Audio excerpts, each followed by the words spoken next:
Wounds in the Rain.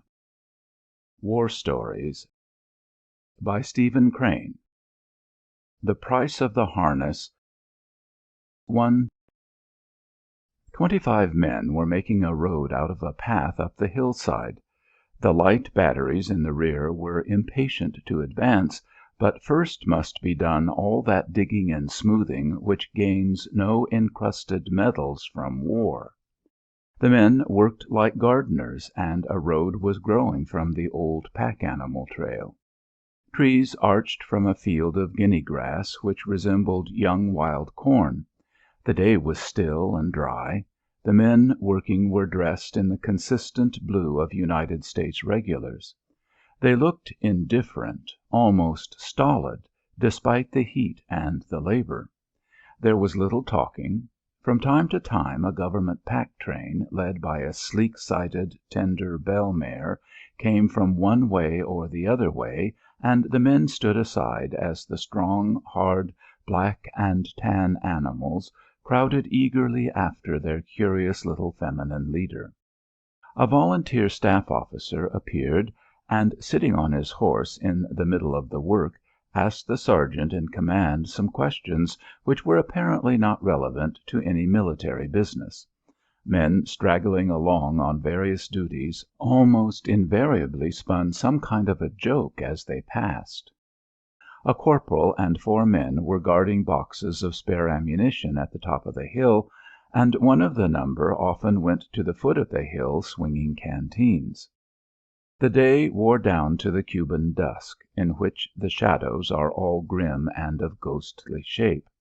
The men began to lift their eyes from the shovels and picks, and glance in the direction of their camp. The sun threw his last glance through the foliage. The steep mountain range on the right turned blue and as without detail as a curtain. The tiny ruby of light ahead meant that the ammunition guard were cooking their supper. From somewhere in the world came a single rifle shot. Figures appeared, dim in the shadow of the trees. A murmur, a sigh of quiet relief, arose from the working party. Later they swung up the hill in an unformed formation, being always like soldiers and unable even to carry a spade save like United States regular soldiers.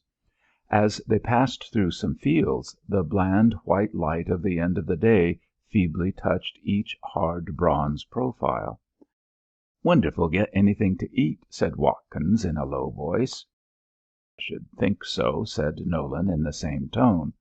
They betrayed no impatience. They seemed to feel a kind of awe of the situation. The sergeant turned. One could see the cool grey eye flashing under the brim of the campaign hat. "What in hell you fellers kicking about?" he asked. They made no reply, understanding that they were being suppressed. As they moved on, a murmur arose from the tall grass on either side. It was the noise from the bivouac of 10,000 men, although one saw practically nothing from the low cart roadway. The sergeant led his party up a wet clay bank and into a trampled field. Here were scattered tiny white shelter tents, and in the darkness they were luminous, like the rearing stones in a graveyard. A few fires burned blood red, and the shadowy figures of men moved with no more expression of detail than there is in the swaying of foliage on a windy night. The working party felt their way to where their tents were pitched. A man suddenly cursed. He had mislaid something, and he knew he was not going to find it that night. Watkins spoke again with the monotony of a clock. "Wonder if we'll get anything to eat."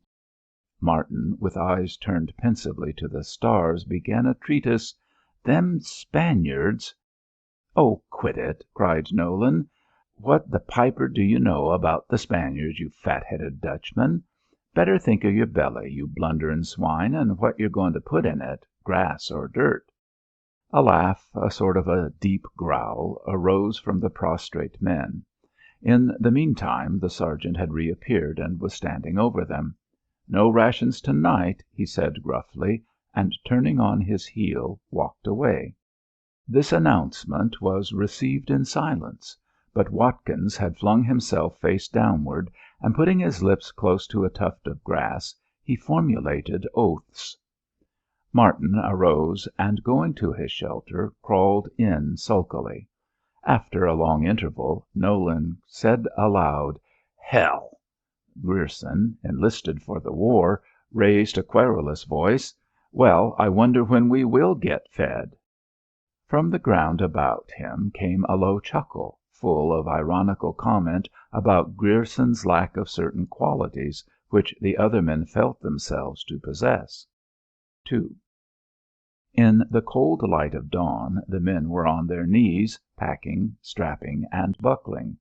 The comic toy hamlet of shelter tents had been wiped out as if by a cyclone. Through the trees could be seen the crimson of a light battery's blankets, and the wheels creaked like the sound of a musketry fight.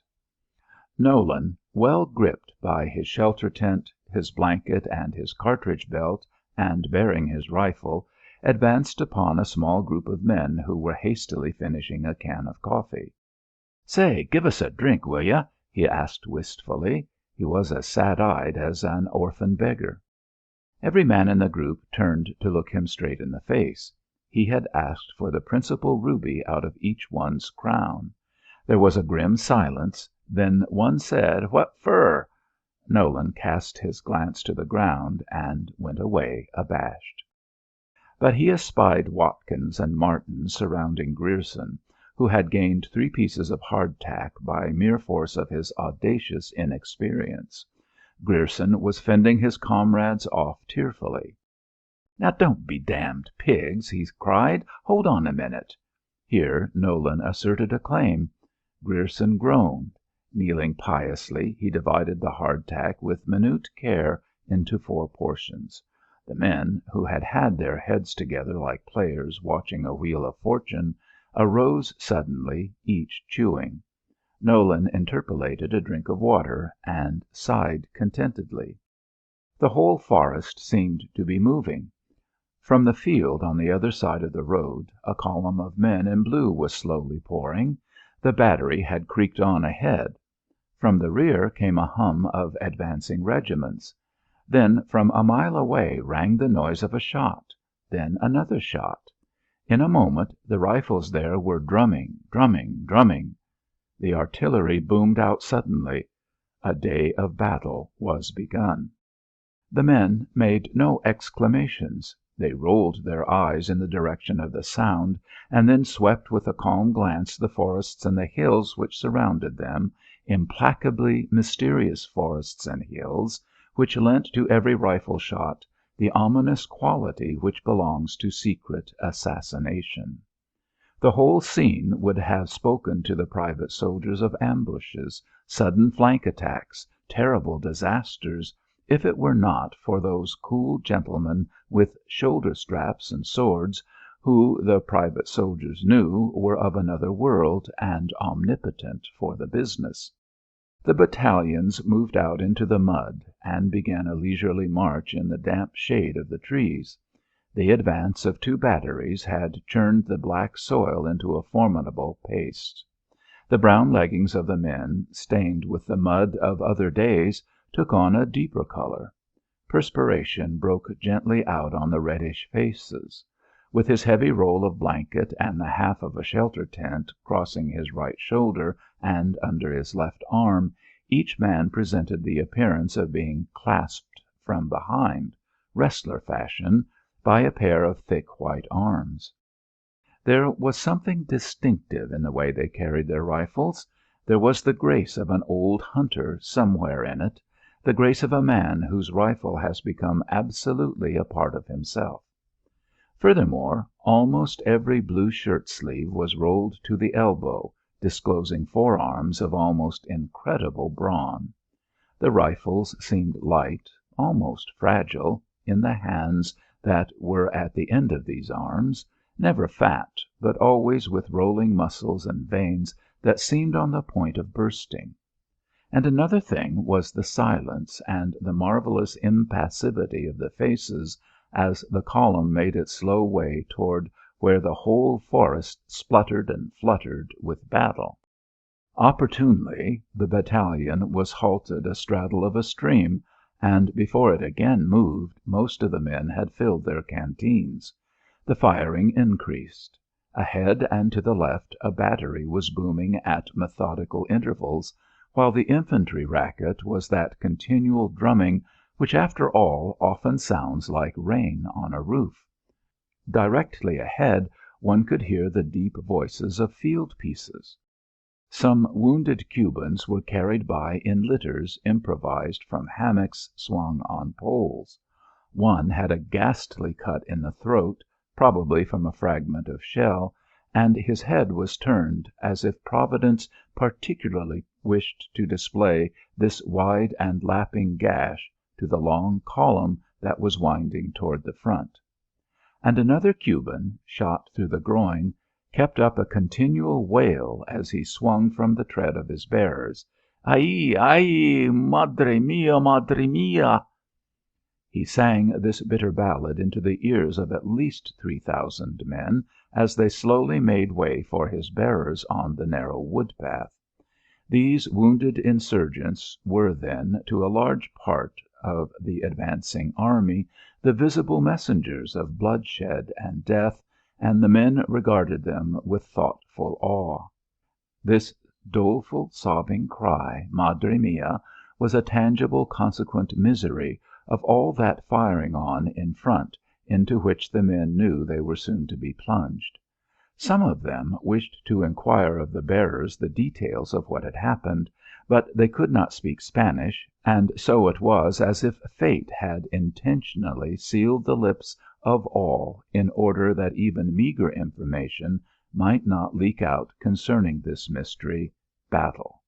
On the other hand, many unversed private soldiers looked upon the unfortunate as men who had seen thousands maimed and bleeding, and absolutely could not conjure any further interest in such scenes. A young staff officer passed on horseback. The vocal Cuban was always wailing, but the officer wheeled past the bearers without heeding anything. And yet he never before had seen such a sight. His case was different from that of the private soldiers. He heeded nothing because he was busy, immensely busy and hurried with a multitude of reasons and desires for doing his duty perfectly.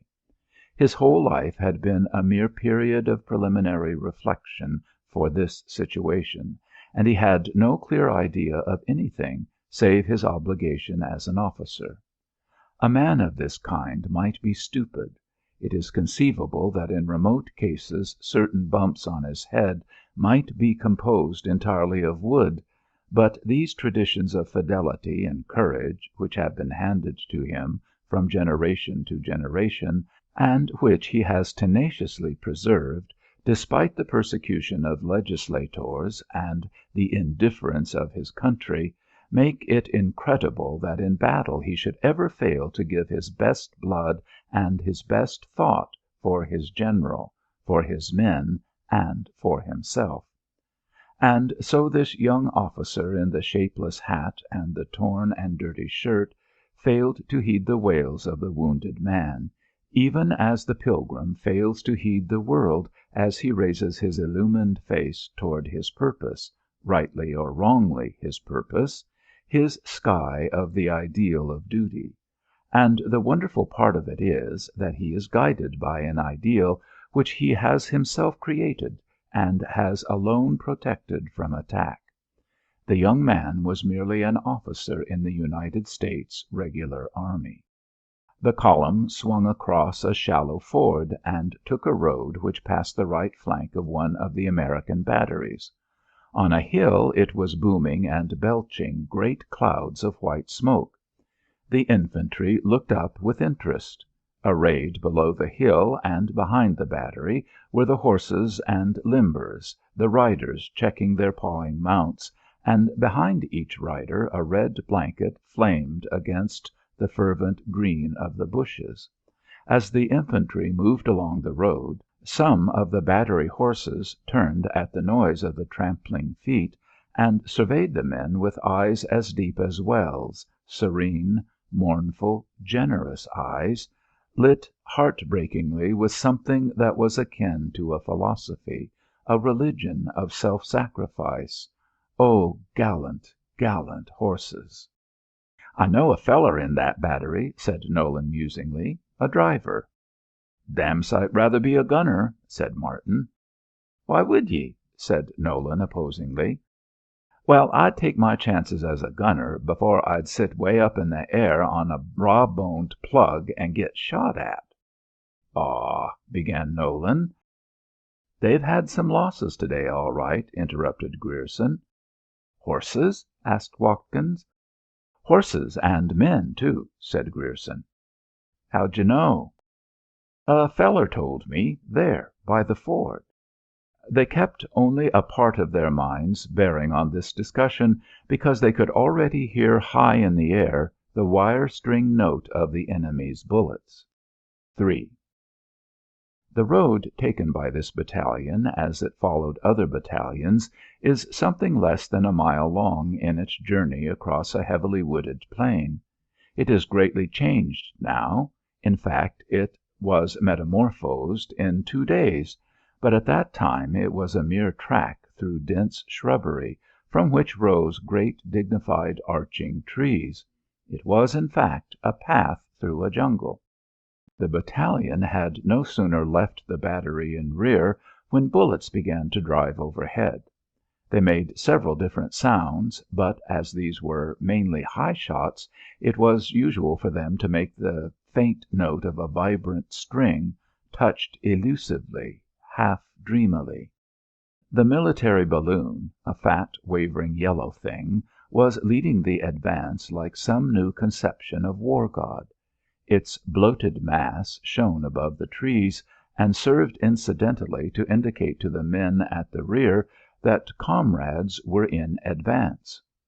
The track itself exhibited for all its visible length a closely knit procession of soldiers in blue with breasts crossed with white shelter tents. The first ominous order of battle came down the line. "Use the cut off. Don't use the magazine till you're ordered." Non-commissioned officers repeated the command gruffly. A sound of clicking locks rattled along the columns. All men knew that the time had come. The front had burst out with a roar like a brush fire.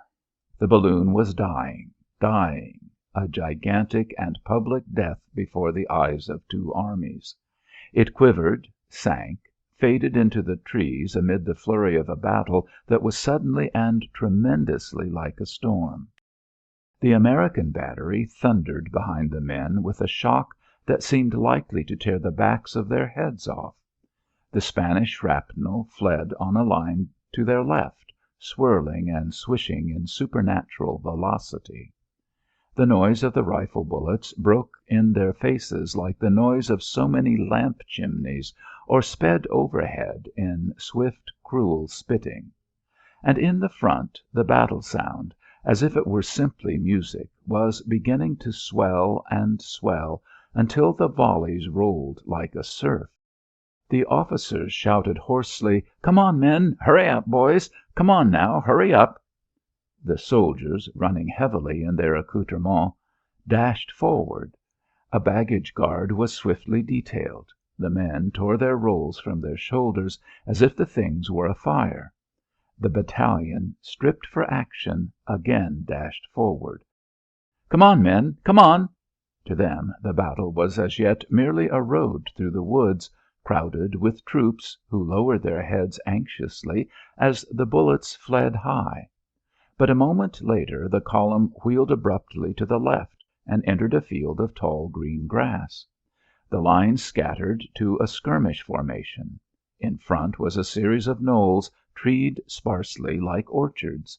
And although no enemy was visible, these knolls were all popping and spitting with rifle fire.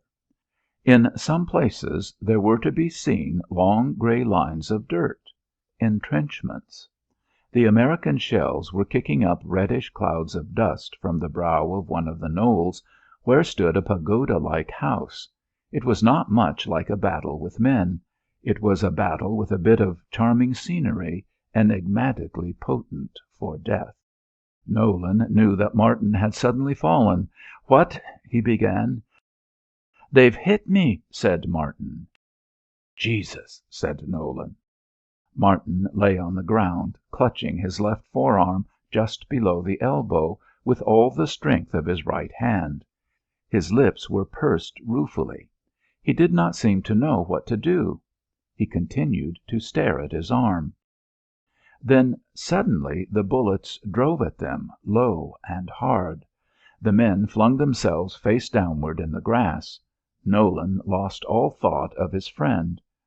Oddly enough, he felt somewhat like a man hiding under a bed, and he was just as sure that he could not raise his head high without being shot as a man hiding under a bed is sure that he cannot raise his head without bumping it. A lieutenant was seated in the grass just behind him. He was in the careless and yet rigid pose of a man balancing a loaded plate on his knee at a picnic. He was talking in soothing, paternal tones. "Now, don't get rattled. We're all right here. Just as safe as being in church. They're all going high. Don't mind them. Don't mind them. They're all going high. We've got them rattled and they can't shoot straight. Don't mind them." The sun burned down steadily from a pale blue sky upon the crackling woods and knolls and fields. From the roar of musketry it might have been that the celestial heat was frying this part of the world. Nolan snuggled close to the grass. He watched a grey line of entrenchments, above which floated the veriest gossamer of smoke. A flag lolled on a staff behind it. The men in the trench volleyed whenever an American shell exploded near them. It was some kind of infantile defiance. Frequently a bullet came from the woods directly behind Nolan and his comrades. They thought at the time that these bullets were from the rifle of some incompetent soldier of their own side. There was no cheering. The men would have looked about them, wondering where was the army, if it were not that the crash of the fighting for the distance of a mile denoted plainly enough where was the army. Officially, the battalion had not yet fired a shot. There had been merely some irresponsible popping by men on the extreme left flank, but it was known that the lieutenant colonel, who had been in command, was dead, shot through the heart, and that the captains were thinned down to two. At the rear went on a long tragedy, in which men, bent and hasty, hurried to shelter with other men, helpless, dazed, and bloody. Nolan knew of it all from the hoarse and affrighted voices which he heard as he lay flattened in the grass. There came to him a sense of exultation. Here then was one of those dread and lurid situations which in a nation's history stand out in crimson letters, becoming a tale of blood to stir generation after generation. And he was in it, and unharmed. If he lived through the battle, he would be a hero of the desperate fight and here he wondered for a second what fate would be pleased to bestow as a name for this battle. But it is quite sure that hardly another man in the battalion was engaged in any thoughts concerning the historic. On the contrary, they deemed it ill that they were being badly cut up on a most unimportant occasion. It would have benefited the conduct of whoever were weak if they had known that they were engaged in a battle that would be famous forever. 4. Martin had picked himself up from where the bullet had knocked him, and addressed the lieutenant. "I'm hit, sir," he said. The lieutenant was very busy. All right," he said, just heeding the man enough to learn where he was wounded. "Go over that way. You ought to see a dressing station under those trees." Martin found himself dizzy and sick. The sensation in his arm was distinctly galvanic. The feeling was so strange that he could wonder at times if a wound was really what ailed him. Once, in this dazed way, he examined his arm. He saw the hole. Yes, he was shot. That was it. And more than in any other way it affected him with a profound sadness. As directed by the lieutenant, he went to the clump of trees, but he found no dressing station there. He found only a dead soldier lying with his face buried in his arms and with his shoulders humped high as if he were convulsively sobbing. Martin decided to make his way to the road, deeming that he thus would better his chances of getting to a surgeon. But he suddenly found his way blocked by a fence of barbed wire. Such was his mental condition that he brought up at a rigid halt before this fence and stared stupidly at it. It did not seem to him possible that this obstacle could be defeated by any means. The fence was there, and it stopped his progress. He could not go in that direction. But as he turned, he espied that procession of wounded men, strange pilgrims, that had already worn a path in the tall grass. They were passing through a gap in the fence. Martin joined them. The bullets were flying over them in sheets, but many of them bore themselves as men who had now exacted from fate a singular immunity. Generally, there were no outcries, no kicking, no talk at all. They, too, like Martin, seemed buried in a vague but profound melancholy. But there was one who cried out loudly. A man, shot in the head, was being carried arduously by 4 comrades, and he continually yelled one word that was terrible in its primitive strength: "Bread! Bread! Bread!"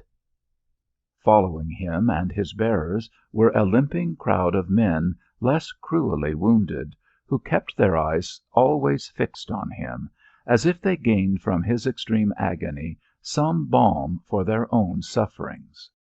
"Bread! Give me bread!" Martin plucked a man by the sleeve. The man had been shot in the foot, and was making his way with the help of a curved, incompetent stick. It is an axiom of war that wounded men can never find straight sticks. "What's the matter with that feller?" asked Martin. "Nutty," said the man. "Why is he?" "Shot in the head," answered the other impatiently. The wail of the sufferer arose in the field amidst the swift rasp of bullets and the boom and shatter of shrapnel. "Bread! Bread! Oh, God! Can't you give me bread? Bread!"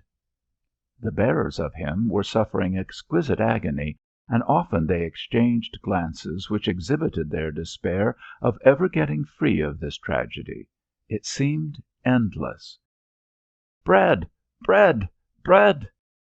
But despite the fact that there was always in the way of this crowd a wistful melancholy, one must know that there were plenty of men who laughed at their wounds whimsically, quaintly inventing odd humours concerning bicycles and cabs, extracting from this shedding of their blood a wonderful amount of material for cheerful badinage, and with their faces twisted from pain as they stepped, they often joked like music-hall stars, and perhaps this was the most tearful part of all.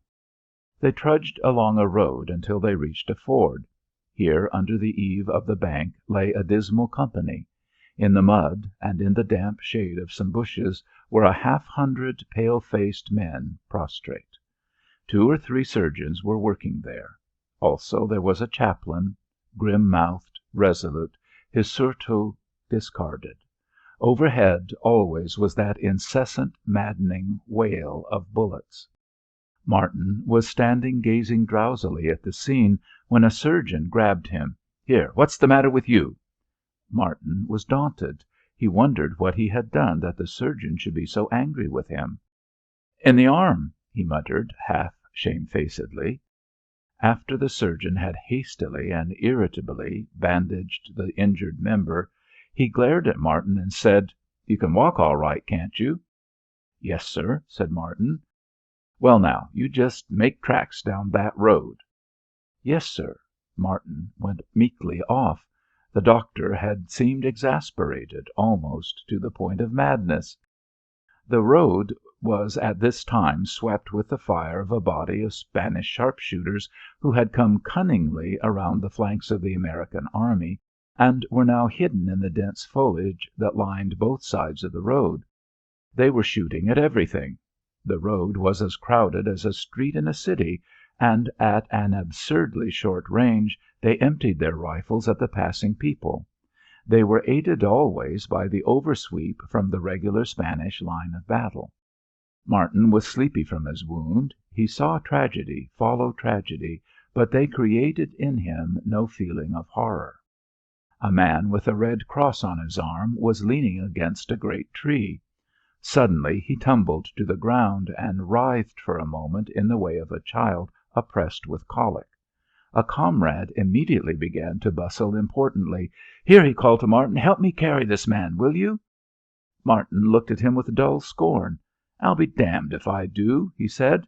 "Can't carry myself, let alone somebody else."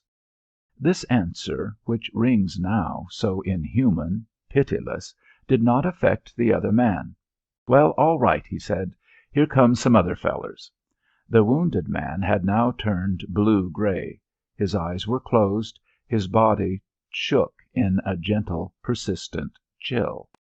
Occasionally Martin came upon dead horses, their limbs sticking out and up like stakes. One beast, mortally shot, was besieged by 3 or 4 men who were trying to push it into the bushes where it could live its brief time of anguish without thrashing to death any of the wounded men in the gloomy procession. The mule train, with extra ammunition, charged toward the front, still led by the tinkling bell mare. An ambulance was stuck momentarily in the mud, and above the crack of battle one could hear the familiar objurgations of the driver as he whirled his lash. 2 privates were having a hard time with a wounded captain whom they were supporting to the rear.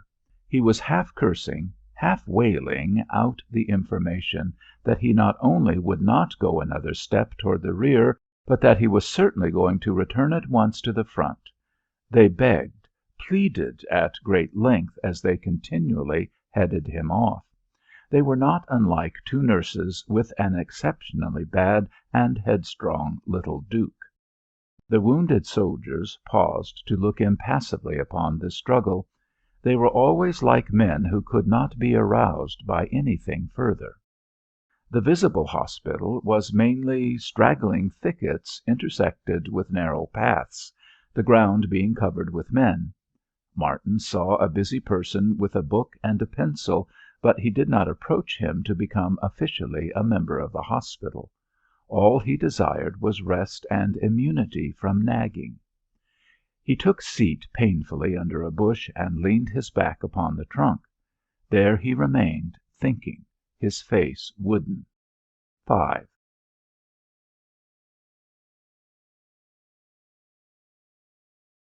"My God," said Nolan, squirming on his belly in the grass, "I can't stand this much longer." Then suddenly every rifle in the firing line seemed to go off of its own accord. It was the result of an order, but few men heard the order. In the main they had fired because they heard others fire, and their sense was so quick that the volley did not sound too ragged. These marksmen had been lying for nearly an hour in stony silence, their sights adjusted, their fingers fondling their rifles, their eyes staring at the entrenchments of the enemy. The battalion had suffered heavy losses, and these losses had been hard to bear, for a soldier always reasons that men lost during a period of inaction are men badly lost. The line now sounded like a great machine set to running frantically in the open air, the bright sunshine of a green field. To the prut of the magazine rifles was added the under chorus of the clicking mechanism, steady and swift, as if the hand of one operator was controlling it all. It reminds one always of a loom, a great, grand, steel loom, clinking, clanking, plunking, plinking, to weave a woof of thin red threads, the cloth of death.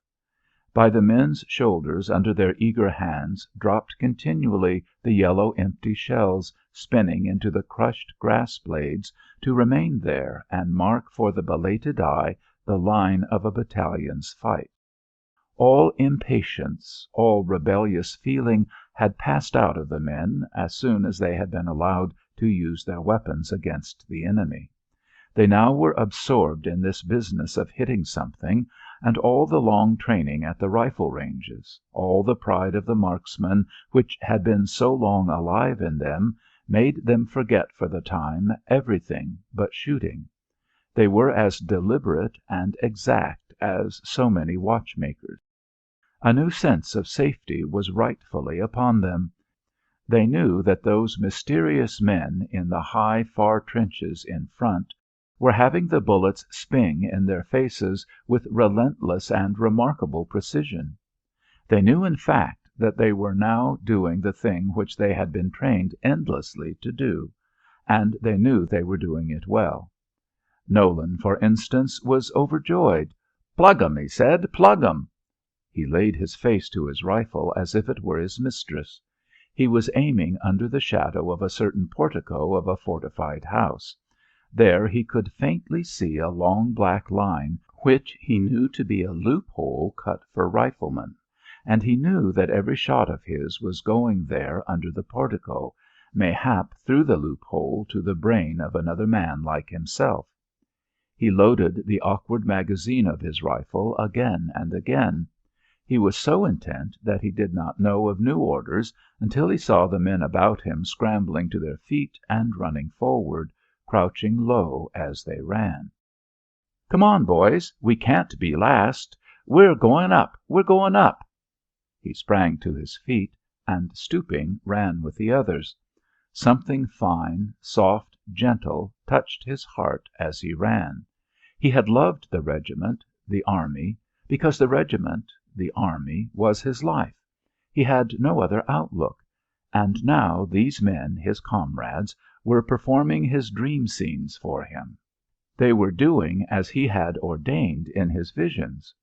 It is curious that in this charge he considered himself as rather unworthy. Although he himself was in the assault with the rest of them, it seemed to him that his comrades were dazzlingly courageous. His part, to his mind, was merely that of a man who was going along with the crowd.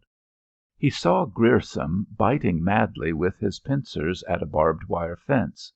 They were halfway up the beautiful sylvan slope. There was no enemy to be seen, and yet the landscape rained bullets. Somebody punched him violently in the stomach. He thought dully to lie down and rest, but instead he fell with a crash. The sparse line of men in blue shirts and dirty slouch hats swept on up the hill. He decided to shut his eyes for a moment, because he felt very dreamy and peaceful. It seemed only a minute before he heard a voice say, "There he is." Grierson and Watkins had come to look for him. He searched their faces at once and keenly, for he had a thought that the line might be driven down the hill and leave him in Spanish hands. But he saw that everything was secure, and he prepared no questions. "Nolan," said Grierson clumsily, "do you know me?" The man on the ground smiled softly. "Of course I know you, you chowder-faced monkey. Why wouldn't I know you?" Watkins knelt beside him. "Where did they plug you, old boy?" Nolan was somewhat dubious. "It ain't much, I don't think, but it's somewheres there." He laid a finger on the pit of his stomach. They lifted his shirt, and then privately they exchanged a glance of horror. "Does it hurt, Jimmy?" said Grierson hoarsely. "No," said Nolan, "it don't hurt any, but I feel sort of dead to the world and numb all over. I don't think it's very bad." "Oh, it's all right," said Watkins. "What I need is a drink," said Nolan, grinning at them. "I'm chilly, lying on this damp ground." "It ain't very damp, Jimmy," said Grierson. "Well, it is damp," said Nolan, with sudden irritability. "I can feel it. I'm wet, I tell you, wet through, just from lying here." They answered hastily, "Yes, that's so, Jimmy. It is damp. That's so." "Just put your hand under my back and see how wet the ground is," he said. "No," they answered. "That's all right, Jimmy. We know it's wet." "Well, put your hand under and see," he cried stubbornly. "Oh, never mind, Jimmy." "No," he said in a temper. "See for yourself." Grierson seemed to be afraid of Nolan's agitation, and so he slipped a hand under the prostrate man, and presently withdrew it covered with blood. "Yes," he said, hiding his hand carefully from Nolan's eyes. "You were right, Jimmy." "Of course I was," said Nolan, contentedly closing his eyes. "This hillside holds water like a swamp." After a moment he said, "Guess I ought to know. I'm flat here on it, and you fellows are standing up." He did not know he was dying. He thought he was holding an argument on the condition of the turf. 6. "Cover his face," said Grierson, in a low and husky voice afterwards. "What'll I cover it with?" said Watkins. They looked at themselves. They stood in their shirts, trousers, leggings, shoes. They had nothing. "Oh," said Grierson, "here's his hat." He brought it and laid it on the face of the dead man. They stood for a time. It was apparent that they thought it essential and decent to say or do something. Finally Watkins said in a broken voice, "Aw, it's a damn shame." They moved slowly off toward the firing line. In the blue gloom of evening, in one of the fever tents, the two rows of still figures became hideous charnel.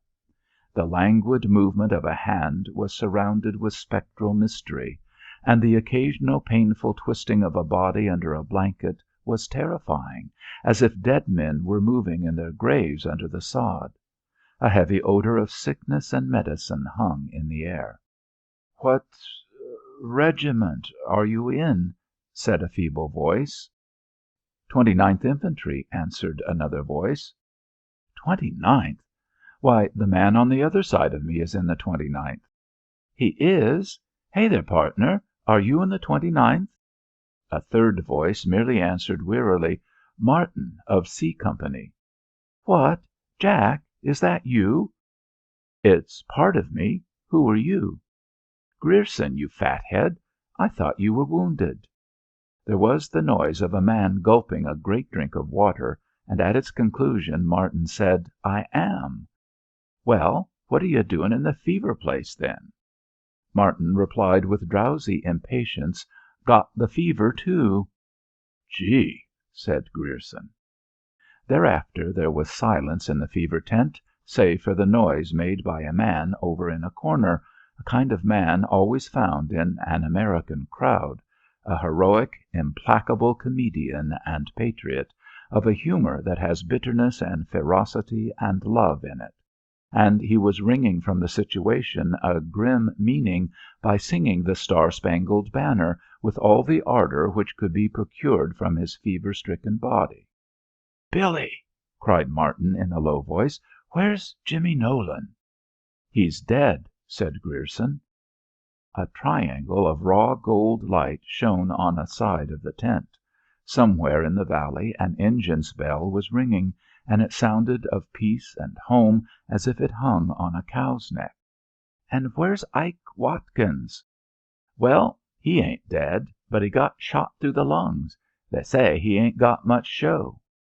Through the clouded odours of sickness and medicine rang the dauntless voice of the man in the corner. The lone charge of William B. Perkins. He could not distinguish between a 5-inch quick-firing gun and a nickel-plated ice pick, and so naturally he had been elected to fill the position of war correspondent. The responsible party was the editor of the Minnesota Herald.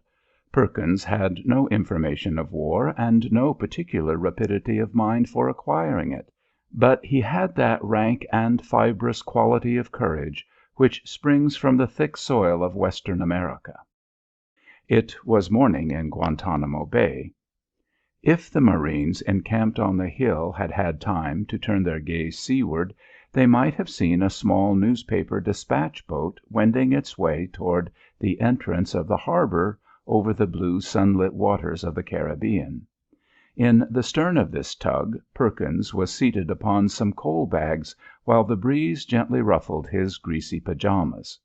He was staring at a brown line of entrenchments surmounted by a flag, which was Camp McCalla. In the harbour were anchored 2 or 3 grim grey cruisers and a transport. As the tug steamed up the radiant channel, Perkins could see men moving on shore near the charred ruins of a village. Perkins was deeply moved. Here already was more war than he had ever known in Minnesota. Presently he, clothed in the essential garments of a war correspondent, was rowed to the sandy beach. Marines in yellow linen were handling an ammunition supply. They paid no attention to the visitor, being morose from the inconveniences of 2 days and nights of fighting. Perkins toiled up the zigzag path to the top of the hill, and looked with eager eyes at the trenches, the field pieces, the funny little Colts, the flag, the grim marines lying wearily on their arms. And still more, he looked through the clear air over 1,000 yards of mysterious woods, from which emanated at inopportune times repeated flocks of Mauser bullets. Perkins was delighted. He was filled with admiration for these jaded and smoky men who lay so quietly in the trenches waiting for a resumption of guerrilla enterprise. But he wished they would heed him. He wanted to talk about it. Save for sharp, inquiring glances, no one acknowledged his existence. Finally he approached 2 young lieutenants, and in his innocent Western way he asked them if they would like a drink. The effect on the 2 young lieutenants was immediate and astonishing. With one voice they answered, "Yes, we would." Perkins almost wept with joy at this amiable response, and he exclaimed that he would immediately board the tug and bring off a bottle of Scotch. This attracted the officers, and in a burst of confidence one explained that there had not been a drop in camp. Perkins lunged down the hill and fled to his boat, where in his exuberance he engaged in a preliminary altercation with some whiskey. Consequently, he toiled again up the hill in the blasting sun, with his enthusiasm in no ways abated. The parched officers were very gracious, and such was the state of mind of Perkins that he did not note properly how serious and solemn was his engagement with the whiskey.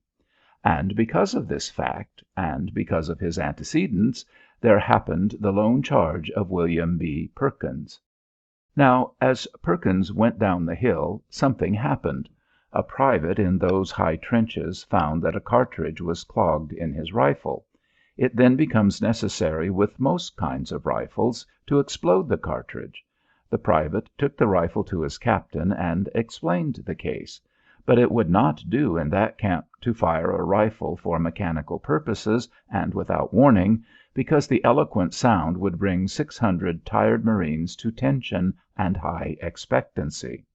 So the captain turned and in a loud voice announced to the camp that he found it necessary to shoot into the air. The communication rang sharply from voice to voice. Then the captain raised the weapon and fired. Whereupon, a large line of guerrillas lying in the bushes decided swiftly that their presence and position were discovered, and swiftly they volleyed. In a moment the woods and the hills were alive with the crack and sputter of rifles. Men on the warships in the harbor heard the old familiar flut, flut, fluttery, flut, flut, flut from the entrenchments. Incidentally, the launch of the Marblehead, commanded by one of our headlong American ensigns, streaked for the strategic woods like a galloping marine dragoon, peppering away with its blunderbuss in the bow. Perkins had arrived at the foot of the hill, where began the arrangement of 150 marines that protected the short line of communication between the main body and the beach. These men had all swarmed into line behind fortifications improvised from the boxes of provisions. And to them were gathering naked men who had been bathing, naked men who arrayed themselves speedily in cartridge belts and rifles. The woods and the hills went flut, flut, fluttery, flut, flut, fluttery, flut. Under the boughs of a beautiful tree lay 5 wounded men, thinking vividly. And now it befell Perkins to discover a Spaniard in the bush. The distance was some 500 yards. In a loud voice he announced his perception. He also declared hoarsely that if he only had a rifle he would go and possess himself of this particular enemy. Immediately an amiable lad shot in the arm said, "Well, take mine." Perkins thus acquired a rifle and a clip of 5 cartridges. "Come on," he shouted. This part of the battalion was lying very tight, not yet being engaged, but not knowing when the business would swirl around to them. To Perkins they replied with a roar, "Come back here, you fool! Do you want to get shot by your own crowd? Come back!" As a detail, it might be mentioned that the fire from a part of the hill swept the journey upon which Perkins had started. Now behold the solitary Perkins adrift in the storm of fighting, even as a champagne jacket of straw is lost in a great surf. He found it out quickly. 4 seconds elapsed before he discovered that he was an almshouse idiot plunging through hot, crackling thickets on a June morning in Cuba. Swing, singing, pop, went the lightning swift metal grasshoppers over him and beside him. The beauties of rural Minnesota illuminated his conscience with the gold of lazy corn, with the sleeping green of meadows, with the cathedral gloom of pine forests.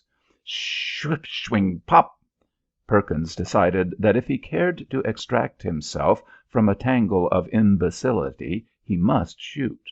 The entire situation was that he must shoot. It was necessary that he should shoot. Nothing would save him but shooting. It is a law that men thus decide when the waters of battle close over their minds. So, with a prayer that the Americans would not hit him in the back nor the left side, and that the Spaniards would not hit him in the front, he knelt like a supplicant alone in the desert of chaparral, and emptied his magazine at his Spaniard before he discovered that his Spaniard was a bit of dried palm branch. Then Perkins flurried like a fish. His reason for being was a Spaniard in the bush. When the Spaniard turned into a dried palm branch, he could no longer furnish himself with one adequate reason. Then did he dream frantically of some anthracite hiding place, some profound dungeon of peace, where blind mules live placidly, chewing the far gathered hay. Swing, bing, pop, prut, prut, prut. Then a field gun spoke. Boom, rah, swah, rah, rah, rah, boom. Then a Colt automatic began to bark. Crack, crack, crack, crack, crack, crack, crack, endlessly. Raked, enfiladed, flanked, surrounded, and overwhelmed, what hope was there for William B. Perkins of the Minnesota Herald? But war is a spirit. War provides for those that it loves. It provides sometimes death and sometimes a singular and incredible safety. There were few ways in which it was possible to preserve Perkins. One way was by means of a steam boiler. Perkins espied near him an old rusty steam boiler lying in the bushes. War only knows how it was there, but there it was, a temple shining resplendent with safety. With a moan of haste, Perkins flung himself through that hole, which expressed the absence of the steam pipe. Then, ensconced in his boiler, Perkins comfortably listened to the ring of a fight which seemed to be in the air above him. Sometimes bullets struck their strong, swift blow against the boiler's sides, but none entered to interfere with Perkins' rest. Time passed. The fight, short anyhow, dwindled to prut, prut, prut, prut, prut. And when the silence came, Perkins might have been seen cautiously protruding from the boiler. Presently he strolled back toward the marine lines with his hat not able to fit his head for a few bumps of wisdom that were on it. The marines, with an annoyed air, were settling down again when an apparitional figure came from the bushes. There was great excitement. "It's that crazy man!" they shouted, and as he drew near they gathered tumultuously about him and demanded to know how he had accomplished it. Perkins made a gesture, the gesture of a man escaping from an unintentional mud bath, the gesture of a man coming out of battle, and then he told them. The incredulity was immediate and general. "Yes, you did." "What? In an old boiler?" "An old boiler? Out in that brush? Well, we guess not." They did not believe him until 2 days later, when a patrol happened to find the rusty boiler, relic of some curious transaction in the ruin of the Cuban sugar industry. The patrol then marveled at the truthfulness of war correspondents until they were almost blind. Soon after his adventure, Perkins boarded the tug, wearing a countenance of poignant thoughtfulness. The Clan of No Name. Unwind my riddle. Cruel as hawks the hours fly, Wounded men seldom come home to die. The hard waves see an arm flung high, Scorn hits strong because of a lie, Yet there exists a mystic tie. Unwind my riddle. She was out in the garden. Her mother came to her rapidly. "Margarita, Margarita, Mr. Smith is here. Come." Her mother was fat and commercially excited. Mr. Smith was a matter of some importance to all Tampa people, and since he was really in love with Margarita, he was distinctly of more importance to this particular household. Palm trees tossed their sprays over the fence toward the rutted sand of the street. A little foolish fish pond in the center of the garden emitted a sound of red fins flipping, flipping. "No, mamma," said the girl, "let Mr. Smith wait. I like the garden in the moonlight." Her mother threw herself into that state of virtuous astonishment which is the weapon of her kind. "Margarita!" The girl evidently considered herself to be a privileged belle, for she answered quite carelessly, "Oh, let him wait." The mother threw abroad her arms with a semblance of great high-minded suffering and withdrew. Margarita walked alone in the moonlit garden. Also an electric light threw its shivering gleam over part of her parade. There was peace for a time. Then suddenly, through the faint brown palings, was struck an envelope white and square. Margarita approached this envelope with an indifferent stride. She hummed a silly air, she bore herself casually, but there was something that made her grasp it hard, a peculiar muscular exhibition not discernible to indifferent eyes. She did not clutch it, but she took it, simply took it in a way that meant everything, and to measure it by vision it was a picture of the most complete disregard. She stood straight for a moment, then she drew from her bosom a photograph and thrust it through the palings. She walked rapidly into the house. 2. A man in garb of blue and white, something relating to what we call bed-ticking, was seated in a curious little cupola on the top of a Spanish blockhouse. The blockhouse sided a white military road that curved away from the man's sight into a blur of trees. On all sides of him were fields of tall grass, studded with palms and lined with fences of barbed wire. The sun beat aslant through the trees, and the man sped his eyes deep into the dark tropical shadows that seemed velvet with coolness. These tranquil vistas resembled painted scenery in a theatre, and, moreover, a hot, heavy silence lay upon the land. The soldier in the watching place leaned an unclean Mauser rifle in a corner, and reaching down, took a glowing coal on a bit of palm bark handed up to him by a comrade. The men below were mainly asleep. The sergeant in command drowsed near the open door, the arm above his head, showing his long, keen-angled chevrons attached carelessly with safety pins. The sentry lit his cigarette and puffed languorously. Suddenly he heard from the air around him the querulous, deadly swift spit of rifle bullets, and an instant later the poppity-pop of a small volley sounded in his face, close, as if it were fired only 10 feet away.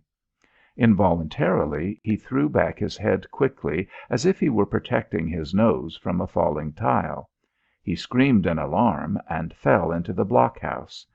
In the gloom of it, men, with their breaths coming sharply between their teeth, were tumbling wildly for positions at the loopholes. The door had been slammed, but the sergeant lay just within, propped up as when he drowsed, but now with blood flowing steadily over the hand that he pressed flatly to his chest. His face was in stark yellow agony. He chokingly repeated, "Fuego, por Dios, hombres!" The men's ill-conditioned weapons were jammed through the loopholes, and they began to fire from all four sides of the blockhouse, from the simple data, apparently, that the enemy were in the vicinity. The fumes of burnt powder grew stronger and stronger in the little square fortress. The rattling of the magazine locks was incessant, and the interior might have been that of a gloomy manufactory if it were not for the sergeant down under the feet of the men, coughing out, "Por Dios, hombres, por Dios, fuego!" 3. A string of 5 Cubans, in linen that had turned earthy brown in colour, slid through the woods at a pace that was neither a walk nor a run. It was a kind of rack. In fact, the whole manner of the men, as they thus moved, bore a rather comic resemblance to the American pacing horse. But they had come many miles since sunup over mountainous and half-marked paths, and were plainly still fresh. The men were all practicals, guides. They made no sound in their swift travel, but moved their half-shod feet with the skill of cats. The woods lay around them in a deep silence such as one might find at the bottom of a lake. Suddenly the leading practico raised his hand. The others pulled up short and dropped the butts of their weapons calmly and noiselessly to the ground. The leader whistled a low note, and immediately another practico appeared from the bushes. He moved close to the leader without a word, and then they spoke in whispers. "There are 20 men and a sergeant in the blockhouse." "And the road?" "One company of cavalry passed to the east this morning at 7 o'clock. They were escorting 4 carts. An hour later one horseman rode swiftly to the westward. About noon 10 infantry soldiers with a corporal were taken from the big fort and put in the first blockhouse to the east of the fort. There were already 12 men there. We saw a Spanish column moving up toward Mariel." "No more?" "No more." "Good. But the cavalry?" "It is all right. They were going a long march." "The expedition is a half league behind. Go and tell the general." The scout disappeared. The 5 other men lifted their guns and resumed their rapid and noiseless progress.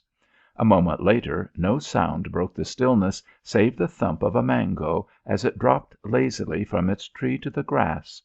So strange had been the apparition of these men, their dress had been so allied in colour to the soil, their passing had so little disturbed the solemn rumination of the forest, and their going had been so like a spectral dissolution, that a witness would have wondered if he had dreamed.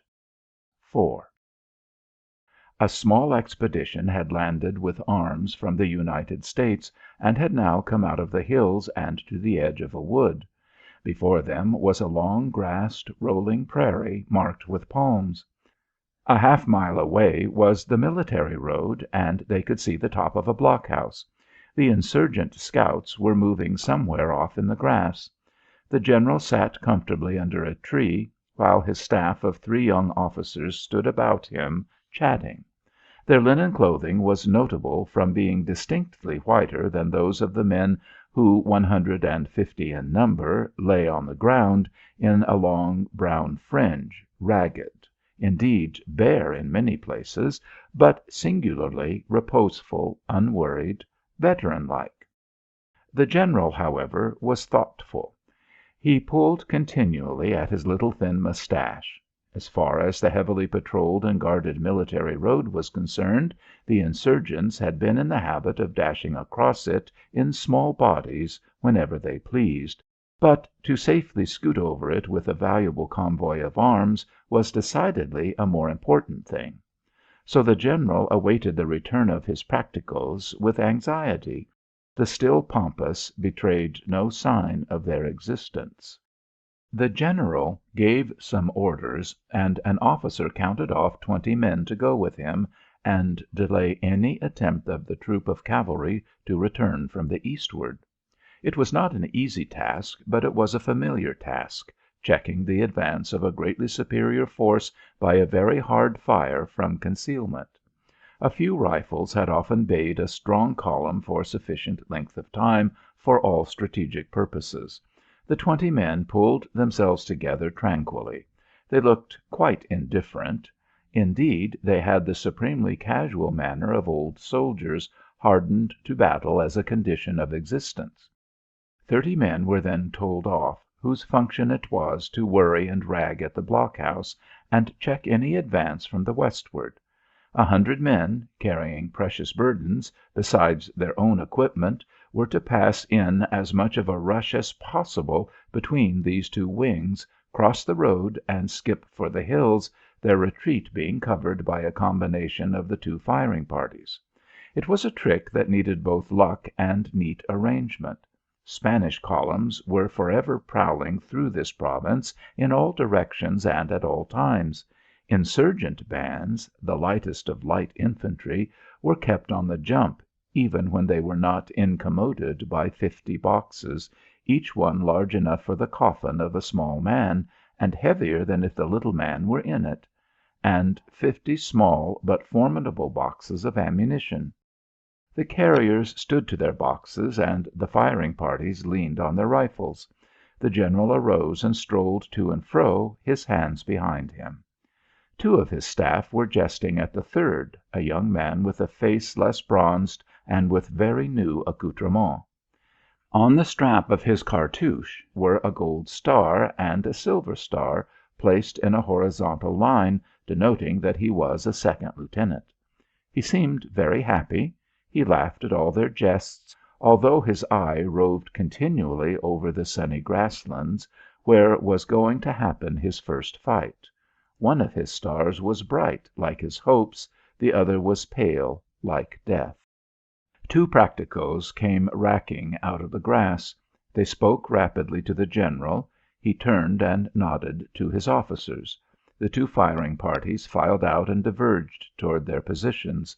The general watched them through his glasses.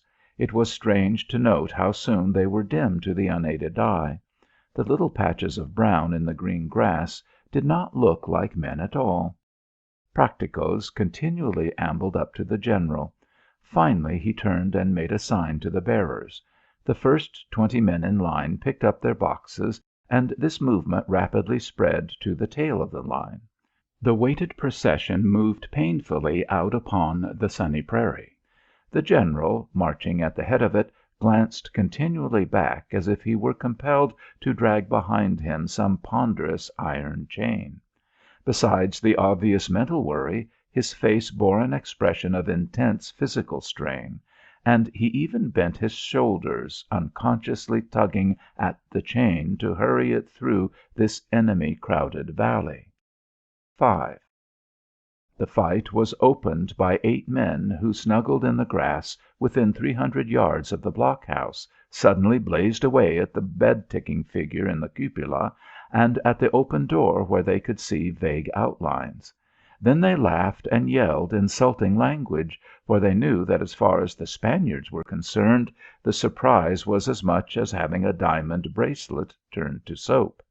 It was this volley that smote the sergeant and caused the man in the cupola to scream and tumble from his perch. The 8 men, as well as all other insurgents within fair range, had chosen good positions for lying close, and for a time they let the blockhouse rage, although the soldiers therein could occasionally hear, above the clamour of their weapons, shrill and almost wolfish calls coming from men whose lips were laid against the ground. But it is not in the nature of them of Spanish blood and armed with rifles to long endure the sight of anything so tangible as an enemy's blockhouse without shooting at it, other conditions being partly favourable. Presently the steaming soldiers in the little fort could hear the spring and shiver of bullets striking the wood that guarded their bodies. A perfectly white smoke floated up over each firing Cuban, the penalty of the Remington rifle. But about the blockhouse there was only the lightest gossamer of blue. The blockhouse stood always for some big, clumsy, and rather incompetent animal, while the insurgents, scattered on two sides of it, were little enterprising creatures of another species, too wise to come too near, but joyously raging at its easiest flanks, and drilling the lead into its sides in a way to make it fume and spit and rave like the tomcat when the glad, free-band foxhound pups catch him in the lane. The men, outlying in the grass, chuckled deliriously at the fury of the Spanish fire. They howled opprobrium to encourage the Spaniards to fire more ill-used, incapable bullets. Whenever an insurgent was about to fire, he ordinarily prefixed the affair with a speech. "Do you want something to eat? Yes? All right. Bang! Eat that." The more common expressions of the incredibly foul Spanish tongue were trifles light as air in this badinage, which was shrieked out from the grass during the spin of bullets and the dull rattle of the shooting. But at some time there came a series of sounds from the east that began in a few disconnected pruts and ended as if an amateur was trying to play the long roll upon a muffled drum. Those of the insurgents in the blockhouse attacking party, who had neighbours in the grass, turned and looked at them seriously. They knew what the new sound meant. It meant that the 20 men who had gone to the eastward were now engaged. A column of some kind was approaching from that direction, and they knew by the clatter that it was a solemn occasion. In the first place, they were now on the wrong side of the road. They were obliged to cross it to rejoin the main body, provided, of course, that the main body succeeded itself in crossing it. To accomplish this, the party at the blockhouse would have to move to the eastward until out of sight or good range of the maddened little fort. But, judging from the heaviness of the firing, the party of 20 who protected the east were almost sure to be driven immediately back. Hence travel in that direction would become exceedingly hazardous. Hence a man looked seriously at his neighbour. It might easily be that in a moment they were to become an isolated force and woefully on the wrong side of the road. Any retreat to the westward was absurd, since primarily they would have to widely circle the blockhouse, and more than that, they could hear, even now in that direction, Spanish bugle calling to Spanish bugle, far and near, until one would think that every man in Cuba was a trumpeter, and had come forth to parade his talent. 6. The insurgent general stood in the middle of the road, gnawing his lips. Occasionally he stamped a foot and beat his hands passionately together. The carriers were streaming past him, patient, sweating fellows, bowed under their burdens, but they could not move fast enough for him when others of his men were engaged both to the east and to the west, and he, too, knew from the sound that those to the east were in a sore way. Moreover, he could hear that accursed bugling, bugling, bugling in the west. He turned suddenly to the new lieutenant who stood beside him, pale and quiet. "Did you ever think 100 men were so many?" he cried, incensed to the point of beating them. Then he said longingly, "Oh, for a half hour, or even 20 minutes." A practico racked violently up from the east. It is characteristic of these men that, although they take a certain roadster gait and hold it forever, they cannot really run, sprint, race. "Captain Rodriguez is attacked by 200 men, Señor, and the cavalry is behind them. He wishes to know—" The general was furious. He pointed. "Go! Tell Rodriguez to hold his place for 20 minutes, even if he leaves every man dead." The practico shambled hastily off. The last of the carriers were swarming across the road. The rifle drumming in the east was swelling out and out, evidently coming slowly nearer. The general bit his nails. He wheeled suddenly upon the young lieutenant. Go to Ba at the blockhouse. Tell him to hold the devil himself for 10 minutes, and then bring his men out of that place." The long line of bearers was crawling like a dun worm toward the safety of the foothills. High bullets sang a faint song over the aide as he saluted. The bugles had in the west ceased, and that was more ominous than bugling.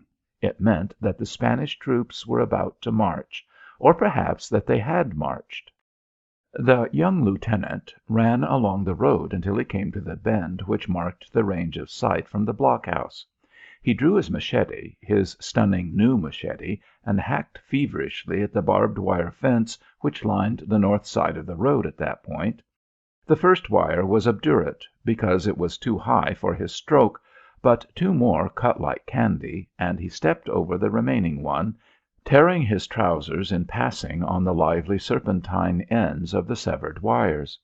Once out in the field and bullets seemed to know him and call for him and speak their wish to kill him.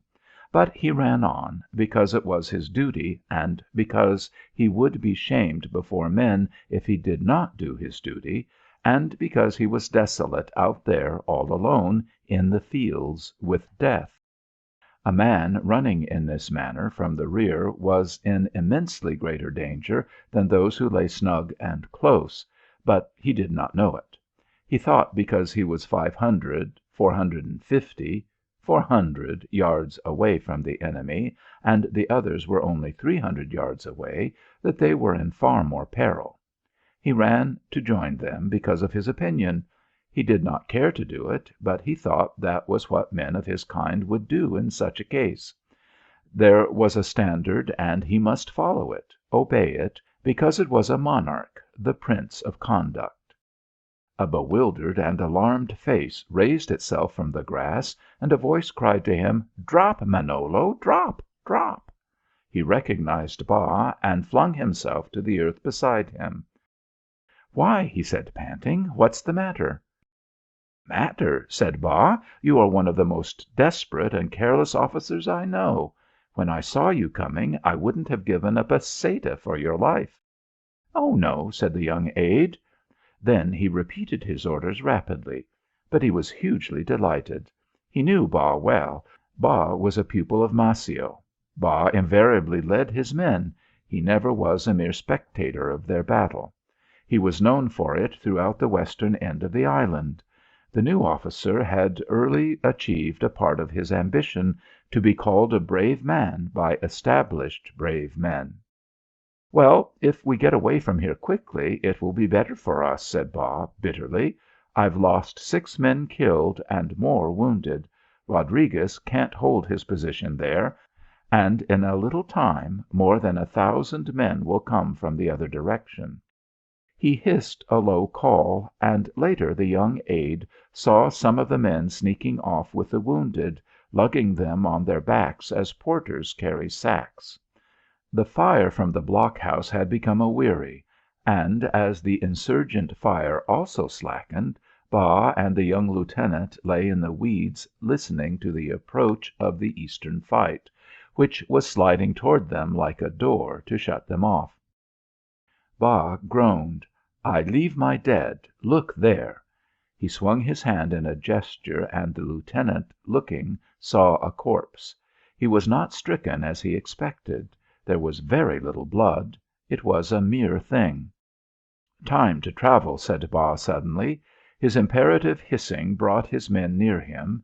There were a few hurried questions and answers. Then, characteristically, the men turned in the grass, lifted their rifles, and fired a last volley into the blockhouse, accompanying it with their shrill cries.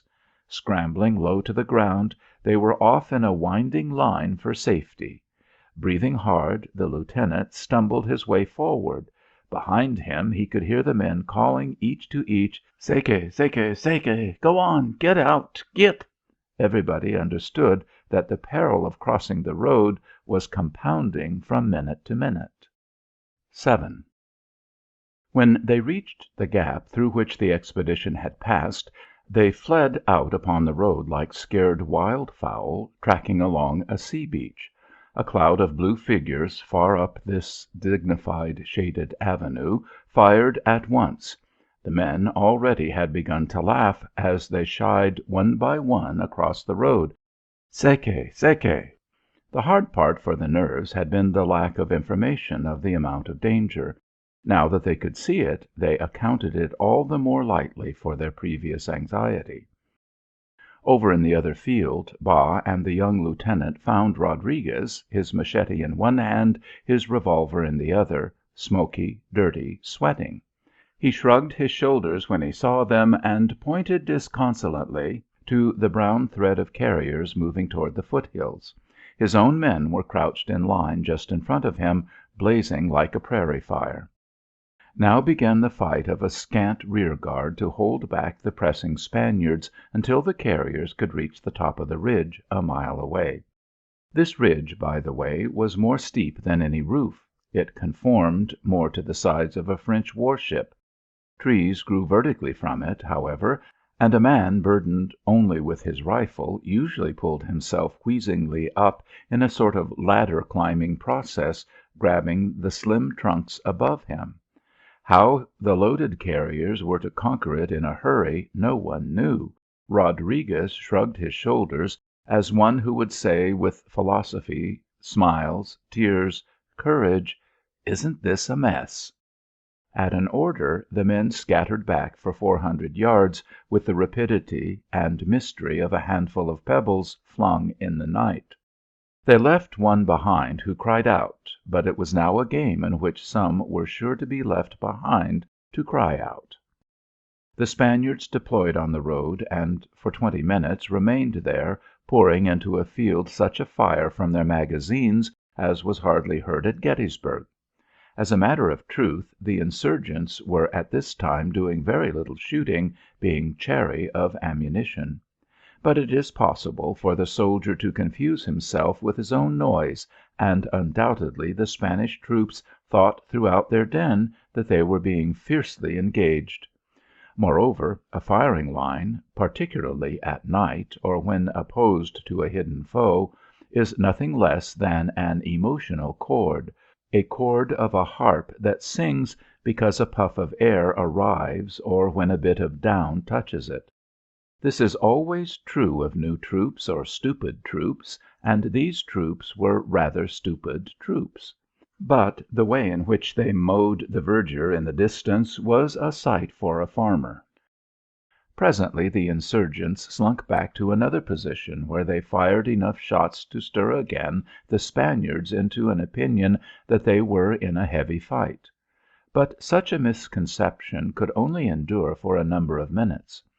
Presently it was plain that the Spaniards were about to advance, and, moreover, word was brought to Rodriguez that a small band of guerillas were already making an attempt to worm around the right flank. Rodriguez cursed despairingly. He sent both Ba and the young lieutenant to that end of the line to hold the men to their work as long as possible. In reality, the men barely needed the presence of their officers.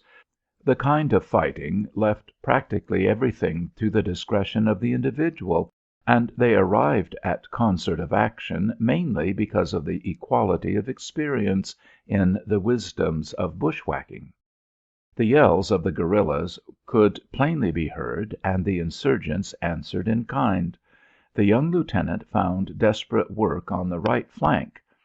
The men were raving mad with it, babbling, tearful, almost frothing at the mouth.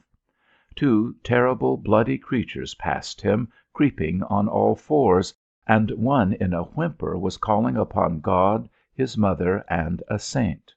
The guerillas, as effectually concealed as the insurgents, were driving their bullets low through the smoke at sight of a flame, a movement of the grass, or sight of a patch of dirty brown coat. They were no column of 4 soldiers. They were as slinky and snaky and quick as so many Indians. They were, moreover, native Cubans, and because of their treachery to the 1-star flag, they never by any chance received quarter if they fell into the hands of the insurgents. Nor, if the case was reversed, did they ever give quarter. It was life and life, death and death. There was no middle ground, no compromise. If a man's crowd was rapidly retreating and he was tumbled over by a slight hit, he should curse the sacred graves that the wound was not through the precise center of his heart. The machete is a fine broad blade, but it is not so nice as a drilled hole in the chest. No man wants his deathbed to be a shambles. The men fighting on the insurgents' right knew that if they fell they were lost. On the extreme right the young lieutenant found 5 men in a little saucer-like hollow. 2 were dead, 1 was wounded and staring blankly at the sky, and 2 were emptying hot rifles furiously. Some of the guerillas had snaked into positions only 100 yards away. The young man rolled in among the men in the saucer. He could hear the barking of the guerillas and the screams of the 2 insurgents. The rifles were popping and spitting in his face, it seemed, while the whole land was alive with the noise of rolling and drumming. Men could have gone drunken in all this flashing and flying and snarling and din, but at this time he was very deliberate. He knew that he was thrusting himself into a trap whose door, once closed, opened only when the Black Hand knocked and every part of him seemed to be in panic-stricken revolt. But something controlled him. Something moved him inexorably in one direction. He perfectly understood that he was only sad, sad with a serene dignity, with the countenance of a mournful young prince. He was of a kind, that seemed to be it, and the men of his kind, on peak or plain, from the dark northern ice fields to the hot wet jungles, through all wine and want, through all lies and unfamiliar truth, dark or light, the men of his kind were governed by their gods, and each man knew the law and yet could not give tongue to it. But it was the law, and if the spirits of the men of his kind were all sitting in critical judgment upon him even then in the sky, he could not have bettered his conduct. He needs must obey the law, and always with the law there is only one way. But from peak and plain, from dark northern ice fields and hot wet jungles, through wine and want, through all lies and unfamiliar truth, dark or light, he heard breathed to him the approval and the benediction of his brethren. He stooped and gently took a dead man's rifle and some cartridges. The battle was hurrying, hurrying, hurrying, but he was in no haste. His glance caught the staring eye of the wounded soldier, and he smiled at him quietly. The man, simple, doomed peasant, was not of his kind, but the law on fidelity was clear. He thrust a cartridge into the Remington and crept up beside the 2 unhurt men. Even as he did so, 3 or 4 bullets cut so close to him that all his flesh tingled. He fired carefully into the smoke. The guerillas were certainly not now more than 50 yards away. He raised him coolly for his second shot, and almost instantly it was as if some giant had struck him in the chest with a beam. It whirled him in a great spasm back into the saucer. As he put his 2 hands to his breast, he could hear the guerillas screeching exultantly, every throat vomiting forth all the infamy of a language prolific in the phrasing of infamy. One of the other men came rolling slowly down the slope, while his rifle followed him, and striking another rifle, clanged out. Almost immediately the survivor howled and fled wildly. A whole volley missed him, and then 1 or more shots caught him as a bird is caught on the wing. The young lieutenant's body seemed galvanized from head to foot. He concluded that he was not hurt very badly, but when he tried to move he found that he could not lift his hands from his breast. He had turned to lead. He had had a plan of taking a photograph from his pocket and looking at it. There was a stir in the grass at the edge of the saucer, and a man appeared there, looking where lay the 4 insurgents. His negro face was not an eminently ferocious one in its lines, but now it was lit with an illimitable blood-greed. He and the young lieutenant exchanged a singular glance, then he came stepping eagerly down. The young lieutenant closed his eyes, for he did not want to see the flash of the machete. 8. The Spanish colonel was in a rage, and yet immensely proud, and yet in a rage of disappointment. There had been a fight, and the insurgents had retreated, leaving their dead. But still a valuable expedition had broken through his lines and escaped to the mountains. As a matter of truth, he was not sure whether to be wholly delighted or wholly angry, for well he knew that the importance lay not so much in the truthful account of the action as it did in the heroic prose of the official report, and in the fight itself lay material for a purple, splendid poem.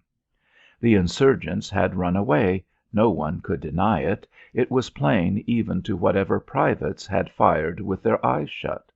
This was worth a loud blow and splutter. However, when all was said and done, he could not help but reflect that if he had captured this expedition he would have been a brigadier general, if not more. He was a short, heavy man with a beard, who walked in a manner common to all elderly Spanish officers and to many young ones. That is to say, he walked as if his spine was a stick and a little longer than his body, as if he suffered from some disease of the backbone, which allowed him but scant use of his legs. He toddled along the road, gesticulating disdainfully and muttering "Ça! Ça! Ça!" He berated some soldiers for an immaterial thing, and as he approached the men stepped precipitately back as if he were a fire engine. They were most of them young fellows, who displayed, when under orders, the manner of so many faithful dogs. At present they were black, tongue-hanging, thirsty boys, bathed in the nervous weariness of the after-battle time.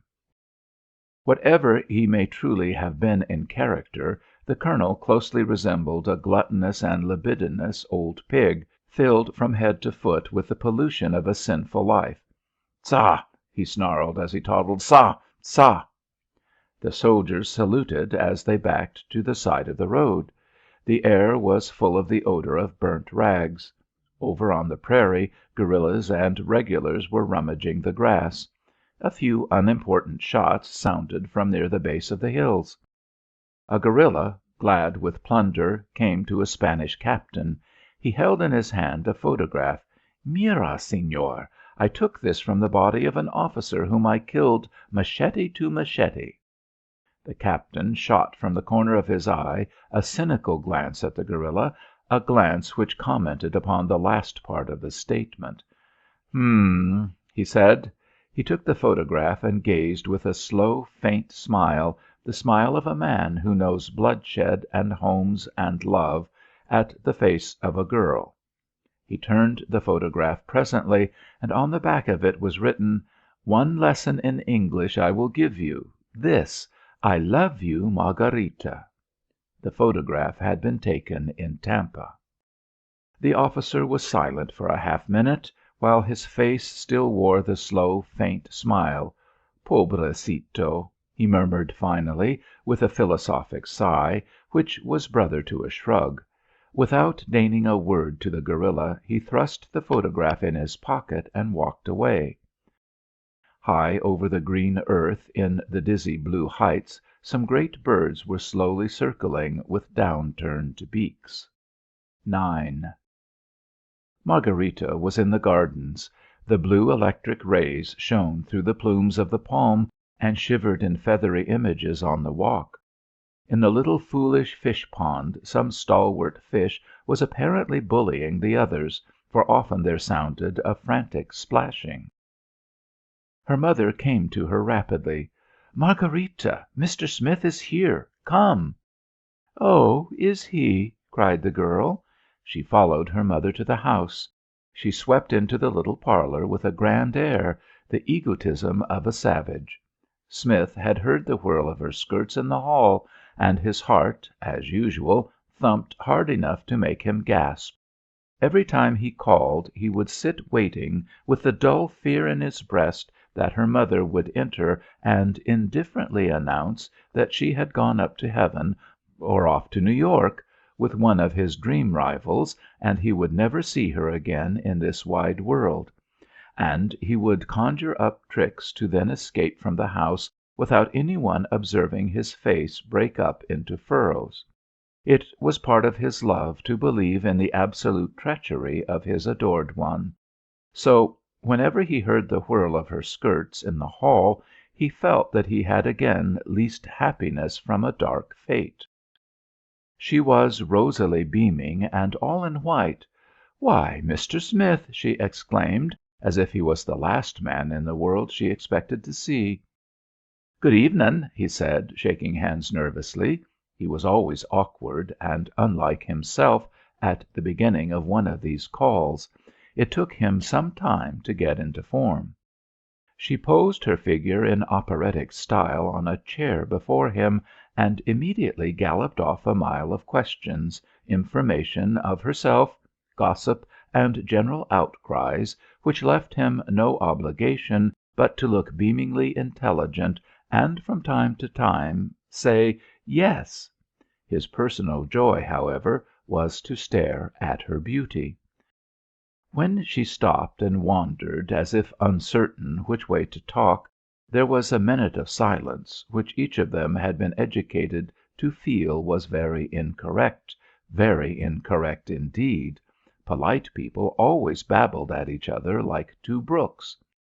He knew that the responsibility was upon him, and although his mind was mainly upon the form of the proposal of marriage which he intended to make later, it was necessary that he should maintain his reputation as a well-bred man by saying something at once. It flashed upon him to ask, "Won't you please play?" But the time for the piano ruse was not yet. It was too early. So he said the first thing that came into his head. "Too bad about young Manolo Prat being killed over there in Cuba, wasn't it?" "Wasn't it a pity?" she answered. "They say his mother is heartbroken," he continued. "They're afraid she's goin' to die." "And wasn't it queer that we didn't hear about it for almost 2 months?" "Well, it's no use trying to get quick news from there." Presently they advanced to matters more personal, and she used upon him a series of star-like glances which rumpled him at once to squalid slavery. He gloated upon her, afraid, yet more avaricious than 1,000 misers. She fully comprehended. She laughed and taunted him with her eyes. She impressed upon him that she was like a will-o'-the-wisp, beautiful beyond compare, but impossible, almost impossible, at least very difficult, then again suddenly impossible, impossible, impossible. He was glum. He would never dare propose to this radiance. It was like asking to be Pope. A moment later there chimed into the room something that he knew to be a more tender note. The girl became dreamy as she looked at him. Her voice lowered to a delicious intimacy of tone. He leaned forward. He was about to outpour his bully-ragged soul in fine words when, presto, she was the most casual person he had ever laid eyes upon, and was asking him about the route of the proposed trolley line. But nothing short of a fire could stop him now. He grabbed her hand. "Margharita," he murmured gutturally, "I want you to marry me." She glared at him in the most perfect lie of astonishment. "What do you say?" He arose, and she thereupon arose also, and fled back a step. He could only stammer out her name, and thus they stood, defying the principles of the dramatic art. "I love you," he said at last. "How do I know you really, truly love me?" she said, raising her eyes timorously to his face, and this timorous glance, this one timorous glance, made him the superior person in an instant. He went forward as confident as a grenadier, and taking both her hands, kissed her. That night she took a stained photograph from her dressing table, and holding it over the candle burned it to nothing, her red lips meanwhile parted with the intentness of her occupation. On the back of the photograph was written, "One lesson in English I will give you, this: I love you." For the word is clear only to the kind who on peak or plain, from dark northern ice fields to the hot wet jungles, through all wine and want, through lies and unfamiliar truth, dark or light, are governed by the unknown gods, and though each man knows the law, no man may give tongue to it. God rest ye, merry gentlemen. Little Nell, sometimes called the Blessed Demoiselle, was a war correspondent for the New York Eclipse, and at sea on the despatch boats he wore pajamas, and on shore he wore whatever fate allowed him, which clothing was in the main unsuitable to the climate. He had been cruising in the Caribbean on a small tug, awash always, habitable never, wildly looking for Cervera's fleet. Although what he was going to do with 4 armoured cruisers and 2 destroyers in the event of his really finding them had not been explained by the managing editor. The cable instructions read, "Take tug, go find Cervera's fleet." If his unfortunate 9-knot craft should happen to find these great 20-knot ships, with their 2 spiteful and faster attendants, Little Nell had wondered how he was going to lose them again. He had marvelled, both publicly and in secret, on the uncompromising asininity of managing editors at odd moments, but he had wasted little time. The Jefferson G. Johnson was already cold, so he passed the word to his skipper, bought some tinned meats, cigars, and beer, and soon the Johnson sailed on her mission, tooting her whistle in graceful farewell to some friends of hers in the bay. So the Johnson crawled giddily to one wave height after another, and fell aslant into one valley after another for a longer period than was good for the hearts of the men, because the Johnson was merely a harbour tug with no architectural intention of parading the high seas, and the crew had never seen the decks all white water like a mere sunken reef. As for the cook, he blasphemed hopelessly hour in and hour out, meanwhile pursuing the equipment of his trade frantically from side to side of the galley. Little Nell dealt with a great deal of grumbling, but he knew it was not the real evil grumbling. It was merely the unhappy words of men who wished expression of comradeship for their wet, forlorn, half-starved lives, to which, they explained, they were not accustomed, and for which, they explained, they were not properly paid. Little Nell condoled and condoled without difficulty. He laid words of gentle sympathy before them, and smothered his own misery behind the face of a reporter of the New York Eclipse. But they tossed themselves in their cockleshell even as far as Martinique. They knew many races and many flags, but they did not find Cervera's fleet. If they had found that elusive squadron, this timid story would never have been written. There would probably have been a lyric. The Johnson limped one morning into the Mole St. Nicolas, and there Little Nell received this dispatch: "Can't understand your inaction. What are you doing with the boat? Report immediately. Fleet transports already left Tampa. Expected destination near Santiago. Proceed there immediately. Place yourself under orders. Rogers Eclipse." One day, steaming along the high, luminous blue coast of Santiago province, they fetched into view the fleets, a knot of masts and funnels, looking incredibly inshore, as if they were glued to the mountains. Then mast left mast, and funnel left funnel, slowly, slowly, and the shore remained still, but the fleets seemed to move out toward the eager Johnson. At the speed of 9 knots an hour the scene separated into its parts. On an easily rolling sea, under a crystal sky, black hulled transports, erstwhile packets, lay waiting, while grey cruisers and gunboats lay near shore, shelling the beach and some woods. From their grey sides came thin red flashes, belches of white smoke, and then over the water sounded boom, boom, boom, boom. The crew of the Jefferson G. Johnson forgave Little Nell all the suffering of a previous fortnight. To the westward, about the mouth of Santiago harbor, sat a row of castellated grey battleships, their eyes turned another way, waiting. The Johnson swung past a transport whose decks and riggings were aswarm with black figures, as if a tribe of bees had alighted upon a log. She swung past a cruiser, indignant at being left out of the game, her deck thick with white-clothed tars watching the play of their luckier brethren.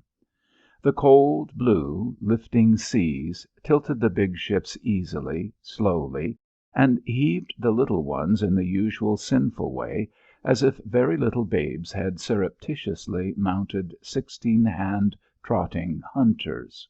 The Johnson leered and tumbled her way through a community of ships. The bombardment ceased, and some of the troop ships edged in near the land. Soon boats black with men and towed by launches were almost lost to view in the scintillant mystery of light which appeared where the sea met the land. A disembarkation had begun.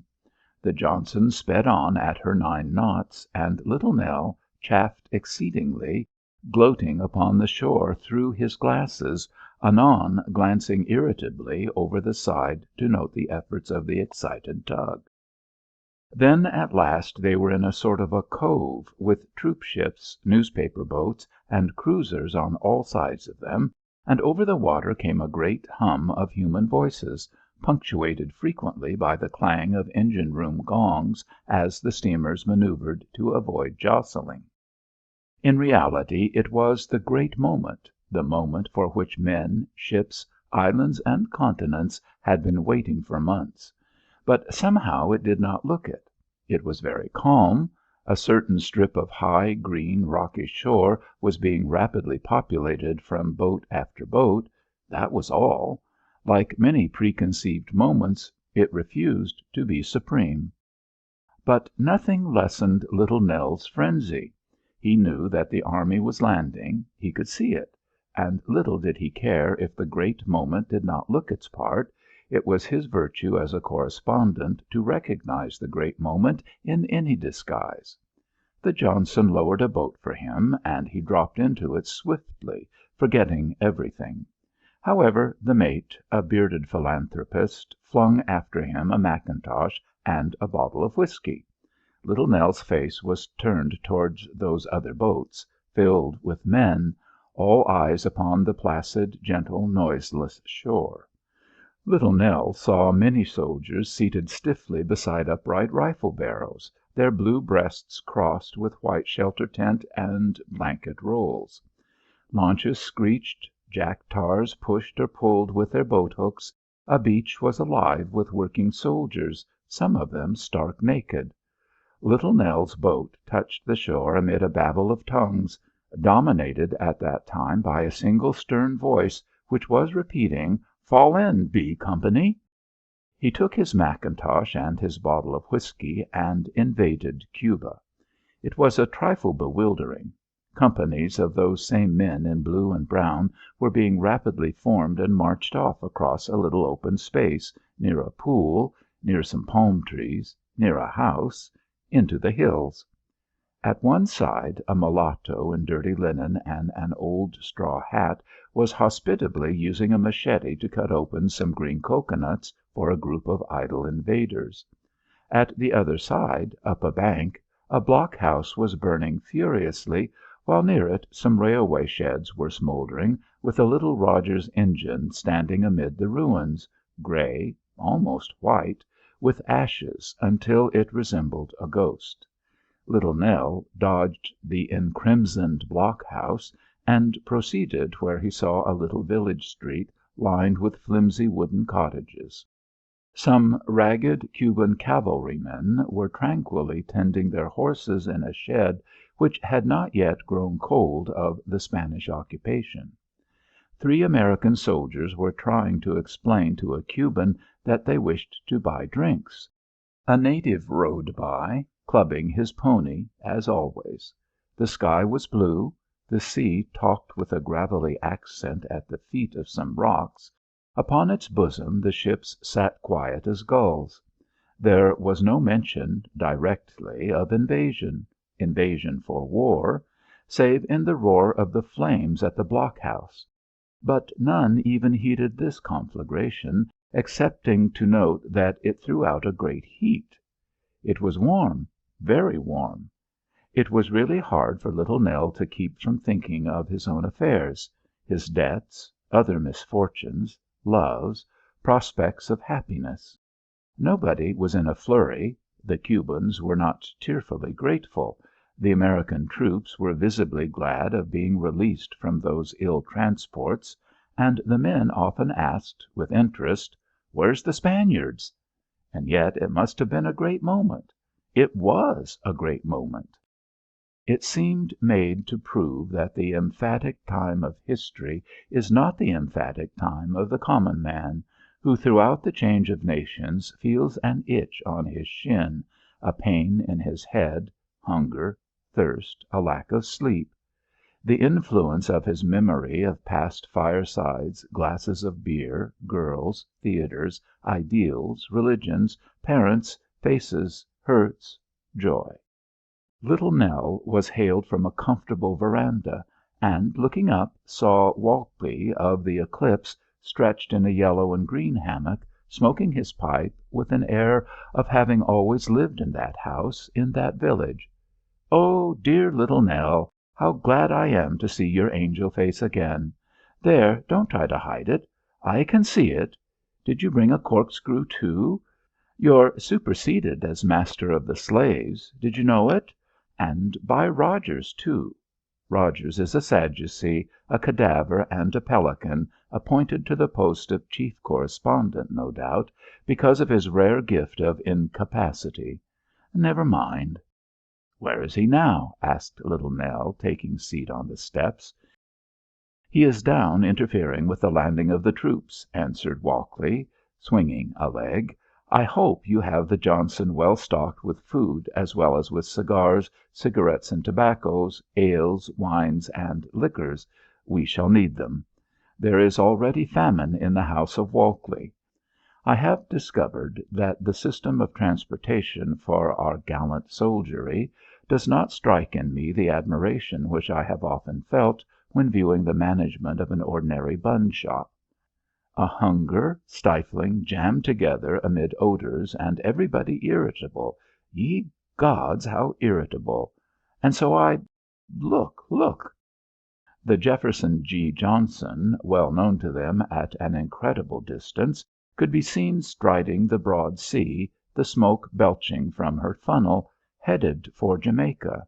"The army lands in Cuba!" shrieked Walkley. "Shafter's army lands near Santiago. Special type. Half the front page. Oh, the Sadducee, the cadaver, the pelican!" Little Nell was dumb with astonishment and fear. Walkley, however, was at least not dumb. "That's the pelican. That's Mr. Rogers making his first impression upon the situation. He has engraved himself upon us. We are tattooed with him.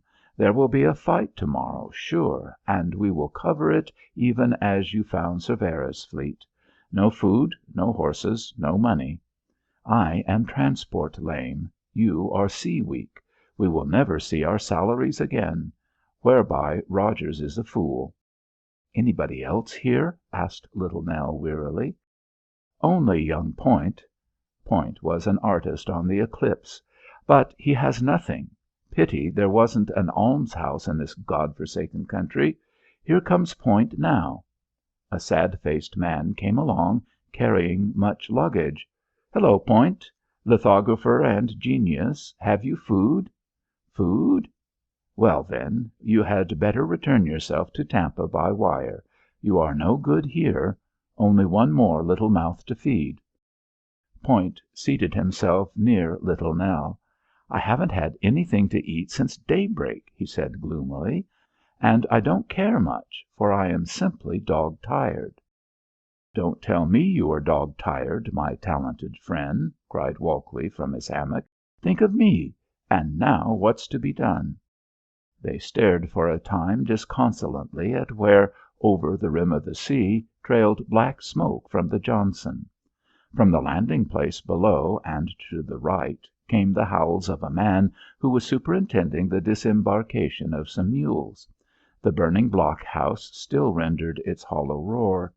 Suddenly the men-crowded landing set up its cheer, and the steamers all whistled long and raucously. Tiny black figures were raising an American flag over a blockhouse on the top of a great hill. "That's mighty fine Sunday stuff," said Little Nell. "Well, I'll go and get the order in which the regiments landed, and who was first ashore, and all that. Then I'll go and try to find General Lawton's headquarters. His division has got the advance, I think. And lo! I will write a burning description of the raising of the flag," said Walkley, "while the brilliant Point buskies for food, and makes damn sure he gets it," he added fiercely. Little Nell thereupon wandered over the face of the earth, threading out the story of the landing of the regiments. He only found about 50 men who had been the first American soldier to set foot on Cuba, and of these he took the most probable.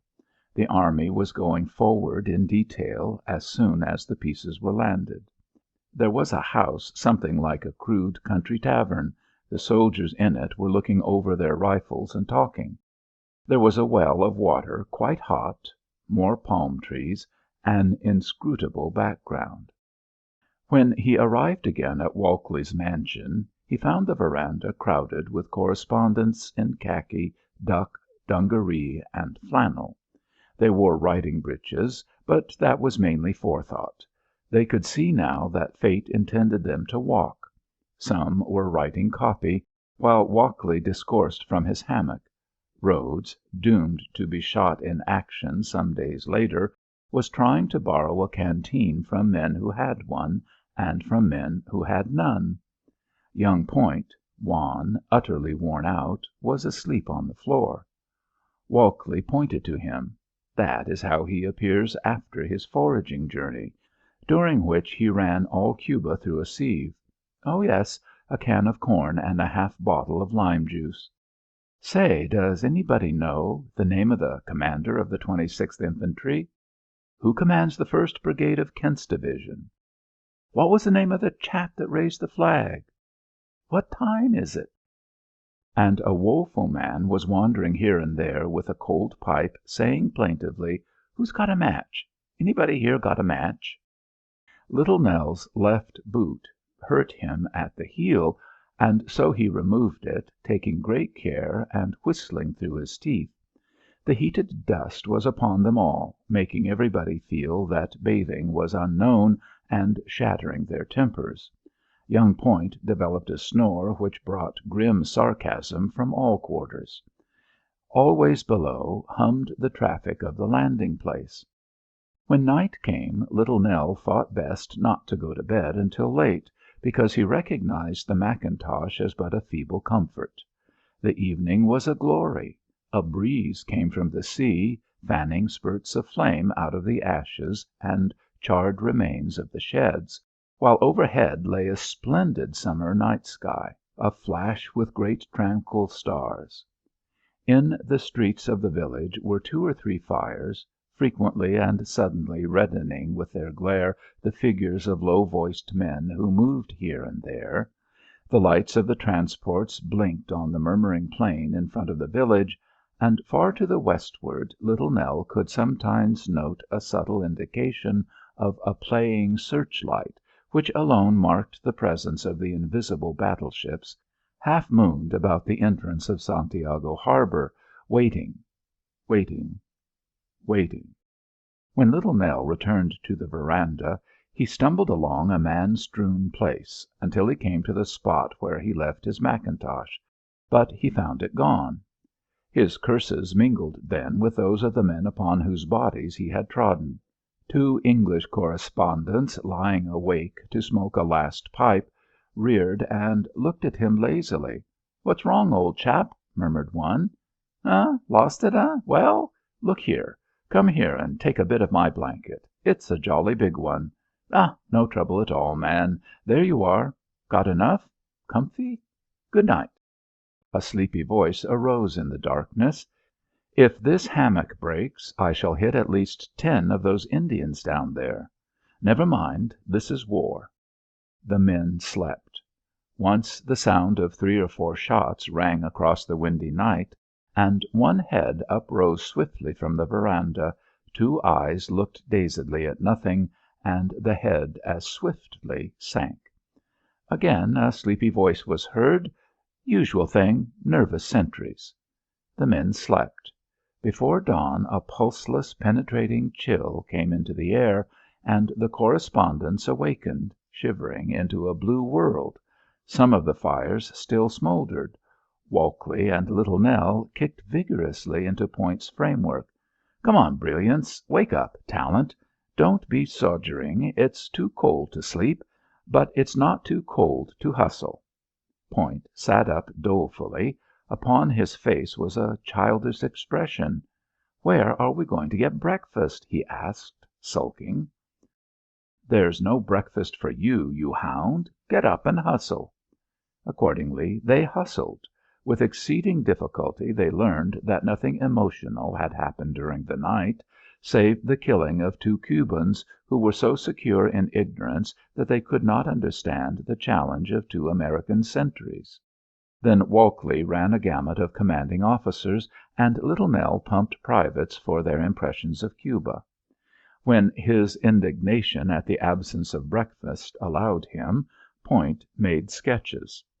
At the full break of day the Adolphus and Eclipse dispatch boat sent a boat ashore with Taylor and Shackles in it, and Walkley departed tearlessly for Jamaica, soon after he had bestowed upon his friends much tinned goods and blankets. "Well, we've got our stuff off," said Little Nell. "Now Point and I must breakfast." Shackles, for some reason, carried a great hunting knife, and with it Little Nell opened a tin of beans. "Fall to," he said amiably to Point. There were some hard biscuits. Afterwards they, the 4 of them, marched off on the route of the troops. They were well loaded with luggage, particularly young Point, who had somehow made a great gathering of unnecessary things. Hills covered with verdure soon enclosed them. They heard that the army had advanced some 9 miles with no fighting. Evidences of the rapid advance were here and there: coats, gauntlets, blanket rolls on the ground. Mule trains came herding back along the narrow trail to the sound of a little tinkling bell. Cubans were appropriating the coats and blanket rolls. The 4 correspondents hurried onward. The surety of impending battle weighed upon them always, but there was a score of minor things more intimate. Little Nell's left heel had chafed until it must have been quite raw, and every moment he wished to take a seat by the roadside and console himself from pain. Shackles and Point disliked each other extremely, and often they foolishly quarrelled over something or nothing. The blanket rolls and packages for the hand oppressed everybody. It was like being burned out of a boarding house and having to carry one's trunk 8 miles to the nearest neighbour. Moreover, Point, since he had stupidly overloaded, with great wisdom placed various cameras and other trifles in the hands of his 3 less burdened and more sensible friends. This made them fume and gnash, but in complete silence, since he was hideously youthful and innocent and unaware. They all wished to rebel, but none of them saw their way clear because they did not understand. But somehow it seemed a barbarous project. No one wanted to say anything, cursed him privately for a little ass, but said nothing. For instance, Little Nell wished to remark, "Point, you are not a thoroughbred in a half of a way. You are an inconsiderate, thoughtless little swine." "But in truth," he said, "Point, when you started out you looked like a Christmas tree. If we keep on robbing you of your bundles there soon won't be anything left for the children." Point asked dubiously, "What do you mean?" Little Nell merely laughed with deceptive good nature. They were always very thirsty. There was always a howl for the half bottle of lime juice. 5 or 6 drops from it were simply heavenly in the warm water from the canteens. Point seemed to try to keep the lime juice in his possession in order that he might get more benefit of it. Before the war was ended, the others found themselves declaring vehemently that they loathed Point, and yet when men asked them the reason, they grew quite inarticulate. The reasons seemed then so small, so childish as the reasons of a lot of women, and yet at the time his offences loomed enormous. The surety of impending battle still weighed upon them. Then it came that Shackles turned seriously ill. Suddenly he dropped his own and much of Point's traps upon the trail, wriggled out of his blanket roll, flung it away, and took seat heavily at the roadside. They saw with surprise that his face was pale as death, and yet streaming with sweat. "Boys," he said in his ordinary voice, "I'm clean played out. I can't go another step. You fellows go on, and leave me to come as soon as I am able." "Oh, no, that wouldn't do at all," said Little Nell and Tailor together.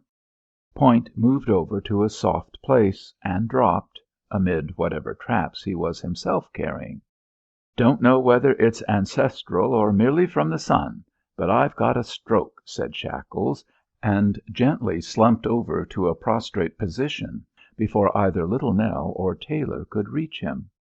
Thereafter Shackles was parental.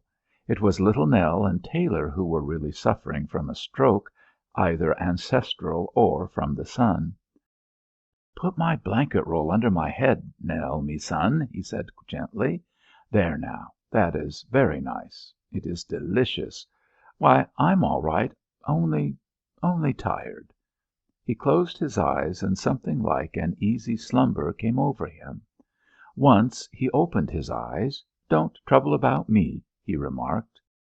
But the two fussed about him, nervous, worried, discussing this plan and that plan. It was Point who first made a businesslike statement. Seated carelessly and indifferently upon his soft place, he finally blurted out, "Say, look here, some of us have got to go on. We can't all stay here. Some of us have got to go on." It was quite true. The eclipse could take no account of strokes. In the end, Point and Tailor went on, leaving Little Nell to bring on Shackles as soon as possible. The latter two spent many hours in the grass by the roadside. They made numerous abrupt acquaintances with passing staff officers, privates, muleteers, many stopping to inquire the wherefore of the death-faced figure on the ground. Favours were done often and often, by peer and peasant, small things, of no consequence, and yet warming. It was dark when Shackles and Little Nell had come slowly to where they could hear the murmur of the army's bivouac. "Shack," gasped Little Nell to the man leaning forlornly upon him, "I guess we'd better bunk down here where we stand." "All right, old boy, anything you say," replied Shackles in the bass and hollow voice which arrives with such condition. They crawled into some bushes and distributed their belongings upon the ground. Little Nell spread out the blankets and generally played housemaid. Then they lay down, supperless, being too weary to eat. The men slept. At dawn Little Nell awakened and looked wildly for Shackles, whose empty blanket was pressed flat like a wet newspaper on the ground. But at nearly the same moment Shackles appeared, elate. "Come on," he cried. "I've rustled an invitation for breakfast." Little Nell came on with celerity. "Where? Who?" he said. "Oh, some officers," replied Shackles airily. If he had been ill the previous day, he showed it now only in some curious kind of deference he paid to Little Nell. Shackles conducted his comrade, and soon they arrived at where a captain and his one subaltern arose courteously from where they were squatting near a fire of little sticks. They wore the wide white trouser stripes of infantry officers, and upon the shoulders of their blue campaign shirts were the little marks of their rank. But otherwise there was little beyond their manners to render them different from the men who were busy with breakfast near them. The captain was old, grizzled, a common type of captain in the tiny American army, overjoyed at the active service, confident of his business, and yet breathing out in some way a note of pathos. The war was come too late. Age was grappling him, and honours were only for his widow and his children, merely a better life insurance policy. He had spent his life policing Indians with much labour, cold and heat, but with no glory for him nor his fellows. All he could now do was to die at the head of his men. If he had youthfully dreamed of a general's stars, they were now impossible to him, and he knew it. He was too old to leap so far. His sole honour was a new invitation to face death. And yet, with his ambitions lying half strangled, he was going to take his men into any sort of holocaust, because his traditions were of gentlemen and soldiers, and because he loved it for itself, the thing itself, the whirl, the unknown. If he had been degraded at that moment to be a pot wrestler, no power could have starved him from going through the campaign as a spectator. Why, the army! It was in each drop of his blood. The lieutenant was very young. Perhaps he had been hurried out of West Point at the last moment upon a shortage of officers appearing. To him all was opportunity. He was, in fact, in great luck. Instead of going off in 1898 to grill for an indefinite period on some God-forsaken heap of red-hot sand in New Mexico, he was here in Cuba on real business with his regiment. When the big engagement came, he was sure to emerge from it either horizontally or at the head of a company, and what more could a boy ask? He was a very modest lad, and talked nothing of his frame of mind, but an expression of blissful contentment was ever upon his face. He really accounted himself the most fortunate boy of his time, and he felt almost certain that he would do well. It was necessary to do well. He would do well. And yet, in many ways, these two were alike. The grizzled captain with his gently mournful countenance, too late, and the elate young second lieutenant, his commission hardly dry. Here again it was the influence of the army. After all, they were both children of the army. It is possible to spring into the future here and chronicle what happened later. The captain, after 35 years of waiting for his chance, took his Mauser bullet through the brain at the foot of San Juan Hill in the very beginning of the battle, and the boy arrived on the crest panting, sweating, but unscratched, and not sure whether he commanded one company or a whole battalion. Thus fate dealt to the hosts of Shackles and Little Nell.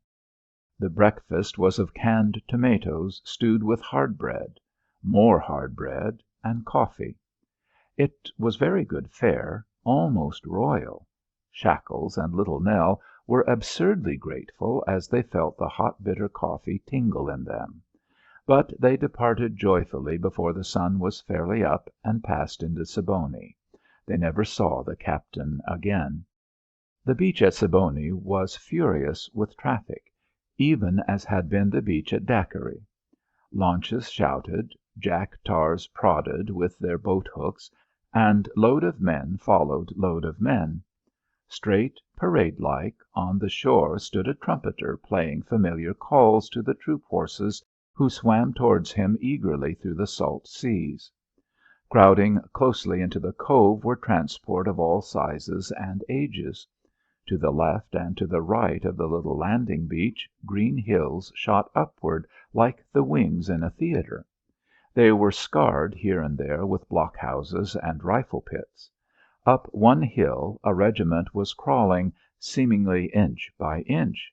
Shackles and Little Nell walked among palms and scrubby bushes, near pools, over spaces of sand, holding little monuments of biscuit boxes, ammunition boxes, and supplies of all kinds. Some regiment was just collecting itself from the ships, and the men made great patches of blue on the brown sand. Shackles asked a question of a man accidentally: "Where's that regiment going to?" He pointed to the force that was crawling up the hill. The man grinned and said: "They're going to look for a fight." "Looking for a fight," said Shackles and Little Nell together. They stared into each other's eyes. Then they set off for the foot of the hill. The hill was long and toilsome. Below them spread wider and wider a vista of ships quiet on a grey sea. A busy black disembarkation place. Tall, still, green hills. A village of well separated cottages. Palms. A bit of road. Soldiers marching. They passed vacant Spanish trenches. Little 12-foot blockhouses. Soon they were on a fine upland near the sea. The path, under ordinary conditions, must have been a beautiful wooded way. It wound in the shade of thickets of fine trees, then through rank growths of bushes with revealed and fantastic roots, then through a grassy space which had all the beauty of a neglected orchard. But always from under their feet scuttled noisy land crabs, demons to the nerves, which in some way possessed a semblance of moon-like faces upon their blue or red bodies. And these faces were turned with expressions of deepest horror upon Shackles and Little Nell as they sped to overtake the pugnacious regiment. The route was paved with coats, hats, tent and blanket rolls, ration tins, haversacks, anything but ammunition belts, rifles, and canteens. They heard a dull noise of voices in front of them, men talking too loud for the etiquette of the forest, and presently they came upon 2 or 3 soldiers lying by the roadside, flame-faced, utterly spent from the hurried march in the heat. One man came limping back along the path. He looked to them anxiously for sympathy and comprehension. "Hurt my knee. I swear I couldn't keep up with the boys. I had to leave 'em. Wasn't that tough luck?" His collar rolled away from a red, muscular neck, and his bare forearms were better than stanchions. Yet he was almost babyishly tearful in his attempt to make the 2 correspondents feel that he had not turned back because he was afraid. They gave him scant courtesy, tinctured with 1 drop of sympathetic yet cynical understanding. Soon they overtook the hospital squad, men addressing chaste language to some pack mules, a talkative sergeant, 2 amiable, cool-eyed young surgeons. Soon they were amid the rear troops of the dismounted volunteer cavalry regiment which was moving to attack. The men strode easily along, arguing one to another on ulterior matters. If they were going into battle, they either did not know it, or they concealed it well. They were more like men going into a bar at 1 o'clock in the morning. Their laughter rang through the Cuban woods. And in the meantime, soft, mellow, sweet, sang the voice of the Cuban wood dove, the Spanish guerilla calling to his mate. Forest music. On the flanks, deep back on both flanks, the adorable wood dove singing only of love. Some of the advancing Americans said it was beautiful. It was beautiful. The Spanish guerilla called to his mate.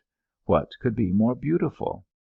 Shackles and Little Nell rushed precariously through waist-high bushes until they reached the center of the single-filed regiment.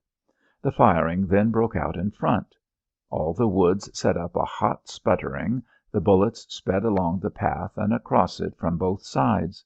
The thickets presented nothing but dense masses of light green foliage, out of which these swift steel things were born supernaturally. It was a volunteer regiment going into its first action against an enemy of unknown force in a country where the vegetation was thicker than fur on a cat.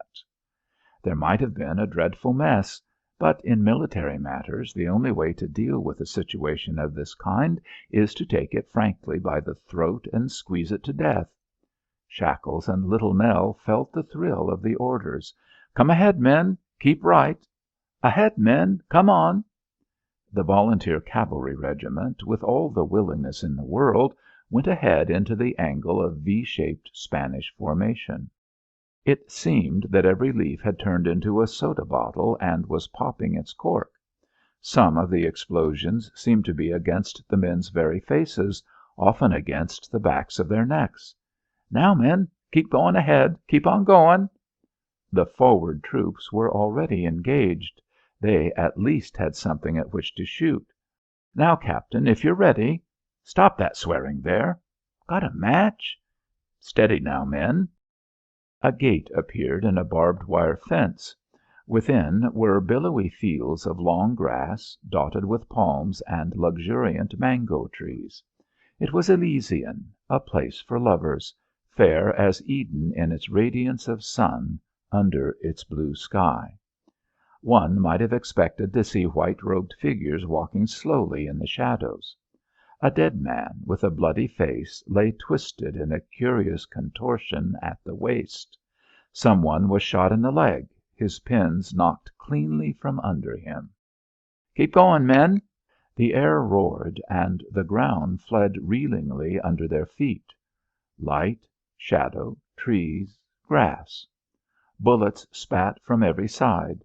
Once they were in a thicket, and the men, blanched and bewildered, turned one way and then another, not knowing which way to turn.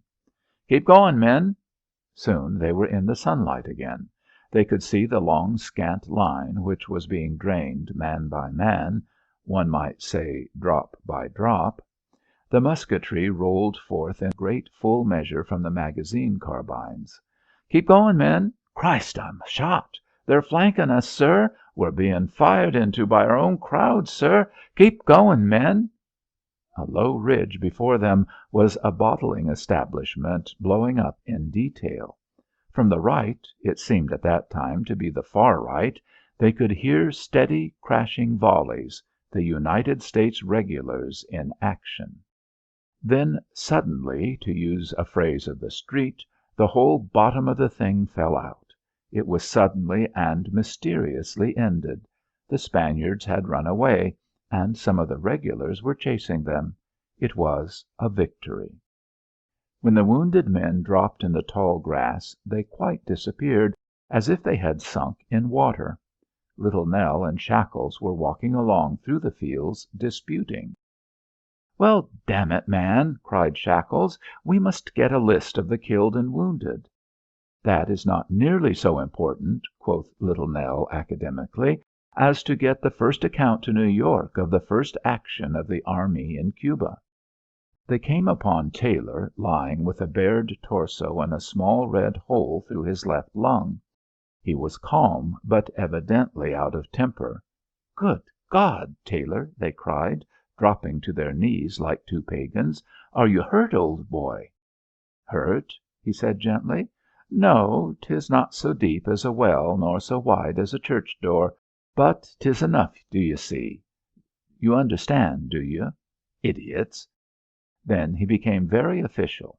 "Shackles, feel and see what's under my leg. It's a small stone or a burr or something. Don't be clumsy now. Be careful. Be careful." Then he said angrily, "Oh, you didn't find it at all, damn it!" In reality there was nothing there, and so Shackles could not have removed it. "Sorry, old boy," he said meekly. "Well, you may observe that I can't stay here more than a year," said Taylor with some oratory, "and the hospital people have their own work in hand. It behooves you, Nell, to fly to Siboney, arrest a dispatch boat, get a cot and some things, and some minions to carry me. If I get once down to the base I'm all right, but if I stay here I'm dead. Meantime, Shackles can stay here and try to look as if he liked it." There was no disobeying the man. Lying there with a little red hole in his left lung, he dominated them through his helplessness, and through their fear that if they angered him he would move and bleed. "Well?" said Little Nell. "Yes," said Shackles, nodding. Little Nell departed. "That blanket you lent me," Taylor called after him, "is back there somewhere with Point." Little Nell noted that many of the men who were wandering among the wounded seemed so spent with the toil and excitement of their first action that they could hardly drag one leg after the other. He found himself suddenly in the same condition.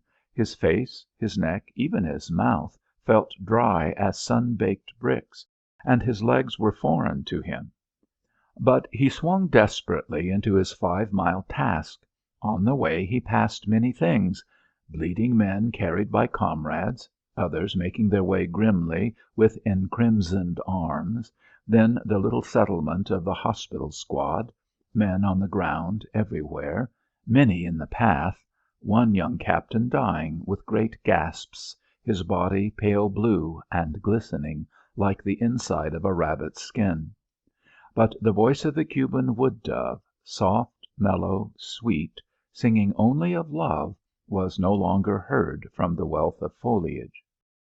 Presently the hurrying correspondent met another regiment coming to assist, a line of 1,000 men in a single file through the jungle. "Well, how's it going, old man?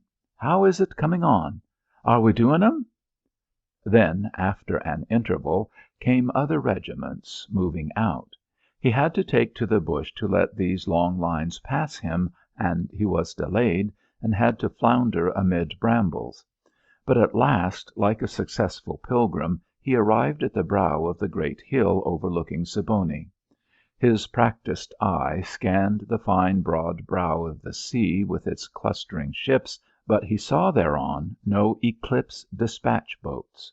He zigzagged heavily down the hill, and arrived finally amid the dust and outcries of the base. He seemed to ask 1,000 men if they had seen an Eclipse boat on the water, or an Eclipse correspondent on the shore. They all answered no. He was like a poverty-stricken and unknown suppliant at a foreign court. Even his plea got only ill hearings. He had expected the news of the serious wounding of Taylor to appall the other correspondents, but they took it quite calmly. It was as if their sense of an impending great battle between two large armies had quite got them out of focus for these minor tragedies. Taylor was hurt, yes? They looked at Little Nell, dazed. How curious that Taylor should be almost the first. How very curious, yes. But as far as arousing them to any enthusiasm of active pity, it seemed impossible. He was lying up there in the grass, was he? Too bad, too bad, too bad. Little Nell went alone and lay down in the sand with his back against a rock. Taylor was prostrate up there in the grass. Never mind. Nothing was to be done. The whole situation was too colossal. Then into his zone came Walkley, the invincible. "Walkley!" yelled Little Nell. Walkley came quickly, and Little Nell lay weakly against his rock and talked. In 30 seconds Walkley understood everything, had hurled a drink of whiskey into Little Nell, had admonished him to lie quiet, and had gone to organize and manipulate. When he returned he was a trifle dubious and backward. Behind him was a singular squad of volunteers from the Adolphus, carrying among them a wire-woven bed. "Look here, Nell," said Walkley in bashful accents, "I've collected a battalion here which is willing to go bring Taylor, but they say you can't show them where he is?" "Yes," said Little Nell, arising. When the party arrived at Siboney and deposited Taylor in the best place, Walkley had found a house and stocked it with canned soups. Therein Shackles and Little Nell revelled for a time, and then rolled on the floor in their blankets. Little Nell tossed a great deal. "Oh, I'm so tired. Good God, I'm tired. I'm tired. In the morning a voice aroused them. It was a swollen, important circus voice saying, "Where is Mr. Nell? I wish to see him immediately." "Here I am, Rogers," cried little Nell. "Oh, Nell," said Rogers, "here's a dispatch to me which I thought you had better read." Little Nell took the dispatch. It was: "Tell Nell can't understand his inaction. Tell him come home first steamer from Port Antonio, Jamaica.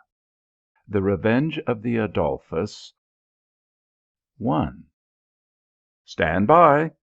Shackles had come down from the bridge of the Adolphus and flung this command at three fellow correspondents who in the galley were busy with pencils trying to write something exciting and interesting from 4 days' quiet cruising. They looked up casually. What for? They did not intend to arouse for nothing. Ever since Shackles had heard the men of the Navy directing each other to stand by for this thing and that thing, he had used the two words as his pet phrase, and was continually telling his friends to stand by. Sometimes its portentous and emphatic reiteration became highly exasperating, and men were apt to retort sharply, "Well, I am standing by, ain't I?" On this occasion they detected that he was serious. "Well, what for?" they repeated. In his answer Shackles was reproachful as well as impressive. "Stand by? Stand by for a Spanish gunboat. A Spanish gunboat in chase. Stand by for 2 Spanish gunboats, both of them in chase." The others looked at him for a brief space and were almost certain that they saw truth written upon his countenance. Whereupon they tumbled out of the galley and galloped up to the bridge. The cook, with a mere inkling of tragedy, was now out on deck bawling, "What's the matter? What's the matter? What's the matter?" Aft, the grimy head of a stoker was thrust suddenly up through the deck, so to speak. The eyes flashed in a quick look astern, and then the head vanished. The correspondents were scrambling on the bridge. "Where's my glasses, damn it? Here, let me take a look. Are they Spaniards, Captain? Are you sure?" The skipper of the Adolphus was at the wheel.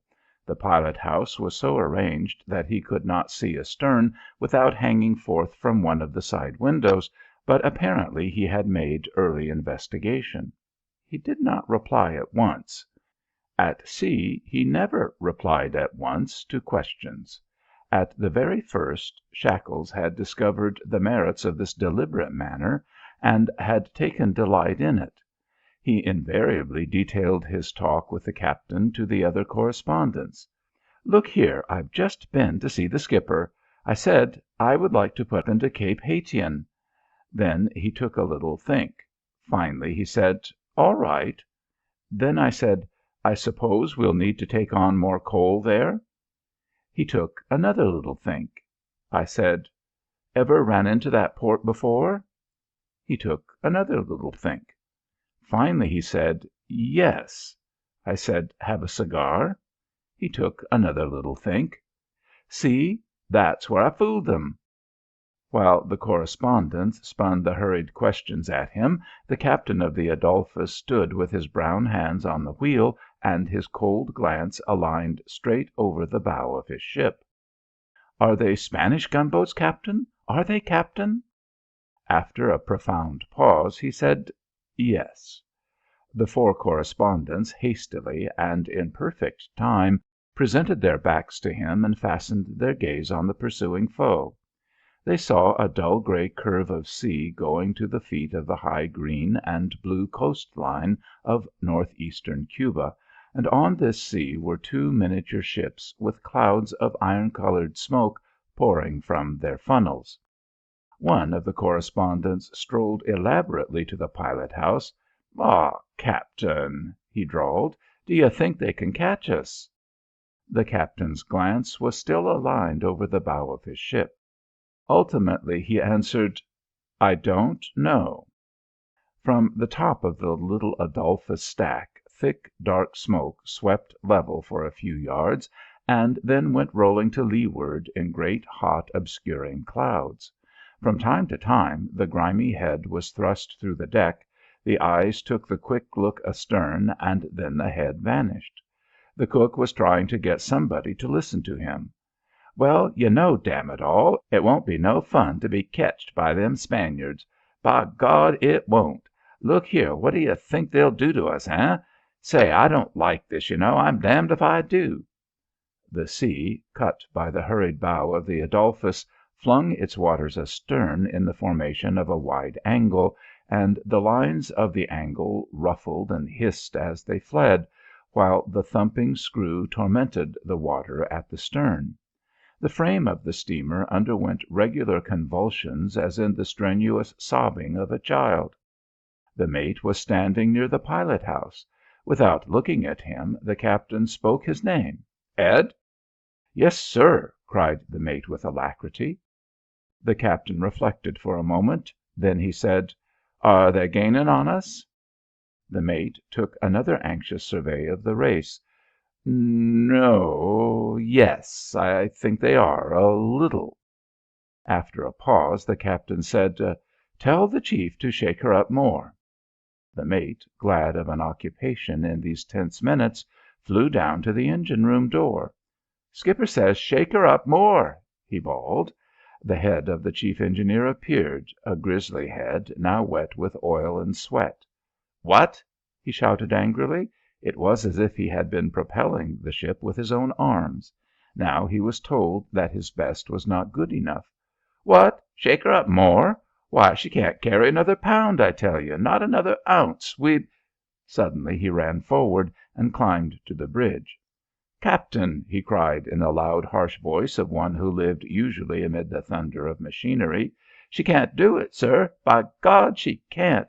She's turning over now faster than she ever did in her life, and we'll all blow to hell." The low-toned, impassive voice of the captain suddenly checked the chief's clamour. "I'll blow her up," he said, "but I won't get catched if I can help it." Even then the listening correspondents found a second in which to marvel that the captain had actually explained his point of view to another human being. The engineer stood blank. Then suddenly he cried, "All right, sir." He threw a hurried look of despair at the correspondents, the deck of the Adolphus, the pursuing enemy, Cuba, the sky, and the sea. He vanished in the direction of his post. A correspondent was suddenly regifted with the power of prolonged speech. "Well, you see, the game is up, damn it. See? We can't get out of it. The skipper will blow up the whole bunch before he'll let his ship be taken, and the Spaniards are gaining. Well, that's what comes from going to war in an 8-knot tub." He bitterly accused himself, the others, and the dark, sightless, indifferent world. This certainty of coming evil affected each one differently. One was made garrulous. One kept absent-mindedly snapping his fingers and gazing at the sea. Another stepped nervously to and fro, looking everywhere as if for employment for his mind.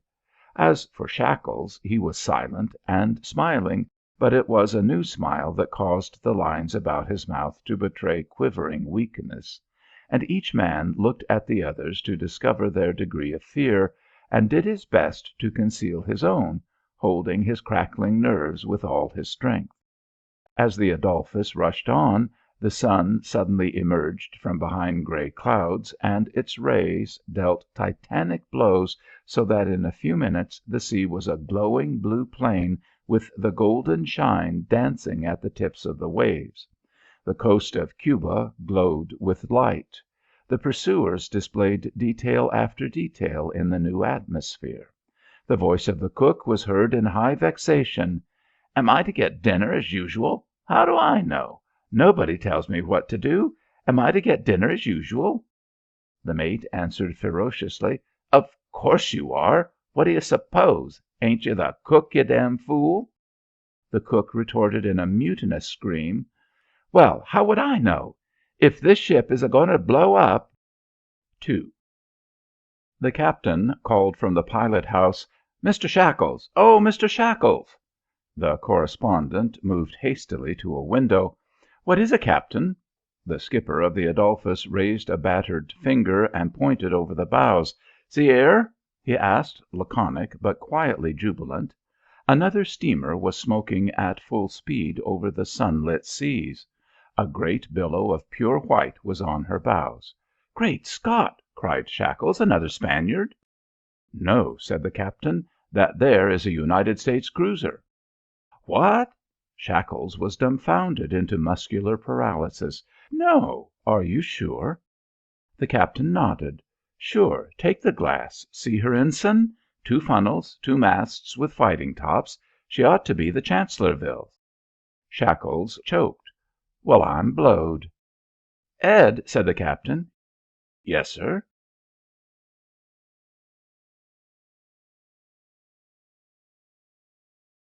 "Tell the chief there is no hurry." Shackles suddenly bethought him of his companions. He dashed to them and was full of quick scorn of their gloomy faces. Brace up there! Are you blind? Can't you see her?" "See what?" "Why, the Chancellorville, you blind mice!" roared Shackles. "See her? See her? See her?" The others sprang, saw, and collapsed. Shackles was a madman for the purpose of distributing the news. "Cook!" he shrieked. "Don't you see her, Cook? Good God, man, don't you see her?" He ran to the lower deck and howled his information everywhere. Suddenly the whole ship smiled. Men clapped each other on the shoulder and joyously shouted. The captain thrust his head from the pilot house to look back at the Spanish ships. Then he looked at the American cruiser. "Now we'll see," he said grimly and vindictively to the mate. "Guess somebody else will do some running." The mate chuckled. The 2 gunboats were still headed hard for the Adolphus, and she kept on her way. The American cruiser was coming swiftly. "It's the Chancellorville!" cried Shackles. "I know her. We'll see a fight at sea, my boys, a fight at sea." The enthusiastic correspondents pranced in Indian revels. The Chancellorville, 2,000 tons, 18.6 knots, 10 5-inch guns, came on tempestuously, sheering the water high with her sharp bow. From her funnels the smoke raced away in driven sheets. She loomed with extraordinary rapidity like a ship bulging and growing out of the sea. She swept by the Adolphus so close that one could have thrown a walnut on board.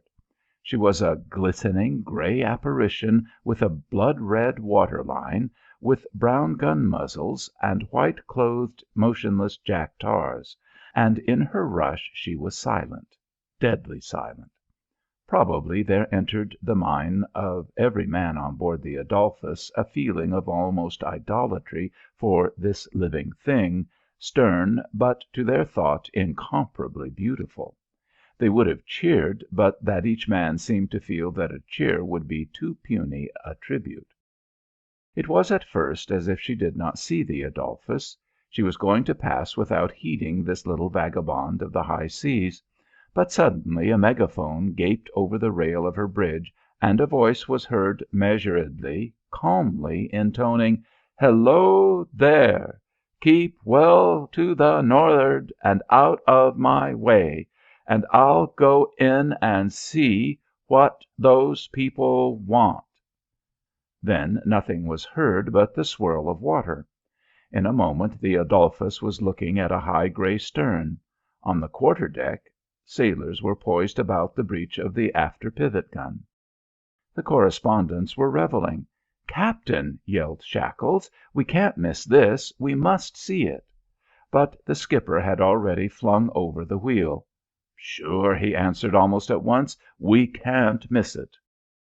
The cook was arrogantly, grossly triumphant. His voice rang along the deck. "There now, how will the Spinachers like that? Now it's our turn. We've been doing the running away, but now we'll do the chasing." Apparently feeling some twinge of nerves from the former strain, he suddenly demanded, "Say, who's got any whiskey? I'm near dead for a drink." When the Adolphus came about she laid her course for a position to the northward of a coming battle, but the situation suddenly became complicated. When the Spanish ships discovered the identity of the ship that was steaming toward them, They did not hesitate over their plan of action. With one accord they turned and ran for port. Laughter arose from the Adolphus. The captain broke his orders, and instead of keeping to the northward, he headed in the wake of the impetuous Chancellorville. The correspondents crowded on the bow. The Spaniards, when their broadsides became visible, were seen to be ships of no importance, mere little gunboats for work in the shallows back of the reefs, and it was certainly discreet to refuse encounter with the 5-inch guns of the Chancellorville. But the joyful Adolphus took no account of this discretion. The pursuit of the Spaniards had been so ferocious that the quick change to heels overhead flight filled that corner of the mind which is devoted to the spirit of revenge. It was this that moved Shackles to yell taunts futilely at the faraway ships. "Well, how do you like it, eh? How do you like it?" The Adolphus was drinking compensation for her previous agony. The mountains of the shore now shadowed high into the sky, and the square white houses of a town could be seen near a vague cleft which seemed to mark the entrance to a port. The gunboats were now near to it. Suddenly white smoke streamed from the bow of the Chancellorville and developed swiftly into a great bulb which drifted in fragments down the wind. Presently the deep-throated boom of the gun came to the ears on board the Adolphus. The shot kicked up a high jet of water into the air astern of the last gunboat. The black smoke from the funnels of the cruiser made her look like a collier on fire, and in her desperation she tried many more long shots, but presently the Adolphus, murmuring disappointment, saw the Chancellorville sheer from the chase. In time they came up with her, and she was an indignant ship. Gloom and wrath was on the forecastle, and wrath and gloom was on the quarter-deck. A sad voice from the bridge said, "Just missed 'em." Shackles gained permission to board the cruiser, and in the cabin he talked to Lieutenant Commander Surrey, tall, bald-headed, and angry. "Shoals," said the captain of the Chancellorville. "I can't go any nearer, and those gunboats could steam along a stone sidewalk if only it was wet." Then his bright eyes became brighter. "I'll tell you what. The Chicken, the Holy Moses, and the Mongolian are on station off Nuevitas. If you will do me a favor, why, to-morrow I will give those people a game." 3.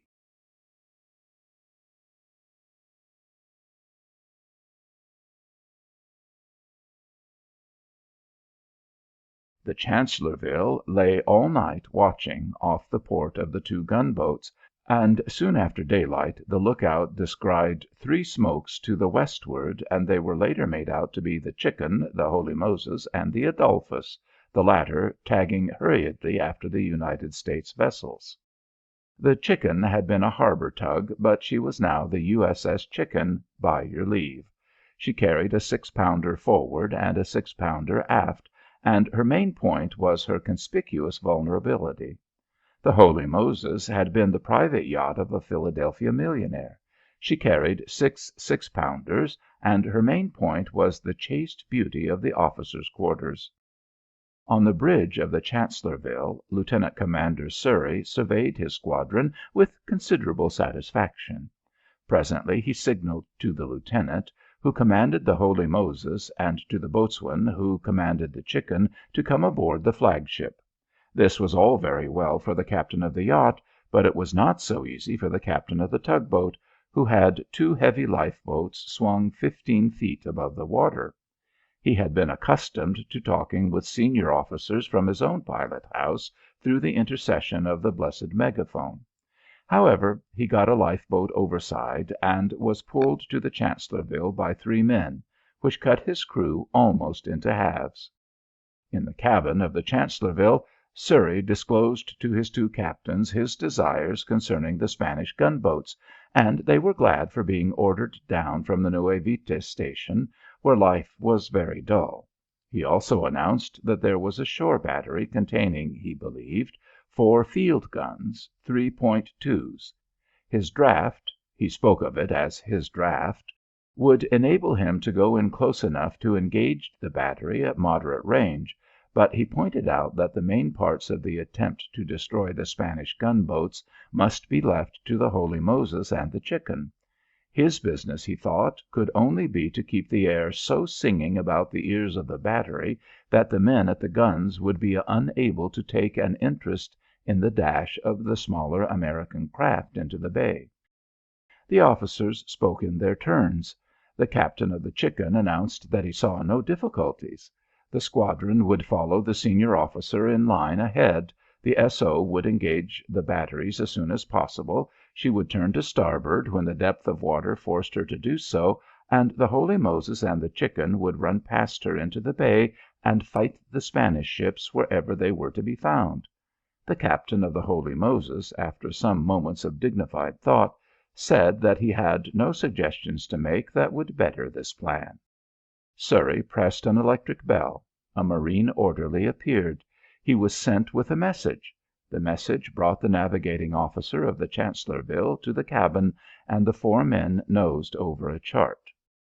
In the end, Surrey declared that he had made up his mind, and the juniors remained in expectant silence for 3 minutes while he stared at the bulkhead. Then he said that the plan of the Chicken's captain seemed to him correct in the main.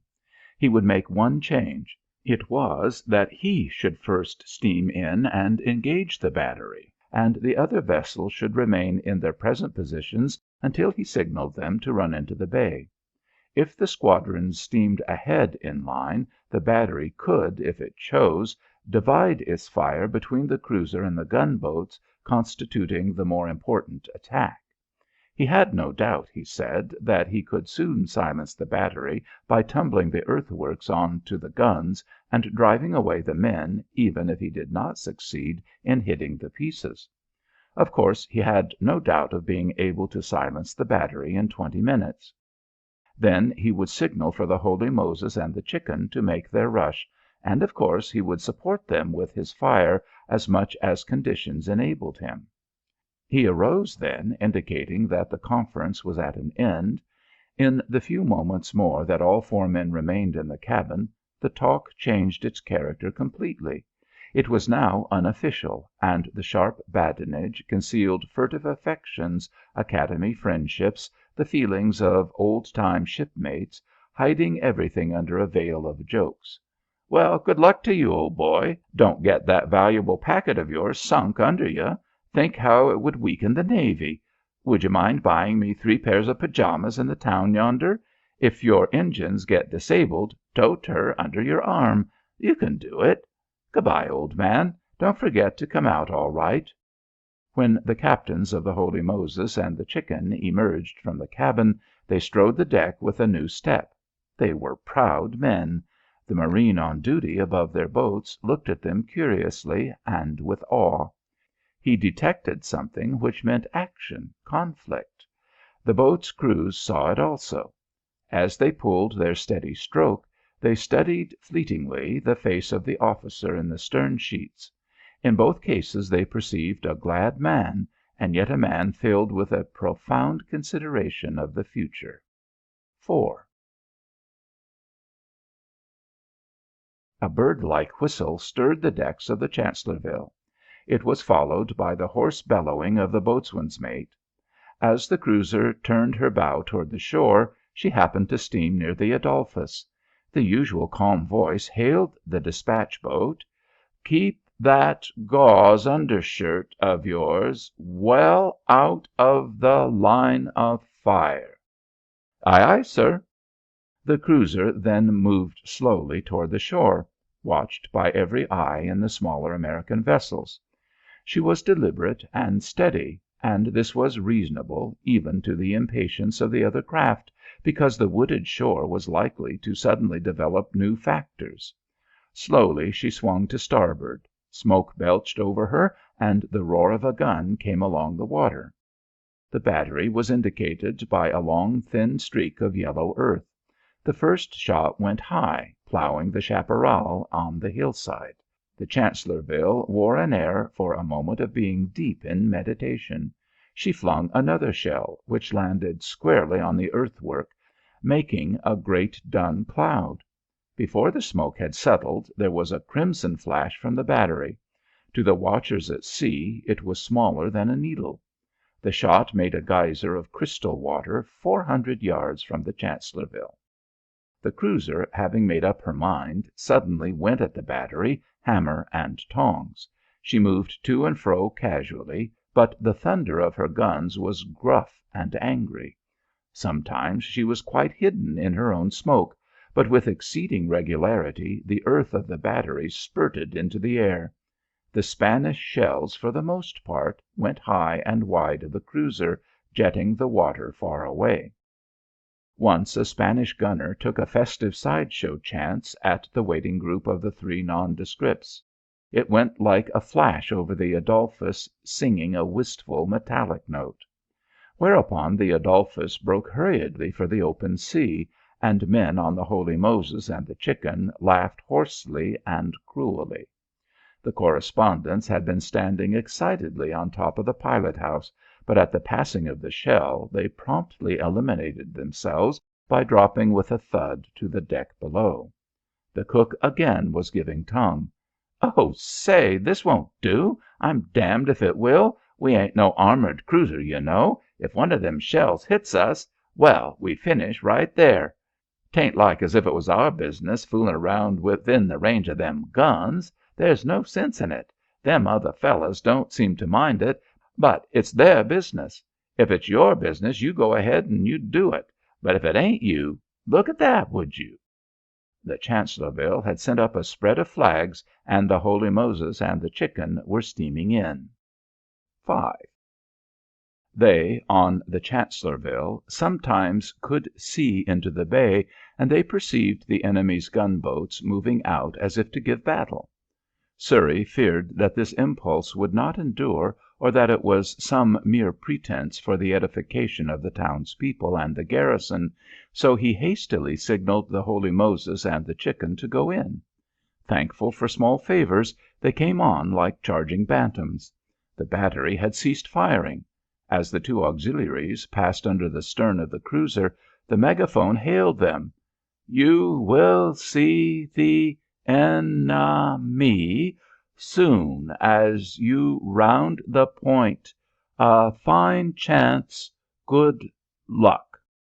As a matter of fact, the Spanish gunboats had not been informed of the presence of the Holy Moses and the Chicken off the bar, and they were just blustering down the bay over the protective shoals to make it appear that they scorned the Chancellorville. But suddenly, from around the point, there burst into view a steam yacht, closely followed by a harbour tug. The gunboats took one swift look at this horrible sight and fled screaming. Lieutenant Reigate, commanding the Holy Moses, had under his feet a craft that was capable of some speed, although before a solemn tribunal one would have to admit that she conscientiously belied almost everything that the contractors had said of her originally. Boatswain Pent, commanding the Chicken, was in possession of an utterly different kind. The Holy Moses was an antelope. The Chicken was a man who could carry a piano on his back. In this race, Pent had the mortification of seeing his vessel outstripped badly. The entrance of the two American craft had had a curious effect upon the shores of the bay. Apparently every one had slept in the assurance that the Chancellorville could not cross the bar, and that the Chancellorville was the only hostile ship. Consequently, the appearance of the Holy Moses and the Chicken created a curious and complete emotion. Reigate, on the bridge of the Holy Moses, laughed when he heard the bugles shrilling and saw through his glasses the wee figures of men running hither and thither on the shore. It was the panic of the China when the bull entered the shop. The whole bay was bright with sun. Every detail of the shore was plain. From a brown hut abeam of the Holy Moses, some little men ran out waving their arms and turning their tiny faces to look at the enemy. Directly ahead, some 4 miles, appeared the scattered white houses of a town with a wharf, and some schooners in front of it. The gunboats were making for the town. There was a stone fort on the hill, overshadowing, but Reigate conjectured that there was no artillery in it. There was a sense of something intimate and impudent in the minds of the Americans. It was like climbing over a wall and fighting a man in his own garden. It was not that they could be in any wise shaken in their resolve. It was simply that the overwhelmingly Spanish aspect of things made them feel like gruff intruders. Like many of the emotions of wartime, this emotion had nothing at all to do with war. Rygate's only commissioned subordinate called up from the bow gun, "May I open fire, sir? I think I can fetch that last one." "Yes." Immediately the 6-pounder crashed, and in the air was the spinning wire noise of the flying shot. It struck so close to the last gunboat that it appeared that the spray went aboard. The swift-handed men at the gun spoke of it. "Gave 'em a bath that time, anyhow. First one they've ever had. Dry 'em off this time, Jim." The young ensign said, "Steady!" And so the Holy Moses raced in, firing, until the whole town, fort, waterfront, and shipping, were as plain as if they had been done on paper by a mechanical draughtsman. The gunboats were trying to hide in the bosom of the town. One was frantically tying up to the wharf, and the other was anchoring within 100 yards of the shore. The Spanish infantry, of course, had dug trenches along the beach, and suddenly the air over the Holy Moses sung with bullets. The shore line thrummed with musketry. Also some antique shells screamed. 6. The Chicken was doing her best. Pent's posture at the wheel seemed to indicate that her best was about 34 knots. In his eagerness he was braced as if he alone was taking in a 10,000-ton battleship through Hell Gate. But the Chicken was not too far in the rear, and Pent could see clearly that he was to have no minor part to play. Some of the antique shells had struck the Holy Moses, and he could see the escaped steam shooting up from her. She lay close inshore and was lashing out with 4 6-pounders, as if this was the last opportunity she would have to fire them. She had made the Spanish gunboats very sick. A solitary gun on the one moored to the wharf was from time to time firing wildly. Otherwise the gunboats were silent. But the beach in front of the town was a line of fire. The Chicken headed for the Holy Moses, and as soon as possible the 6-pounder in her bow began to crack at the gunboat moored to the wharf. In the meantime the Chancellorville prowled off the bar, listening to the firing, anxious, acutely anxious, and feeling her impotency in every inch of her small steel frame. And in the meantime the Adolphus squatted on the waves and brazenly waited for news. One could thoughtfully count the seconds and reckon that in this second and that second a man had died, if one chose. But no one did it. Undoubtedly the spirit was that the flag should come away with honour, honour complete, perfect, leaving no loose unfinished end over which the Spaniards could erect a monument of satisfaction, glorification. The distant guns boomed to the ears of the silent bluejackets at their stations on the cruiser. The Chicken steamed up to the Holy Moses and took into her nostrils the odour of steam, gunpowder, and burnt things. Rifle bullets simply steamed over them both. In the merest flash of time, Pent took into his remembrance the body of a dead quartermaster on the bridge of his consort. The 2 megaphones uplifted together, but Pent's eager voice cried out first, "Are you injured, sir?"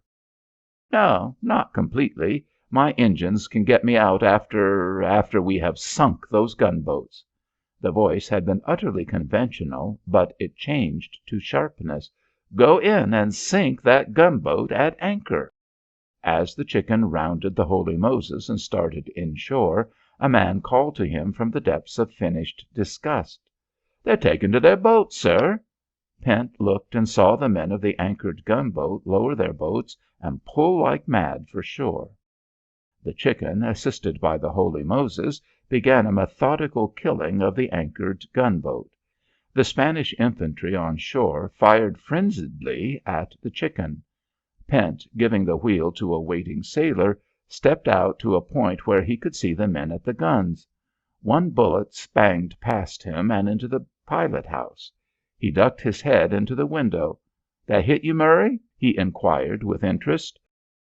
"No, sir," cheerfully responded the man at the wheel.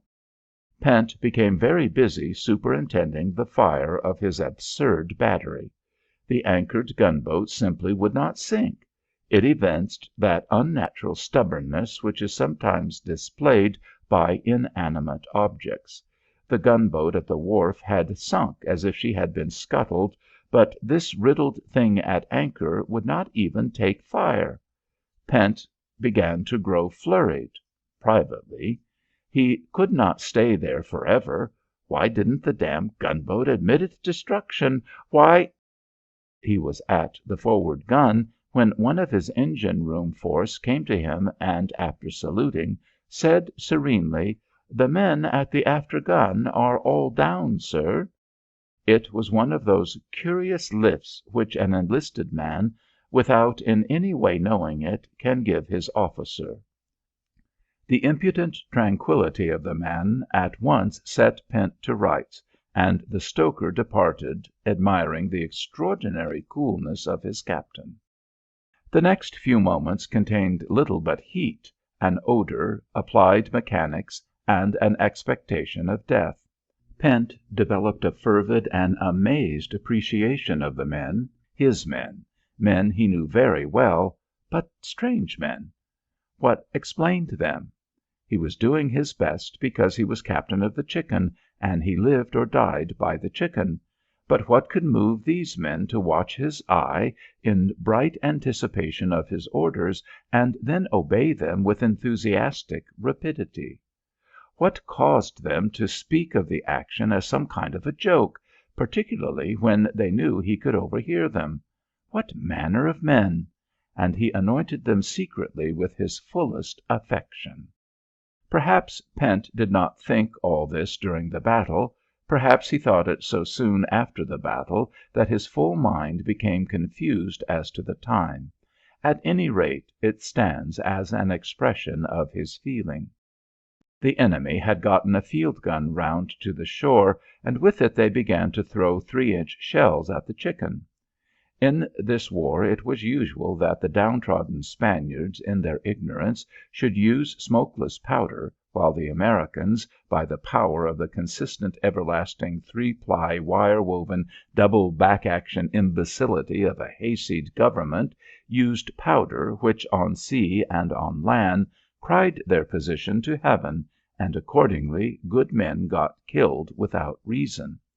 At first Pent could not locate the field gun at all, but as soon as he found it, he ran aft with one man and brought the after 6-pounder again into action. He paid little heed to the old gun crew. One was lying on his face, apparently dead. Another was prone with a wound in the chest, while the third sat with his back to the deck house holding a smitten arm. This last one called out huskily, "Give 'em hell, sir!" The minutes of the battle were either days, years, or they were flashes of a second. Once Pent, looking up, was astonished to see 3 shell holes in the Chicken's funnel, made surreptitiously, so to speak. "If we don't silence that field gun, she'll sink us, boys." The eyes of the man sitting with his back against the deck house were looking from out his ghastly face at the new gun crew. He spoke with the supreme laziness of a wounded man. "Give 'em hell!" Pent felt a sudden twist of his shoulder. He was wounded, slightly. The anchored gunboat was in flames. 7. Pent took his little blood-stained towboat out to the Holy Moses. The yacht was already under way for the bay entrance. As they were passing out of range, the Spaniards heroically redoubled their fire, which is their custom. Pent, moving busily about the decks, stopped suddenly at the door of the engine room. His face was set and his eyes were steely. He spoke to one of the engineers. "During the action I saw you firing at the enemy with a rifle. I told you once to stop, and then I saw you at it again. Pegging away with a rifle is no part of your business. I want you to understand that you are in trouble." The humbled man did not raise his eyes from the deck. Presently the Holy Moses displayed an anxiety for the chicken's health. "1 killed and 4 wounded, sir." "Have you enough men left to work your ship?" After deliberation, Pent answered, "No, sir." "Shall I send you assistance?" "No, sir. I can get to sea all right." As they neared the point they were edified by the sudden appearance of a serio comic ally. The Chancellorville at last had been unable to stand the strain, and had sent in her launch with an ensign, 5 seamen, and a number of marksmen marines. She swept hotfoot around the point, bent on terrible slaughter. The 1-pounder of her bow presented a formidable appearance. The Holy Moses and the Chicken laughed until they brought indignation to the brow of the young ensign. But he forgot it when, with some of his men, he boarded the Chicken to do what was possible for the wounded. The nearest surgeon was aboard the Chancellorville. There was absolute silence on board the cruiser as the Holy Moses steamed up to report. The bluejackets listened with all their ears. The commander of the yacht spoke slowly into his megaphone. "We have destroyed the 2 gunboats, sir." There was a burst of confused cheering on the forecastle of the Chancellorville, but an officer's cry quelled it. "Very good. Will you come aboard?" 2 correspondents were already on the deck of the cruiser. Before the last of the wounded were hoisted aboard the cruiser, the Adolphus was on her way to Key West.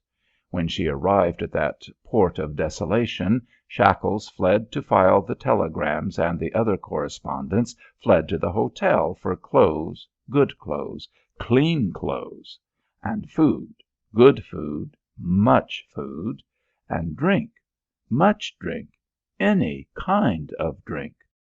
Days afterward, when the officers of the noble squadron received the newspapers containing an account of their performance, they looked at each other somewhat dejectedly. "Heroic assault! Grand daring of Boatswain Pent! Superb accuracy of the Holy Moses fire! Gallant tars of the Chicken! Their names should be remembered as long as America stands! Terrible losses of the enemy!" When the Secretary of the Navy ultimately read the report of Commander Surrey, S.O.P., he had to prick himself with a dagger in order to remember that anything at all out of the ordinary had occurred. The Sergeant's Private Madhouse. The moonlight was almost steady blue flame, and all this radiance was lavished out upon a still, lifeless wilderness of stunted trees and cactus plants. The shadows lay upon the ground, pools of black and sharply outlined, resembling substances, fabrics, and not shadows at all. From afar came the sound of the sea coughing among the hollows in the coral rock. The land was very empty. One could easily imagine that Cuba was a simple, vast solitude. One could wonder at the moon taking all the trouble of this splendid illumination. There was no wind. Nothing seemed to live. But in a particular large group of shadows lay an outpost of some 40 United States Marines. If it had been possible to approach them from any direction without encountering one of their sentries, one could have gone stumbling among sleeping men, and men who sat waiting, their blankets tented over their heads. One would have been in among them before one's mind could have decided whether they were men or devils. If a Marine moved, he took the care and the time of one who walks across a death chamber. The lieutenant in command reached for his watch, and the nickel chain gave forth the faintest tinkling sound. He could see the glistening 5 or 6 pairs of eyes that slowly turned to regard him.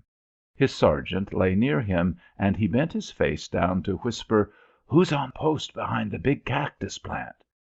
"Dryden," replied the sergeant, just over his breath. After a pause the lieutenant murmured, "He's got too many nerves. I shouldn't have put him there." The sergeant asked if he should crawl down and look into affairs at Dryden's post. The young officer nodded assent, and the sergeant, softly cocking his rifle, went away on his hands and knees.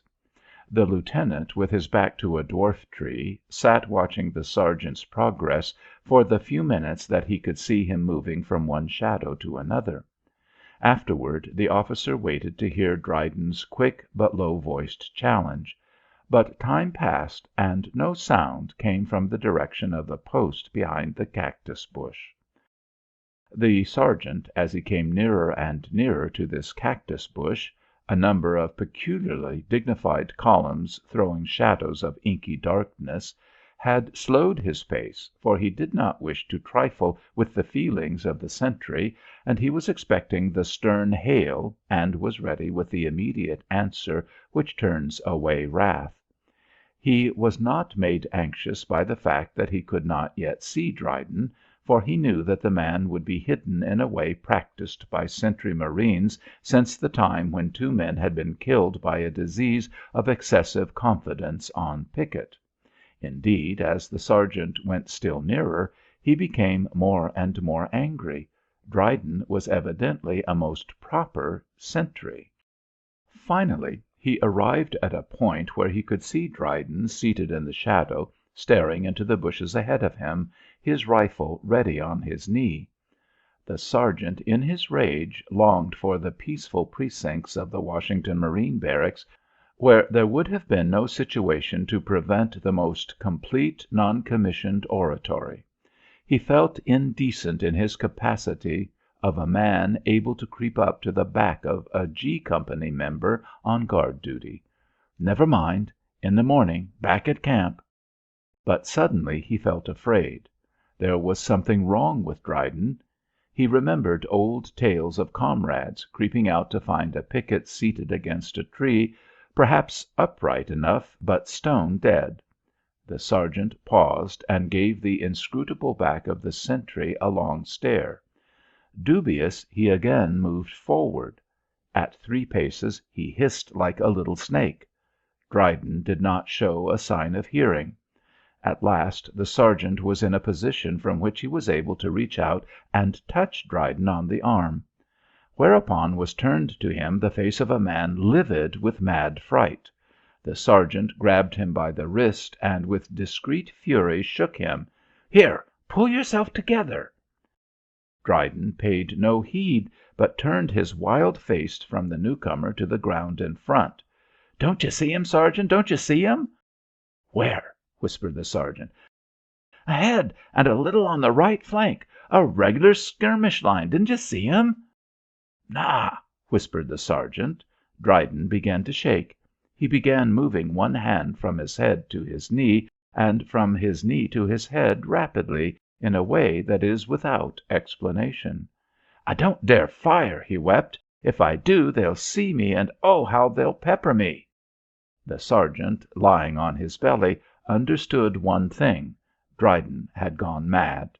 Dryden was the March hare. The old man gulped down his uproarious emotions as well as he was able, and used the most simple device. "Go," he said, "and tell the lieutenant while I cover your post for you." "No, they'll see me, they'll see me, and then they'll pepper me. Oh, how they'll pepper me!" The sergeant was face to face with the biggest situation of his life. In the first place he knew that at night a large or small force of Spanish guerrillas was never more than easy rifle range from any marine outpost, both sides maintaining a secrecy as absolute as possible in regard to their real position and strength. Everything was on a watch-spring foundation. A loud word might be paid for by a night attack, which would involve 500 men who needed their earned sleep, not to speak of some of them who would need their lives. The slip of a foot and the rolling of a pint of gravel might go from consequence to consequence until various crews went to general quarters on their ships in the harbor, their batteries booming as the swift searchlight flashes tore through the foliage. Men would get killed, notably the sergeant and Dryden, and outposts would be cut off, and the whole night would be one pitiless turmoil. And so Sergeant George H. Peasley began to run his private madhouse behind the cactus bush. "Dryden," said the sergeant, "you do as I tell you, and go tell the lieutenant." "I don't dare move," shivered the man. "They'll see me if I move. They'll see me. They're almost up now. Let's hide." "Well, then, you stay here a moment, and I'll go and—" Dryden turned upon him a look so tigerish that the old man felt his hair move. "Don't you stir," he hissed. "You want to give me away? You want them to see me? Don't you stir." The sergeant decided not to stir. He became aware of the slow wheeling of eternity, its majestic incomprehensibility of movement. Seconds, minutes, were quaint little things tangible as toys, and there were billions of them, all alike. "Dryden," he whispered at the end of a century in which, curiously, he had never joined the Marine Corps at all, but had taken up another walk of life and prospered greatly in it. "Dryden, this is foolishness." He thought of the expedient of smashing the man over the head with his rifle, but Dryden was so supernaturally alert that there surely would issue some small scuffle, and there could be not even the fraction of a scuffle. The sergeant relapsed into the contemplation of another century. His patient had one fine virtue. He was in such terror of the phantom skirmish line that his voice never went above a whisper, whereas his delusion might have expressed itself in hyena yells and shots from his rifle. The sergeant, shuddering, had visions of how it might have been, the mad private leaping into the air and howling and shooting at his friends and making them the centre of the enemy's eager attention. This, to his mind, would have been conventional conduct for a maniac. The trembling victim of an idea was somewhat puzzling. The sergeant decided from time to time he would reason with his patient. "Look here, Dryden, you don't see any real Spaniards. You've been drinking or something. Now—" But Dryden only glared him into silence. Dryden was inspired with such a profound contempt of him that it was become hatred. "Don't you stir." And it was clear that if the sergeant did stir, the mad private would introduce calamity. "Now," said Peasley to himself, "if those guerillas should take a crack at us to-night, they'd find a lunatic asylum right in the front, and it would be astonishing." The silence of the night was broken by the quick, low voice of a sentry to the left some distance. The breathless stillness brought an effect to the words as if they had been spoken in one's ear. "Halt! Who's there? Halt, or I'll fire!" Bang! At the moment of sudden attack, particularly at night, it is improbable that a man registers much detail of either thought or action. He may afterwards say, "I was here." He may say, "I was there." "I did this." "I did that." But there remains a great incoherency because of the tumultuous thought which seethes through the head. Is this defeat? At night, in a wilderness, and against skilful foes half seen, one does not trouble to ask if it is also death. Defeat is death, then, save for the miraculous, but the exaggerating, magnifying first thought subsides in the ordered mind of the soldier, and he knows soon what he is doing and how much of it. The sergeant's immediate impulse had been to squeeze close to the ground and listen. Listen. Above all else, listen. But the next moment he grabbed his private asylum by the scruff of its neck, jerked it to its feet, and started to retreat upon the main outpost. To the left, rifle flashes were bursting from the shadows. To the rear, the lieutenant was giving some hoarse orders or admonition. Through the air swept some Spanish bullets, very high, as if they had been fired at a man in a tree. The private asylum came on so hastily that the sergeant found he could remove his grip, and soon they were in the midst of the men of the outpost. Here there was no occasion for enlightening the lieutenant. In the first place, such surprises required statement, question, and answer. It is impossible to get a grossly original and fantastic idea through a man's head in less than 1 minute of rapid talk, and the sergeant knew the lieutenant could not spare the minute. He himself had no minutes to devote to anything but the business of the outpost, and the madman disappeared from his pen, and he forgot about him. It was a long night, and the little fight was as long as the night. It was a heartbreaking work. The 40 Marines lay in an irregular oval. From all sides the Mauser bullets sang low and hard.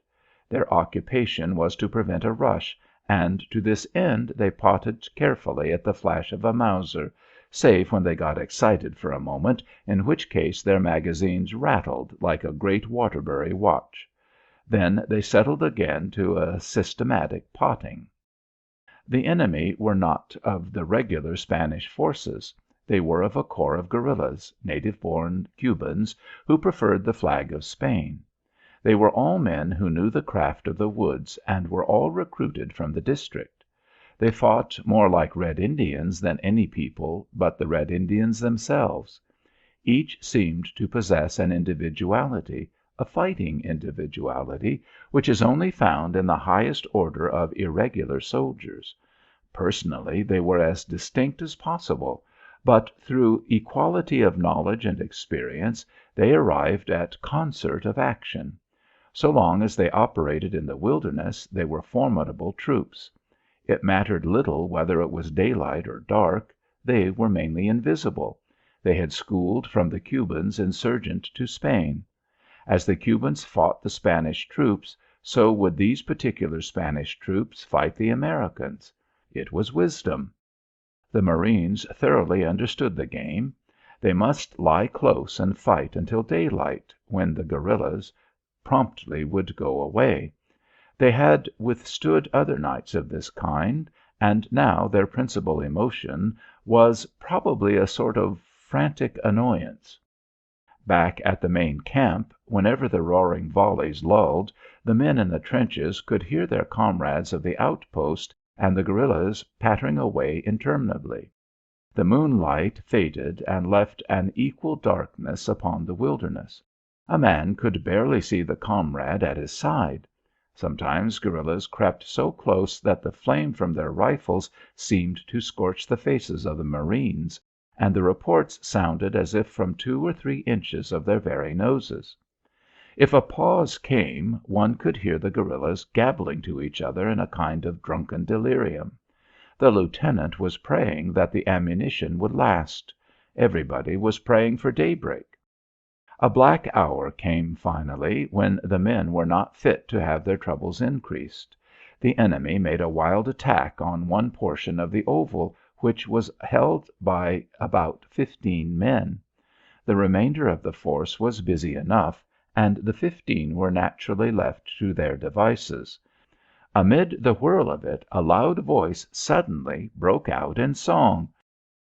When shepherds guard their flocks by night, all seated on the ground, an angel of the Lord came down, and glory shone around. "Who the hell is that?" demanded the lieutenant from a throat full of smoke. There was almost a full stop of the firing. The Americans were somewhat puzzled. Practical ones muttered that the fool should have a bayonet hilt shoved down his throat. Others felt a thrill at the strangeness of the thing. Perhaps it was a sign. "The minstrel boy to war was gone, in the ranks of death you'll find him. His father's sword he has girded on, and his wild harp slung behind him." This croak was as lugubrious as a coffin. "Who is it? Who is it?" snapped the lieutenant. "Stop him, somebody." "It's Dryden, sir," said old Sergeant Peasley, as he felt around in the darkness for his madhouse. "I can't find him yet." "Please, oh, do not let me fall. You're ugh!" The sergeant had pounced upon him. This singing had had an effect upon the Spaniards. At first they had fired frenziedly at the voice, but they soon ceased, perhaps from sheer amazement. Both sides took a spell of meditation. The sergeant was having some difficulty with his charge. "Here, you! Grab him! Take him by the throat! Be quiet, you devil!"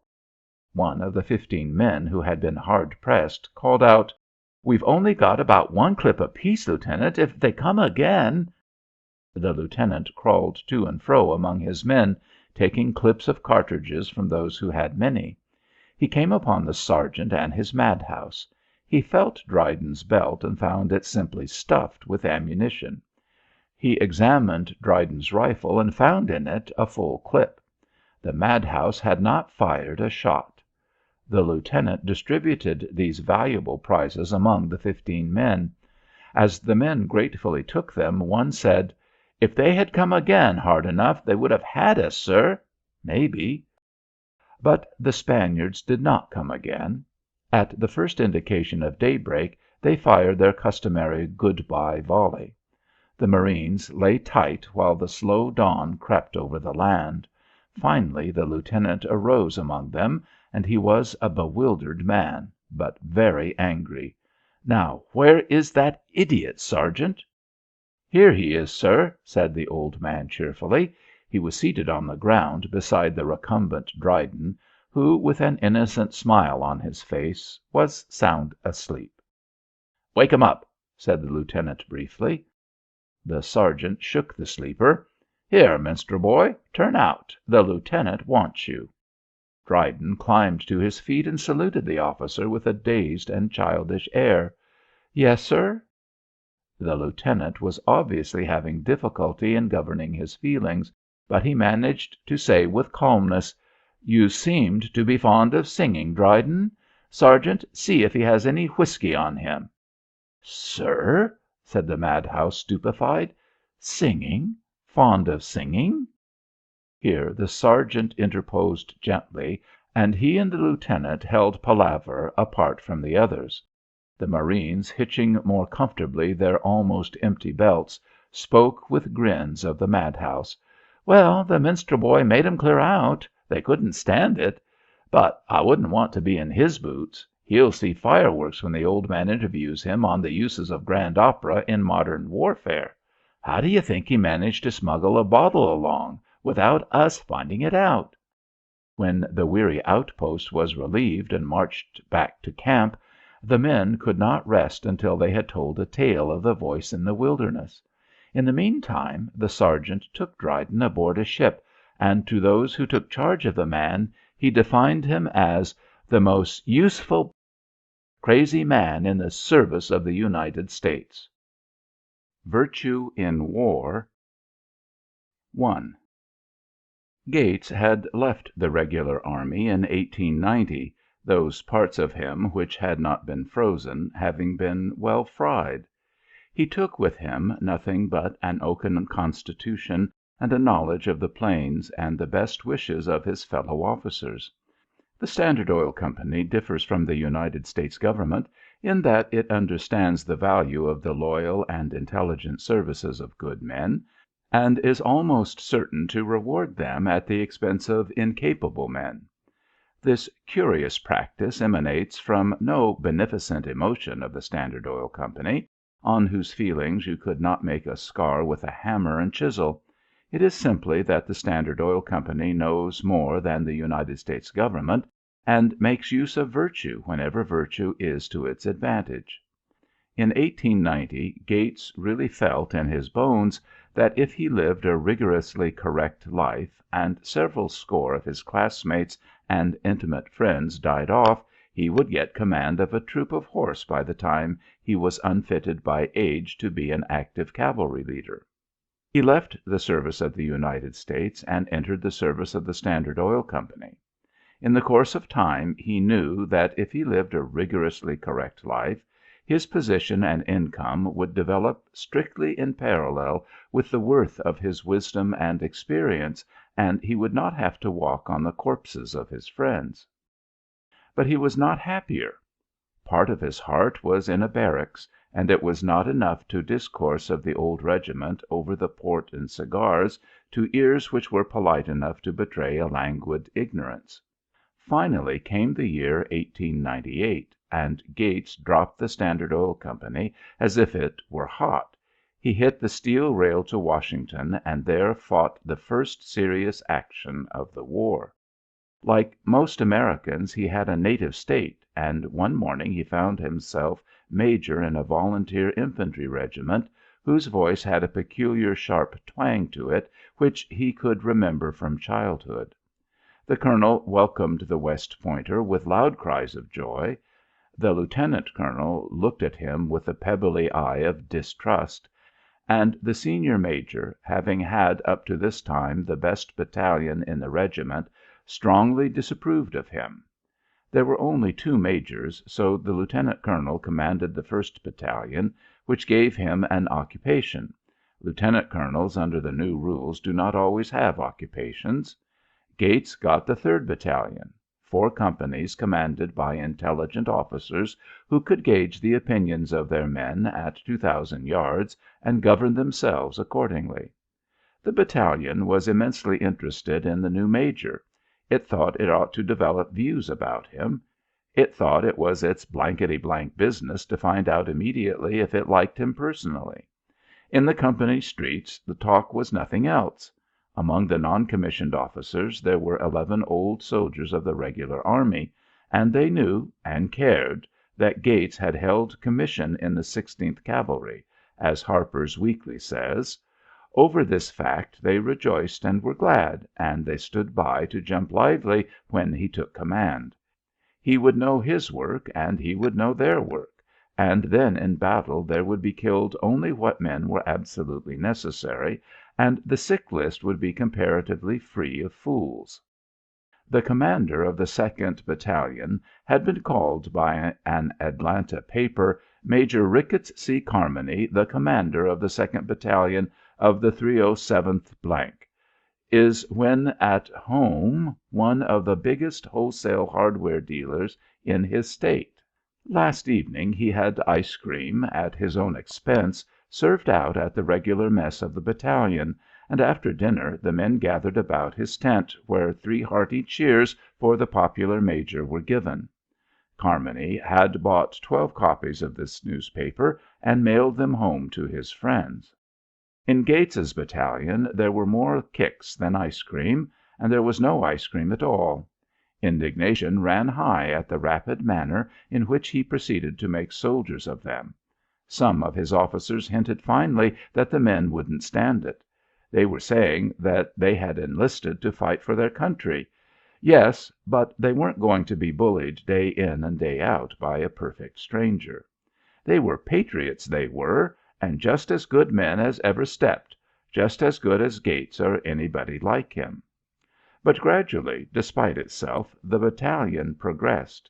The men were not altogether conscious of it. They evolved rather blindly.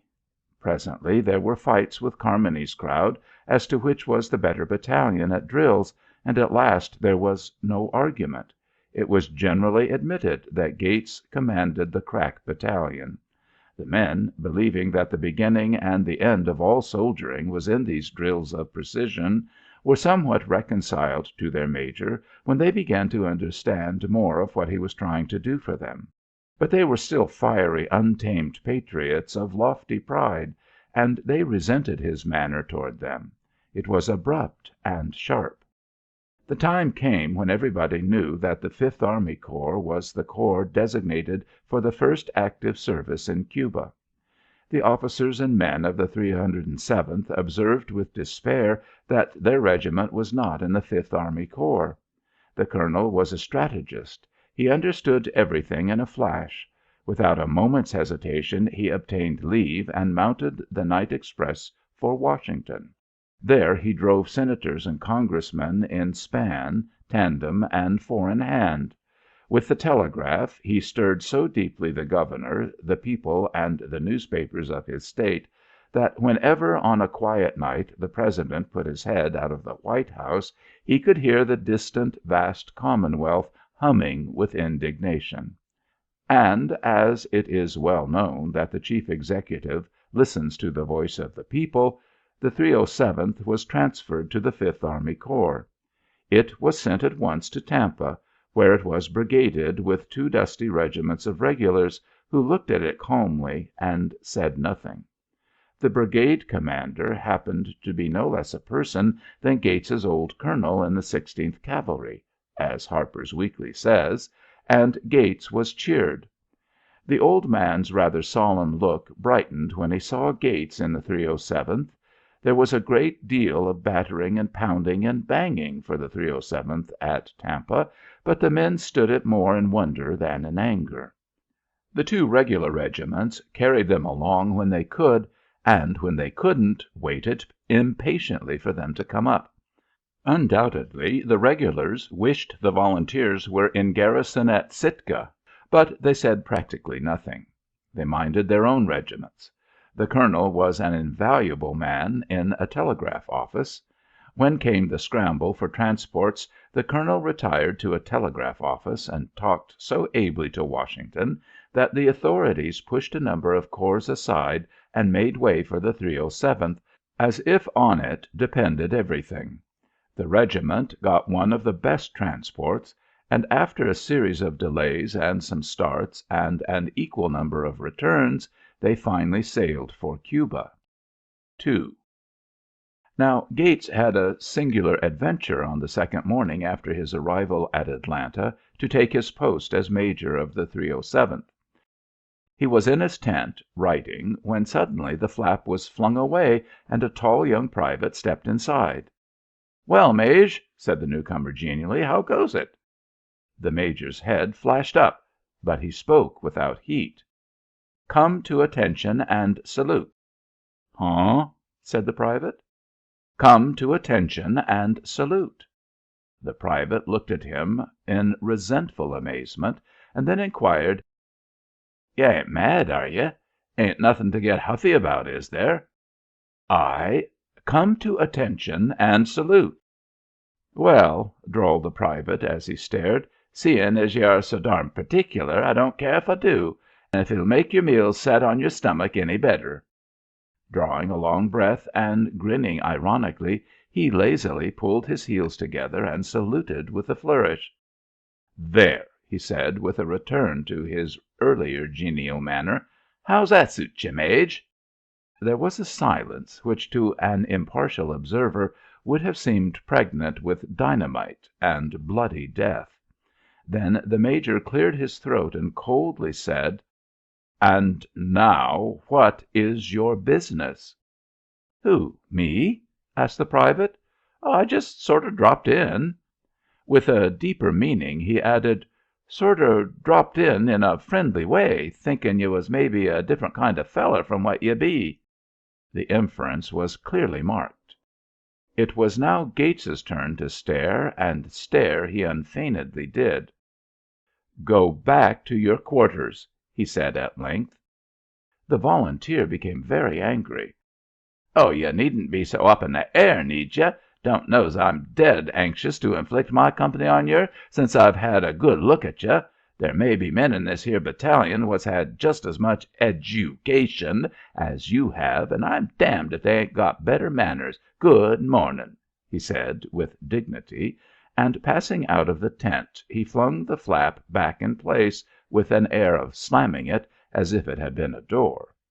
He made his way back to his company street, striding high. He was furious. He met a large crowd of his comrades. "What's the matter, Lige?" asked one, who noted his temper. "Oh, nothin'," answered Lige, with terrible feeling.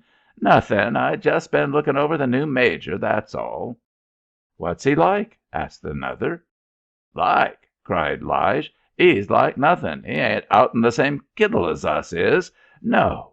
God made him all by himself, separate. He's a special product, he is, and he won't have no truck with jest common men like you be." He made a venomous gesture, which included them all. "Did he set on ye?" asked a soldier. "Set on me? No," replied Lige with contempt. "I set on him. I sized him up in a minute. 'Oh, I don't know,' I says as I was coming out. 'Guess you ain't the only man in the world,' I says." For a time Lige Wigwam was quite a hero. He endlessly repeated the tale of his adventure, and men admired him for so soon taking the conceit out of the new officer. Lige was proud to think of himself as a plain and simple patriot who had refused to endure any high-soaring nonsense. But he came to believe that he had not disturbed the singular composure of the major, and this concreted his hatred. He hated Gates, not as a soldier sometimes hates an officer, a hatred half of fear. Lige hated as man to man, and he was enraged to see that so far from gaining any hatred in return, he seemed incapable of making Gates have any thought of him save as a unit in a body of 300 men. Lige might just as well have gone and grimaced at the obelisk in Central Park. When the battalion became the best in the regiment, he had no part in the pride of the companies. He was sorry when men began to speak well of Gates. He was really a very consistent hater. 3. The transport occupied by the 307th was commanded by some sort of a Scandinavian who was afraid of the shadows of his own topmasts. He would have run his steamer away from a floating Gainsborough hat, and in fact he ran her away from less on some occasions. The officers, wishing to arrive with the other transports, sometimes remonstrated, and to them he talked of his owners. Every officer in the convoying warships loathed him, for in case any hostile vessel should appear they did not see how they were going to protect this rabbit, who would probably manage during a fight to be in about 100 places on the broad, broad sea, and all of them offensive to the Navy's plan. When he was not talking of his owners, he was remarking to the officers of the regiment that a steamer really was not like a valise, and that he was unable to take his ship under his arm and climb trees with it. He further said that them naval fellows were not near so smart as they thought they were. From an indigo sea arose the lonely shore of Cuba. Ultimately the fleet was near Santiago, and most of the transports were bidden to wait a minute while the leaders found out their minds. The skipper, to whom the 307th were prisoners, waited for 30 hours halfway between Jamaica and Cuba. He explained that the Spanish fleet might emerge from Santiago harbor at any time, and he did not propose to be caught. His owners Whereupon the colonel arose as one having 900 men at his back, and he passed up to the bridge and he spake with the captain. He explained indirectly that each individual of his 900 men had decided to be the first American soldier to land for this campaign, and that in order to accomplish the marvel it was necessary for the transport to be nearer than 45 miles from the Cuban coast. If the skipper would only land the regiment, the colonel would consent to his then taking his interesting old ship and going to H with it. And the skipper spake with the colonel. He pointed out that as far as he officially was concerned, the United States government did not exist. He was responsible solely to his owners. The colonel pondered these sayings. He perceived that the skipper meant that he was running his ship as he deemed best, in consideration of the capital invested by his owners, and that he was not at all concerned with the feelings of a certain American military expedition to Cuba. He was a free son of the sea. He was a sovereign citizen of the Republic of the Ways. He was like Lige. However, the skipper ultimately incurred the danger of taking his ship under the terrible guns of the New York, Iowa, Oregon, Massachusetts, Indiana, Brooklyn, Texas, and a score of cruisers and gunboats. It was a brave act for the captain of a United States transport, and he was visibly nervous until he could again get to sea, where he offered praises that the accursed 307th was no longer sitting on his head. For almost a week he rambled at his cheerful will over the adjacent high seas, having in his hold a great quantity of military stores, as successfully secreted as if they had been buried in a copper box in the cornerstone of a new public building in Boston. He had had his master's certificate for 21 years, and those people couldn't tell a marlinspike from the starboard side of the ship. The 307th was landed in Cuba, but to their disgust they found that about 10,000 regulars were ahead of them. They got immediate orders to move out from the base on the road to Santiago. Gates was interested to note that the only delay was caused by the fact that many men of the other battalions strayed off sightseeing. In time the long regiment wound slowly among hills that shut them from sight of the sea. For the men to admire there were palm trees, little brown huts, passive, uninterested Cuban soldiers, much worn from carrying American rations inside and outside. The weather was not oppressively warm, and the journey was said to be only about 7 miles. There were no rumors save that there had been one short fight, and the army had advanced to within sight of Santiago. Having a peculiar faculty for the derision of the romantic, the 307th began to laugh. Actually, there was not anything in the world which turned out to be as books describe it. Here they had landed from the transport, expecting to be at once flung into line of battle and sent on some kind of furious charge, and now they were trudging along a quiet trail lined with somnolent trees and grass. The whole business so far struck them as being a highly tedious burlesque. After a time they came to where the camps of regular regiments marked the sides of the road, little villages of tents no higher than a man's waist. The colonel found his brigade commander, and the 307th was sent off into a field of long grass, where the men grew suddenly solemn with the importance of getting their supper. In the early evening some regulars told one of Gates's companies that at daybreak this division would move to an attack upon something. "How'd you know?" said the company, deeply awed. "Heard it." "Well, what are we to attack?" "Dunno." The 307th was not at all afraid, but each man began to imagine the morrow. The regulars seemed to have as much interest in the morrow as they did in the last Christmas. It was none of their affair, apparently. "Look here," said Lige Wigram to a man in the 17th Regular Infantry, "whereabouts are we going to morrow, and who do we run up against, do you know?" The 17th soldier replied truculently, "If I catch the what stole my terbacker, I'll whirl in and break every bone in his body." Gates's friends in the regular regiments asked him numerous questions as to the reliability of his organization. Would the 307th stand the racket? They were certainly not contemptuous. They simply did not seem to consider it important whether the 307th would or whether it would not. "Well," said Gates, "they won't run the length of a tent peg if they can gain any idea of what they're fighting. They won't bunch if they've about 6 acres of open ground to move in. They won't get rattled at all if they see you fellows taking it easy, and they'll fight like the devil as long as they thoroughly, completely, absolutely, satisfactorily, exhaustively understand what the business is. They're lawyers. All except in my battalion. 4." Lige awakened into a world obscured by blue fog. Somebody was gently shaking him. "Get up. We're going to move." The regiment was buckling up itself. From the trail came the loud creak of a light battery moving ahead. The tones of all men were low. The faces of the officers were composed, serious. The regiment found itself moving along behind the battery before it had time to ask itself more than 100 questions. The trail wound through a dense, tall jungle, dark, heavy with dew.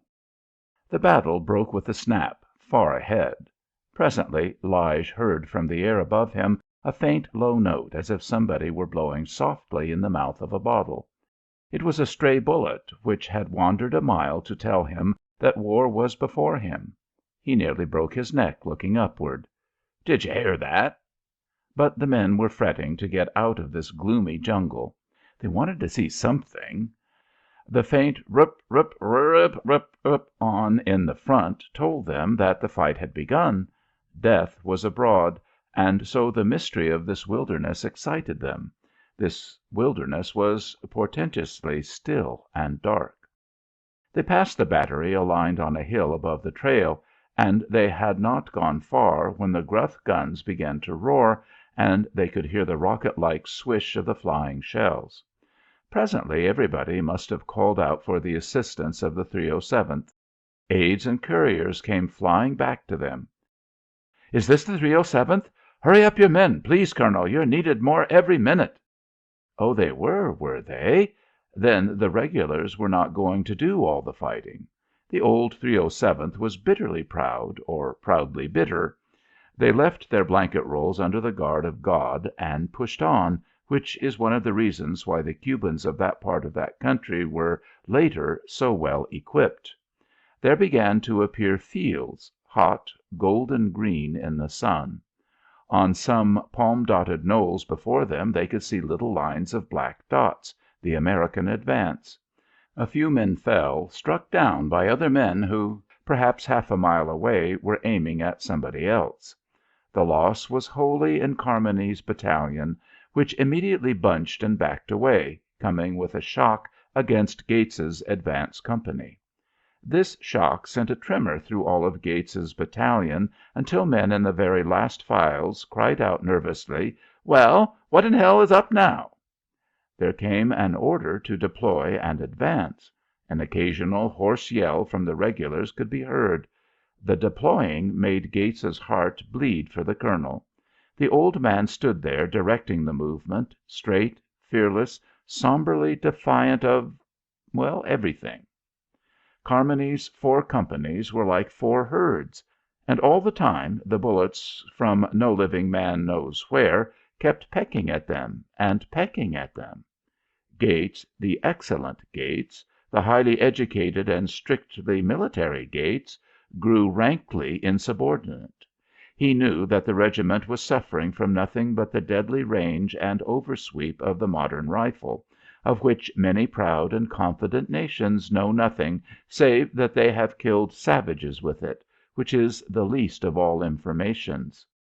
Gates rushed upon Carmony. "Look it, man, if you can't get your people to deploy, for b****s sake, give me a chance. I'm stuck in the woods." Carmony gave nothing, but Gates took all he could get, and his battalion deployed and advanced like men. The old colonel almost burst into tears, and he cast one quick glance of gratitude at Gates, which the younger officer wore on his heart like a secret decoration. There was a wild scramble up hill, down dale, through thorny thickets. Death smote them with a kind of slow rhythm, leisurely taking a man now here, now there, but the cat-spit sound of the bullets was always. A large number of the men of Carmony's battalion came on with Gates. They were willing to do anything, anything. They had no real fault, unless it was that early conclusion that any brave, high-minded youth was necessarily a good soldier, immediately, from the beginning. In them had been born a swift feeling that the unpopular Gates knew everything, and they followed the trained soldier. If they followed him, he certainly took them into it. As they swung heavily up one steep hill, like so many wind-blown horses, they came suddenly out into the real advance. Little blue groups of men were making frantic rushes forward, and then flopping down on their bellies to fire volleys while other groups made rushes. Ahead they could see a heavy house-like fort which was inadequate to explain from whence came the myriad bullets. The remainder of the scene was landscape. Pale men, yellow men, blue men came out of this landscape, quiet and sad-eyed with wounds. Often they were grimly facetious. There is nothing in the American regulars so amazing as his conduct when he is wounded, his apologetic limp, his deprecatory arm-sling, his embarrassed and ashamed shot-hole through the lungs. The men of the 307th looked at calm creatures who had divers punctures, and they were made better. These men told them that it was only necessary to keep a-goin'. They of the 307th lay on their bellies, red, sweating, and panting, and heeded the voice of the elder brother. Gates walked back of his line, very white of face, but hard and stern past anything his men knew of him. After they had violently abjured him to lie down, and he had given weak backs a cold, stiff touch, the 307th charged by rushes. The hatless colonel made frenzied speech, but the man of the time was Gates. The men seemed to feel that this was his business. Some of the regular officers said afterward that the advance of the 307th was very respectable indeed. They were rather surprised, they said. At least 5 of the crack regiments of the regular army were in this division, and the 307th could win no more than a feeling of kindly appreciation. Yes, it was very good indeed, but did you notice what was being done at the same moment by the 12th, the 17th, the 7th, the 8th, the 25th, the... Gates felt that his charge was being a success. He was carrying out a successful function. 2 captains fell bang on the grass, and a lieutenant slumped quietly down with a death wound. Many men sprawled suddenly. Gates was keeping his men almost even with the regulars, who were charging on his flanks. Suddenly he thought that he must have come close to the fort, and that a Spaniard had tumbled a great stone block down upon his leg. 12 hands reached out to help him, but he cried, "No, damn your souls! Go on! Go on!" He closed his eyes for a moment, and it really was only for a moment. When he opened them he found himself alone with Lige Wigram, who lay on the ground near him. "Maje," said Lige, "you're a good man. I've been a follerin' you all day, and I want to say you're a good man." The major turned a coldly scornful eye upon the private. "Where are you wounded? Can you walk?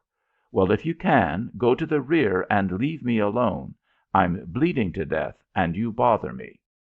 Lige, despite the pain in his wounded shoulder, grew indignant. "Well," he mumbled, "you and me have been on the outs for a long time, and I only wanted to tell yer that what I seen of you to day has made me feel mighty different." "Go to the rear, if you can walk," said the major. "Now, Maje, look here, a little thing like that—" "Go to the rear." Lige gulped with sobs. "Maje, I know I didn't understand you at first, but rather'n let a little thing like that come between us, I'd—" "Go to the rear." In this reiteration Lige discovered a resemblance to that first old offensive phrase, "Come to attention and salute." He pondered over the resemblance, and he saw that nothing had changed. The man bleeding to death was the same man to whom he had once paid a friendly visit with unfriendly results. He thought now that he perceived a certain hopeless gulf, a gulf which is real or unreal, according to circumstances. Sometimes all men are equal. Occasionally they are not. If Gates had ever criticized Lige's manipulation of a hay fork on the farm at home, Lige would have furiously disdained his hate or blame. He saw now that he must not openly approve the major's conduct in war. The major's pride was in his business, and his, Lige's, congratulations were beyond all enduring. The place where they were lying suddenly fell under a new heavy rain of bullets. They sputtered about the men, making the noise of large grasshoppers. "Major!" cried Lige. "Major Gates! It won't do for you to be left here, sir. You'll be killed." "But you can't help it, lad. You take care of yourself." "I'm damned if I do," said the private vehemently. "If I can't get you out, I'll stay and wait." The officer gazed at his man with that same icy, contemptuous gaze. "I'm a dead man, anyhow. You go to the rear. Do you hear?" "No." The dying major drew his revolver, cocked it, and aimed it unsteadily at Lige's head. "Will you obey orders?" "No." "One." "No." "Two."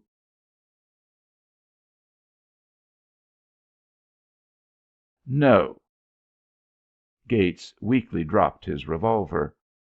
"Go to the devil, then. You're no soldier, but—" He tried to add something. "But—" He heaved a long moan. "But you—oh, I'm so tired." 5.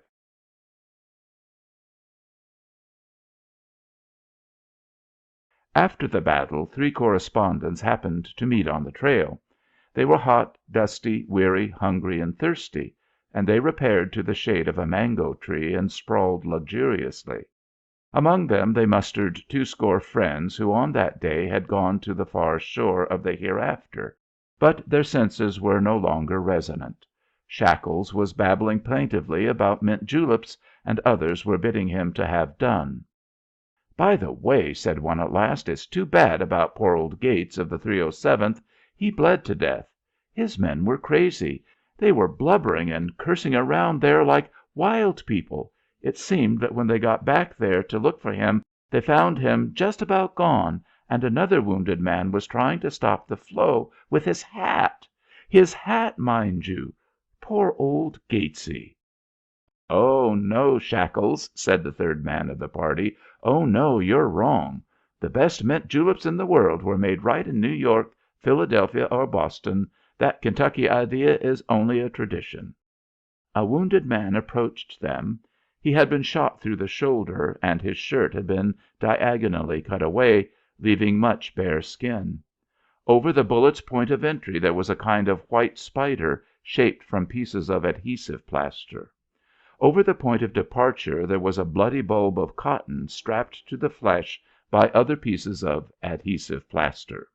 His eyes were dreamy, wistful, sad. "Say, gents, any of you got a bottle?" he asked. A correspondent raised himself suddenly and looked with bright eyes at the soldier. "Well, you have got a nerve," he said, grinning. "Have we got a bottle, eh? Who in hell do you think we are? If we had a bottle of good liquor, do you suppose we could let the whole army drink out of it? You have too much faith in the generosity of men, my friend." The soldier stared ox-like, and finally said, "Huh?" "I say," continued the correspondent, somewhat more loudly, "that if we had had a bottle we would have probably finished it ourselves by this time." "But," said the other, dazed, "I meant an empty bottle. I didn't mean no full bottle." The correspondent was humorously irascible. "An empty bottle? You must be crazy. Who ever heard of a man looking for an empty bottle? It ain't sense. I've seen a million men looking for full bottles, but you're the first man I ever saw who insisted on the bottle's being empty. What in the world do you want it for?" "Well, you see, mister," explained Lige slowly, "our major he was killed this morning, and we're just going to bury him, and I thought I'd just take a look round and see if I couldn't borry an empty bottle, and then I'd take and write his name and regiment on a paper and put it in the bottle and bury it with him, so's when they come for to dig him up sometime and take him home, there sure wouldn't be no mistake." "Oh." Marines signaling under fire at Guantanamo. They were 4 Guantanamo Marines, officially known for the time as signalmen, and it was their duty to lie in the trenches of Camp McCalla, that faced the water, and by day signal the Marblehead with a flag, and by night signal the Marblehead with lanterns. It was my good fortune, at that time I considered it my bad fortune indeed, to be with them on 2 of the nights when a wild storm of fighting was pealing about the hill, and of all the actions of the war none were so hard on the nerves, none strained courage so near the panic point, as those swift nights in Camp McCalla. With 1,000 rifles rattling, with the field guns booming in your ears, with the diabolic Colt automatic clacking, with the roar of the Marblehead coming from the bay, and last, with Mauser bullets sneering always in the air a few inches over one's head, and with this enduring from dusk to dawn, it is extremely doubtful if any one who was there will be able to forget it easily. The noise, the impenetrable darkness, the knowledge from the sound of the bullets that the enemy was on 3 sides of the camp, the infrequent bloody stumbling and death of some man with whom perhaps one had messed 2 hours previous, the weariness of the body and the more terrible weariness of the mind at the endlessness of the thing, made it wonderful that at least some of the men did not come out of it with their nerves hopelessly in shreds. But as this interesting ceremony proceeded in the darkness, it was necessary for the signal squad to coolly take and send messages. Captain McCalla always participated in the defense of the camp by raking the woods on two of its sides with the guns of the Marblehead. Moreover, he was the senior officer present, and he wanted to know what was happening. All night long the crews of the ships in the bay would stare sleeplessly into the blackness toward the roaring hill. The signal squad had an old cracker box placed on top of the trench. When not signaling, they hid the lantern in this box, but as soon as an order to send a message was received, it became necessary for one of the men to stand up and expose the lights. And then, oh my eye, how the guerillas hidden in the gulf of night would turn loose at those yellow gleams! Signaling in this way is done by letting one lantern remain stationary, on top of the cracker box in this case, and moving the other over to the left and right, and so on in the regular gestures of the wigwagging code. It is a very simple system of night communication, but one can see that it presents rare possibilities when used in front of an enemy who, a few hundred yards away, is overjoyed at sighting so definite a mark. How in the name of wonders those 4 men at Camp McCalla were not riddled from head to foot and sent home more as repositories of Spanish ammunition than as Marines is beyond all comprehension. To make a confession, when one of these men stood up to wave his lantern, I, lying in the trench, invariably rolled a little to the right or left in order that when he was shot he would not fall on me. But the squad came off scatheless, despite the best efforts of the most formidable corps in the Spanish army, the Escuadra de Guantanamo. That it was the most formidable corps in the Spanish army of occupation has been told me by many Spanish officers, and also by General Menocal and other insurgent officers. General Menocal was Garcia's chief of staff when the latter was operating busily in Santiago province. The regiment was composed solely of practicos, or guides, who knew every shrub and tree on the ground over which they moved. Whenever the adjutant, Lieutenant Draper, came plunging along through the darkness with an order, such as "Ask the Marblehead to please shell the woods to the left," my heart would come into my mouth, for I knew then that one of my pals was going to stand up behind the lanterns and have all Spain shoot at him. The answer was always upon the instant, "Yes, sir." Then the bullets began to snap, snap, snap at his head, while all the woods began to crackle like burning straw. I could lie near and watch the face of the signalman, illumined as it was by the yellow shine of lantern light, and the absence of excitement, fright, or any emotion at all on his countenance was something to astonish all theories out of one's mind. The face was in every instance merely that of a man intent upon his business, the business of wigwagging into the gulf of night where a light on the Marblehead was seen to move slowly. These times on the hill resembled in some ways those terrible scenes on the stage, scenes of intense gloom, blinding lightning, with a cloaked devil or assassin or other appropriate character muttering deeply amid the awful roll of the thunder drums. It was theatric beyond words. One felt like a leaf in this booming chaos, this prolonged tragedy of the night. Amid it all one could see from time to time the yellow light on the face of a preoccupied signalman. Possibly no man who was there ever before understood the true eloquence of the breaking of the day. We would lie staring into the east, fairly ravenous for the dawn. Utterly worn to rags, with our nerves standing on end like so many bristles, we lay and watched the east, the unspeakably obdurate and slow east. It was a wonder that the eyes of some of us did not turn to glass balls from the fixity of our gaze. Then there would come into the sky a patch of faint blue light. It was like a piece of moonshine. Some would say it was the beginning of daybreak. Others would declare it was nothing of the kind. Men would get very disgusted with each other in these low-toned arguments held in the trenches. For my part, this development in the eastern sky destroyed many of my ideas and theories concerning the dawning of the day, but then I had never before had occasion to give it such solemn attention. This patch widened and whitened in about the speed of a man's accomplishment if he should be in the way of painting Madison Square Garden with a camel's hair brush. The guerillas always set out to whoop it up about this time, because they knew the occasion was approaching when it would be expedient for them to elope. I, at least, always grew furious with this wretched sunrise. I thought I could have walked around the world in the time required for the old thing to get up above the horizon. One midnight, when an important message was to be sent to the Marblehead, Colonel Huntington came himself to the signal place with Adjutant Draper and Captain McCauley, the quartermaster. When the man stood up to signal, the colonel stood beside him. At sight of the lights, the Spaniards performed as usual. They drove enough bullets into that immediate vicinity to kill all the marines in the corps. Lieutenant Draper was agitated for his chief. "Colonel, won't you step down, sir?"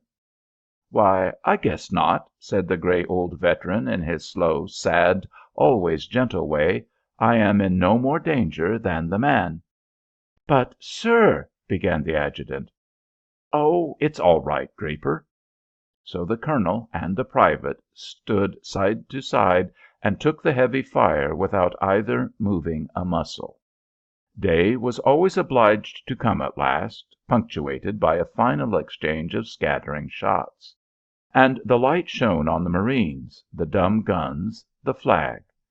Grimy Yellow Face looked into grimy Yellow Face and grinned with weary satisfaction. Coffee! Usually it was impossible for many of the men to sleep at once. It always took me, for instance, some hours to get my nerves calmed down. But then it was great joy to lie in the trench with the four signalmen and understand thoroughly that that night was fully over at last, and that, although the future might have in store other bad nights, that one could never escape from the prison house which we call the past. At the wild little fight at Cusco there were some splendid exhibitions of wigwagging under fire. Action began when an advanced detachment of Marines under Lieutenant Lucas with the Cuban guides had reached the summit of a ridge overlooking a small valley where there was a house, a well, and a thicket of some kind of shrub with great, broad, oily leaves. This thicket, which was perhaps an acre in extent, contained the guerillas. The valley was open to the sea. The distance from the top of the ridge to the thicket was barely 200 yards. The Dolphin had sailed up the coast in line with the Marine advance, ready with her guns to assist in any action. Captain Elliott, who commanded the 200 Marines in this fight, suddenly called out for a signalman. He wanted a man to tell the Dolphin to open fire on the house and the thicket. It was a blazing, bitter hot day on top of the ridge with its shriveled chaparral and its straight, tall cactus plants. The sky was bare and blue and hurt like brass. In 2 minutes the prostrate Marines were red and sweating like so many hull-buried stokers in the tropics. Captain Elliott called out, "Where's a signalman? Who's a signalman here?" A red-headed Mick, I think his name was Clancy, at any rate it will do to call him Clancy, twisted his head from where he lay on his stomach pumping his lee, and, saluting, said that he was a signalman. There was no regulation flag with the expedition, so Clancy was obliged to tie his blue polka-dot neckerchief on the end of his rifle.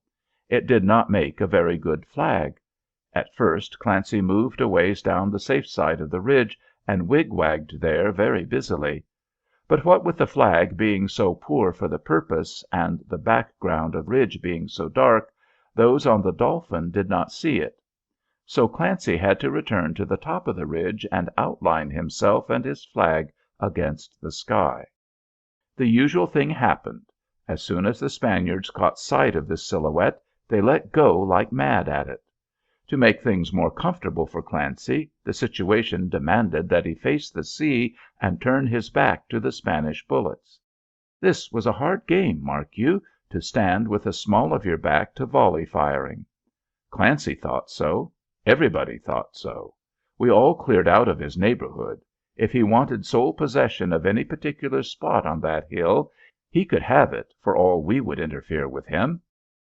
It cannot be denied that Clancy was in a hurry. I watched him.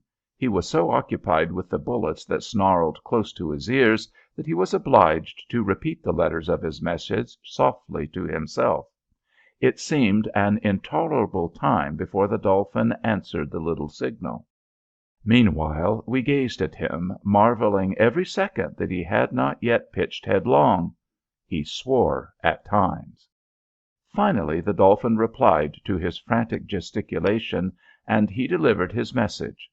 As his part of the transaction was quite finished, whoop!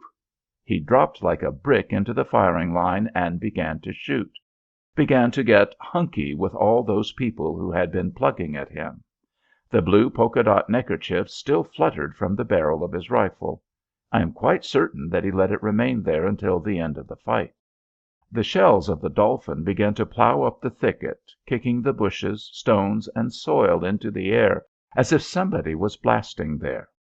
Meanwhile this force of 200 Marines and 50 Cubans and the force of probably 6 companies of Spanish guerrillas were making such an awful din that the distant Camp McCalla was all alive with excitement. Colonel Huntington sent out strong parties to critical points on the road to facilitate, if necessary, a safe retreat, and also sent 40 men under Lieutenant McGill to come up on the left flank of the 2 companies in action under Captain Elliott. Lieutenant McGill and his men had crowned a hill which covered entirely the flank of the fighting companies, but when the Dolphin opened fire it happened that McGill was in the line of the shots. It became necessary to stop the Dolphin at once. Captain Elliott was not near Clancy at this time, and he called hurriedly for another signalman. Sergeant Quick arose and announced that he was a signalman. He produced from somewhere a blue polka-dot neckerchief as large as a quilt. He tied it on a long, crooked stick. Then he went to the top of the ridge, and turning his back to the Spanish fire, began to signal to the Dolphin. Again we gave a man sole possession of a particular part of the ridge. We didn't want it. He could have it, and welcome. If the young sergeant had had the smallpox, the cholera, and the yellow fever, we could not have slid out with more celerity. As men have often said, it seemed as if there was in this war a God of battles who held his mighty hand before the Americans.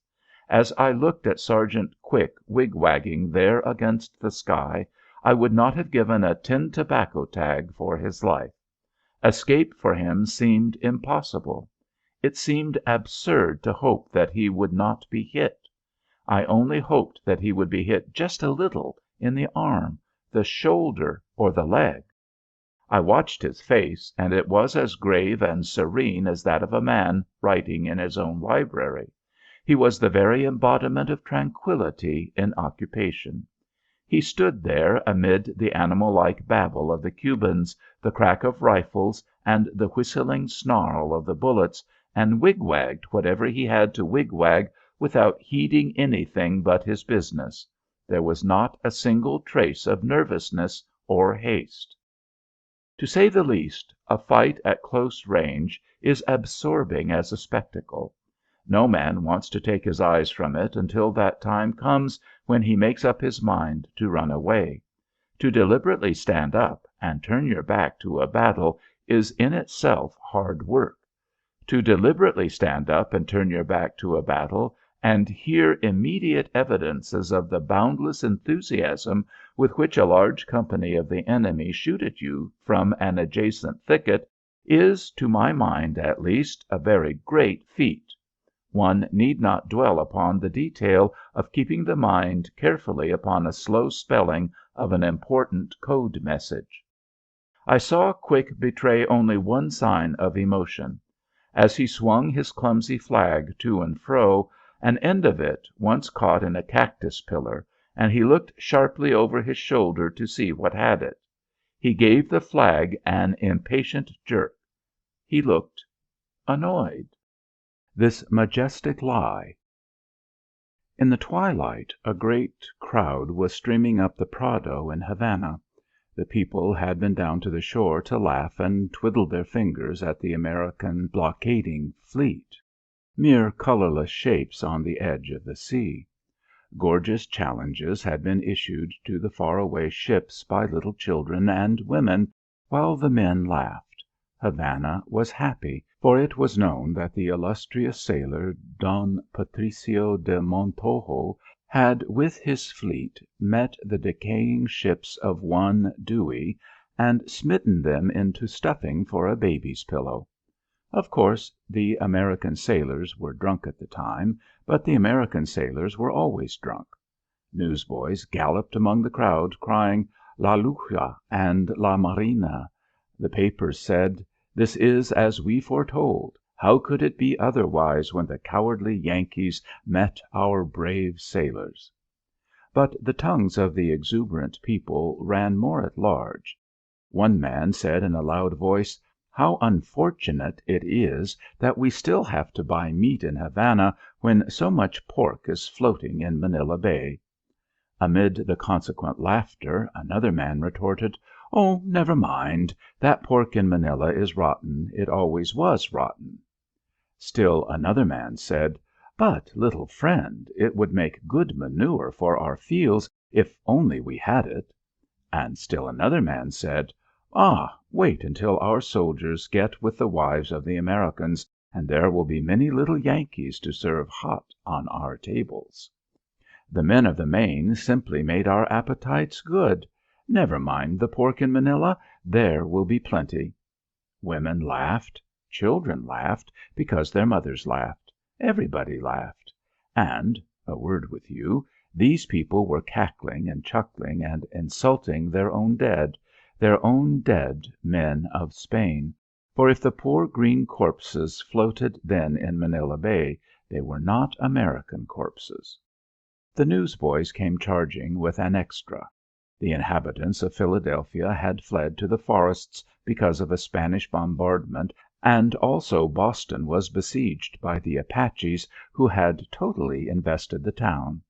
The Apache artillery had proven singularly effective, and an American garrison had been unable to face it. In Chicago, millionaires were giving away their palaces for 2 or 3 loaves of bread. These dispatches were from Madrid, and every word was truth, but they added little to the enthusiasm because the crowd, God help mankind, was greatly occupied with visions of Yankee pork floating in Manila Bay. This will be thought to be embittered writing. Very well, the writer admits its untruthfulness in one particular. It is untruthful in that it fails to reproduce 1/100th part of the grossness and indecency of popular expression in Havana up to the time when the people knew they were beaten. There were no lights on the Prado or in the streets because of a military order. In the slow-moving crowd there was a young man and an old woman. Suddenly the young man laughed a strange metallic laugh and spoke in English, not cautiously. "That's damned hard to listen to." The woman spoke quickly.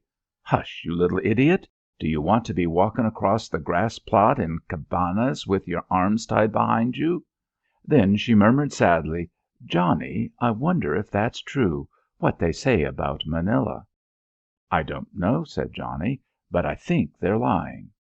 As they crossed the plaza, they could see that the Café Tajon was crowded with Spanish officers in blue and white pajama uniforms.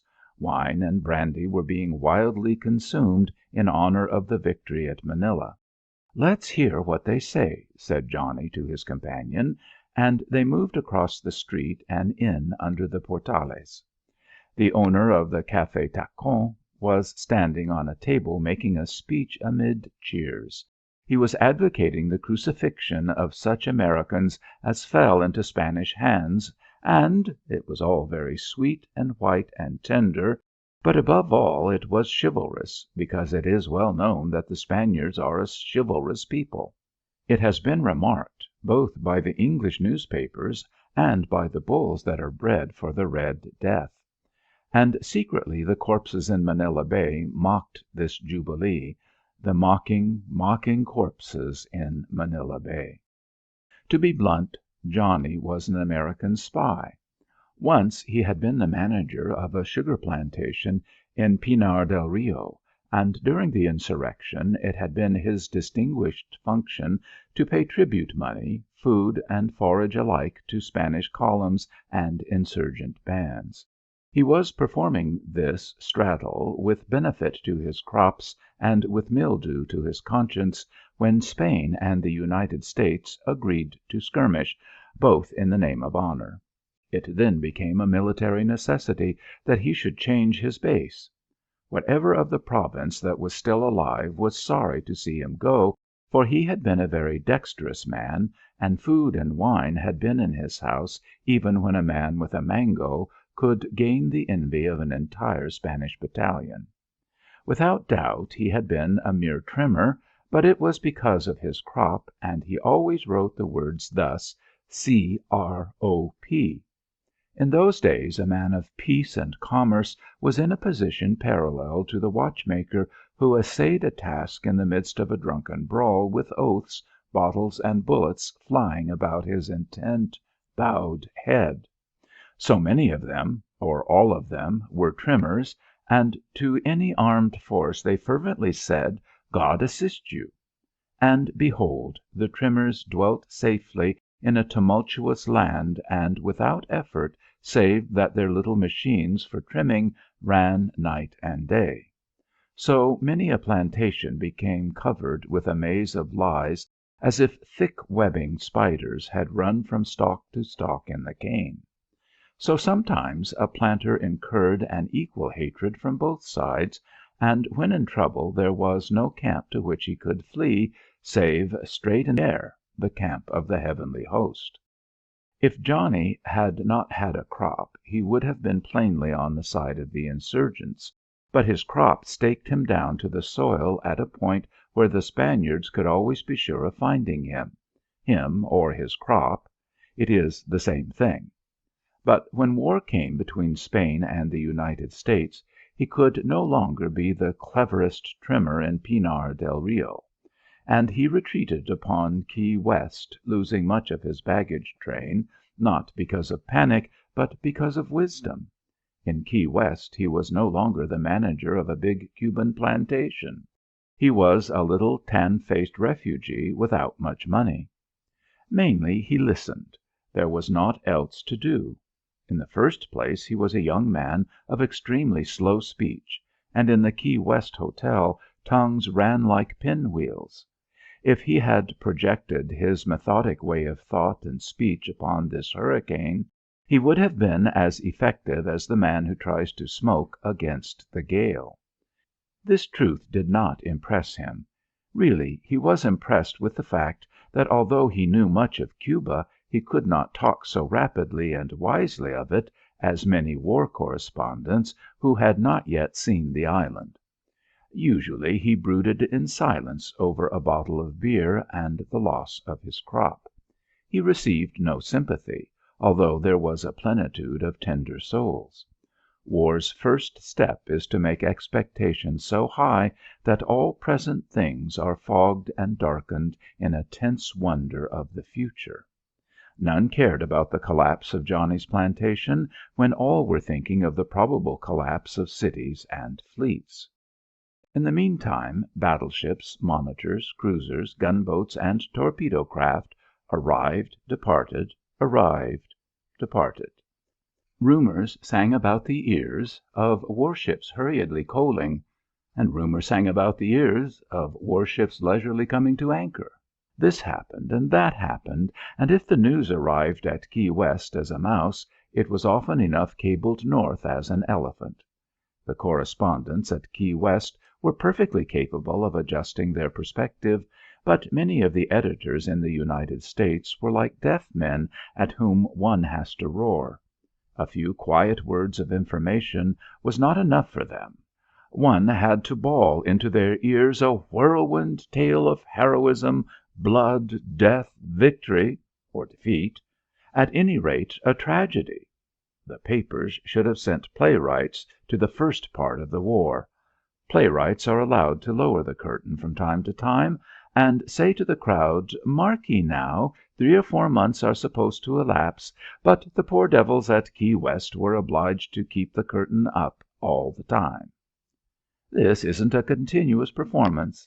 Yes, it is. It's got to be a continuous performance. The welfare of the paper demands it. The people want news. Very well. Continuous performance. It is strange how men of sense can go aslant at the bidding of other men of sense, and combine to contribute to a general mess of exaggeration and bombast. But we did, and in the midst of the furore I remember the still figure of Johnny, the planter, the ex-trimmer. He looked dazed. This was in May. We all liked him. From time to time some of us heard in his words the vibrant of a thoughtful experience. But it could not be well heard. It was only like the sound of a bell from under the floor. We were too busy with our own clatter. He was taciturn and competent while we solved the war in a babel of tongues. Soon we went about our peaceful paths saying ironically one to another, "War is hell." Meanwhile, managing editors fought us tooth and nail, and we all were sent boxes of medals inscribed "Incompetency." We became furious with ourselves. Why couldn't we send hair-raising dispatches? Why couldn't we inflame the wires? All this we did. If a first-class armored cruiser, which had once been a towboat, fired a 6-pounder shot from her forward 13-inch gun turret, the world heard of it, you bet. We were not idle men. We had come to report the war, and we did it. Our good names and our salaries depended upon it, and we were urged by our managing editors to remember that the American people were a collection of super-nervous idiots who would immediately have convulsions if we did not throw them some news, any news. It was not true at all. The American people were anxious for things decisive to happen. They were not anxious to be lulled to satisfaction with a drug. But we lulled them. We told them this and we told them that, and I warrant you our screaming sounded like the noise of a lot of sea-birds settling for the night among the black crags. In the meantime, Johnny stared and meditated. In his unhurried, unstartled manner he was singularly like another man who was flying the pennant as commander-in-chief of the North Atlantic Squadron. Johnny was a refugee. The admiral was an admiral. And yet they were much akin, these two. Their brother was the Strategy Board, the only capable political institution of the war. At Key West the naval officers spoke of their business and were devoted to it, and were bound to succeed in it. But when the flagship was in port, the only two people who were independent and sane were the admiral and Johnny. The rest of us were lulling the public with drugs. There was much discussion of the new batteries at Havana. Johnny was a typical American. In Europe a typical American is a man with a hard eye, chin whiskers, and a habit of speaking through his nose. Johnny was a young man of great energy, ready to accomplish a colossal thing for the basic reason that he was ignorant of its magnitude. In fact, he attacked all obstacles in life in a spirit of contempt, seeing them smaller than they were until he had actually surmounted them, when he was likely to be immensely pleased with himself. Somewhere in him there was a sentimental tenderness, but it was like a light seen afar at night. It came, went, appeared again in a new place, flickered, flared, went out, left you in a void and angry. And if his sentimental tenderness was a light, the darkness in which it puzzled you was his irony of soul. This irony was directed first at himself, then at you, then at the nation and the flag, then at God. It was a midnight in which you searched for the little elusive, ashamed spark of tender sentiment. Sometimes you thought this was all pretext, the manner and the way of fear of the wit of others. Sometimes you thought he was a hardened savage. Usually you did not think, but waited, in the cheerful certainty that in time the little flare of light would appear in the gloom. Johnny decided that he would go and spy upon the fortifications of Havana. If any one wished to know of those batteries, it was the admiral of the squadron, but the admiral of the squadron knew much. I feel sure that he knew the size and position of every gun. To be sure, new guns might be mounted at any time, but they would not be big guns, and doubtless he lacked in his cabin less information than would be worth a man's life. Still, Johnny decided to be a spy. He would go and look. We of the newspapers pinned him fast to the tail of our kite, and he was taken to see the admiral. I judged that the admiral did not display much interest in the plan, but at any rate it seemed that he touched Johnny smartly enough with a brush to make him, officially, a spy. Then Johnny bowed and left the cabin. There was no other machinery. If Johnny was to end his life and leave a little book about it, no one cared, least of all Johnny and the admiral. When he came aboard the tug, he displayed his usual stalwart and rather selfish zest for fried eggs. It was all some kind of an ordinary matter. It was done every day. It was the business of packing pork, sewing shoes, binding hay. It was commonplace. No one could adjust it, get it in proportion until afterwards. On a dark night they heaved him into a small boat and rowed him to the beach.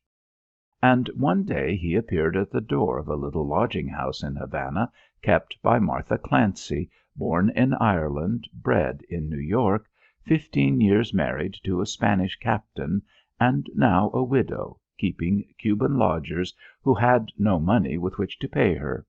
She opened the door only a little way and looked down over her spectacles at him. "Good morning, Martha," he said. She looked a moment in silence. Then she made an indescribable gesture of weariness. "Come in," she said. He stepped inside. "And in God's name, couldn't you keep your neck out of this rope? And so you had to come here, did you, to Havana? Upon my soul, Johnny, my son, you are the biggest fool on two legs." He moved past her into the courtyard and took his old chair at the table, between the winding stairway and the door, near the orange tree. "Why am I?" he demanded stoutly. She made no reply until she had taken seat in her rocking chair and puffed several times upon a cigarette. Then through the smoke she said meditatively, "Everybody knows you are a damned little mombi." Sometimes she spoke with an Irish accent. He laughed. "I'm no more of a mombi than you are, anyhow." "I'm no mombi, but your name is poison to half the Spaniards in Havana. That you know. And if you were once safe in Cayo Hueso, 'tis nobody but a born fool who would come blundering into Havana again. Have you had your dinner?" "What have you got?" he asked before committing himself. She arose and spoke without confidence as she moved toward the cupboard. "There's some codfish salad." "What?" said he. "Codfish salad." "Codfish what?" "Codfish salad. Ain't it good enough for you? Maybe this is Delmonico's. No? Maybe you never heard that the Yankees have us blockaded, eh? Maybe you think food can be picked in the streets here now, huh? I'll tell you one thing, my son, if you stay here long you'll see the want of it, and so you had best not throw it over your shoulder." The spy settled determinedly in his chair and delivered himself his final decision. "That may be true, but I'm damned if I eat codfish salad." Old Martha was a picture of quaint despair. "You'll not?" "No."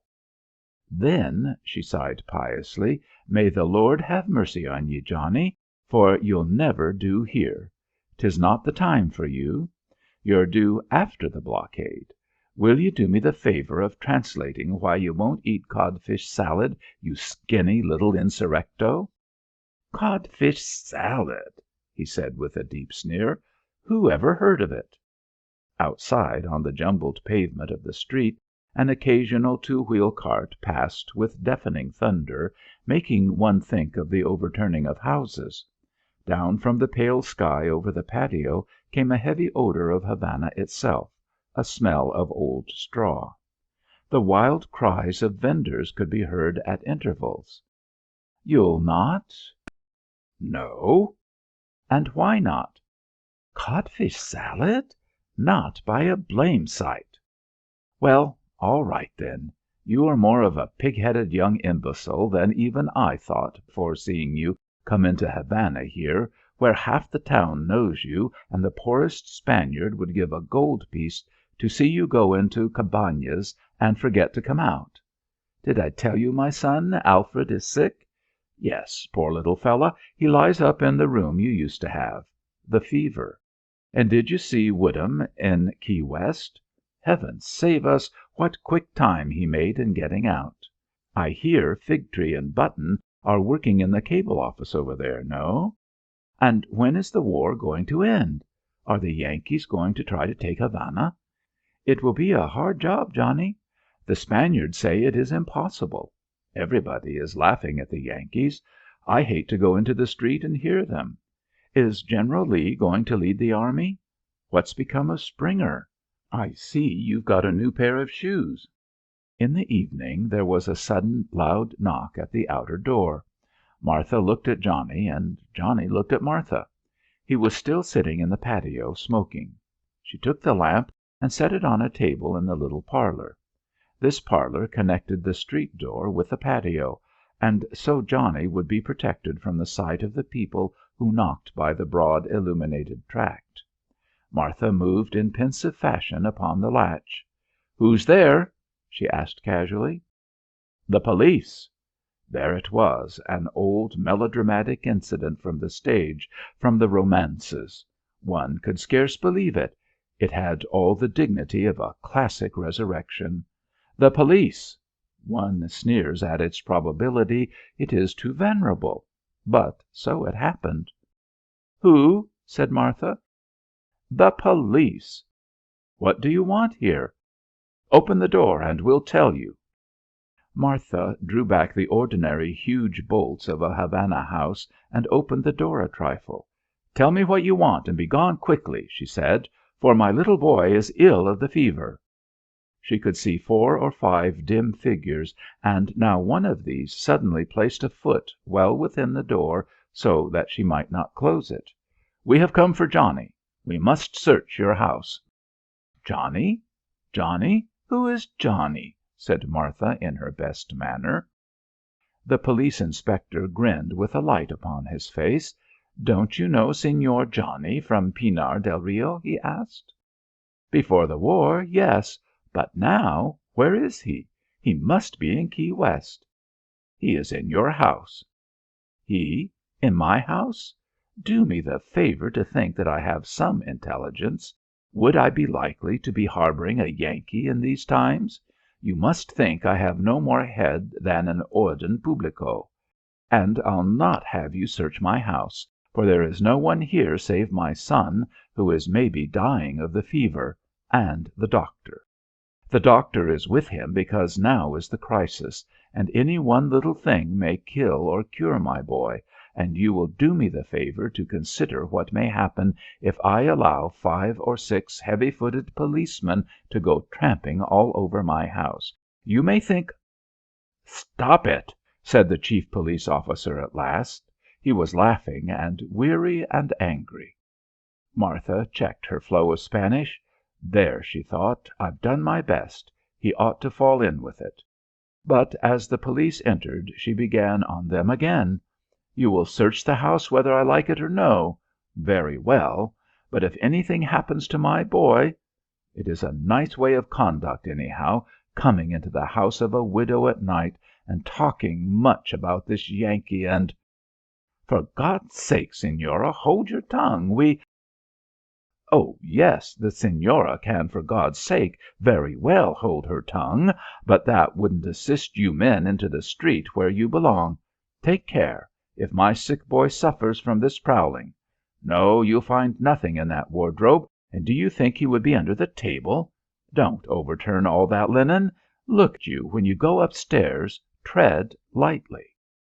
Leaving a man on guard at the street door and another at the patio, the chief policeman and the remainder of his men ascended to the gallery from which opened 3 sleeping rooms.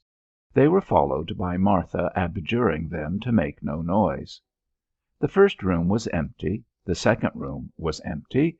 As they approached the door of the third room, Martha whispered supplications. "Now, in the name of God, don't disturb my boy." The inspector hesitated for a moment. Then he noiselessly entered the room and with his yellow cane prodded under the bed, in the cupboard, and behind the window curtains. Nothing came of it. He shrugged his shoulders and went out to the balcony. He was smiling sheepishly.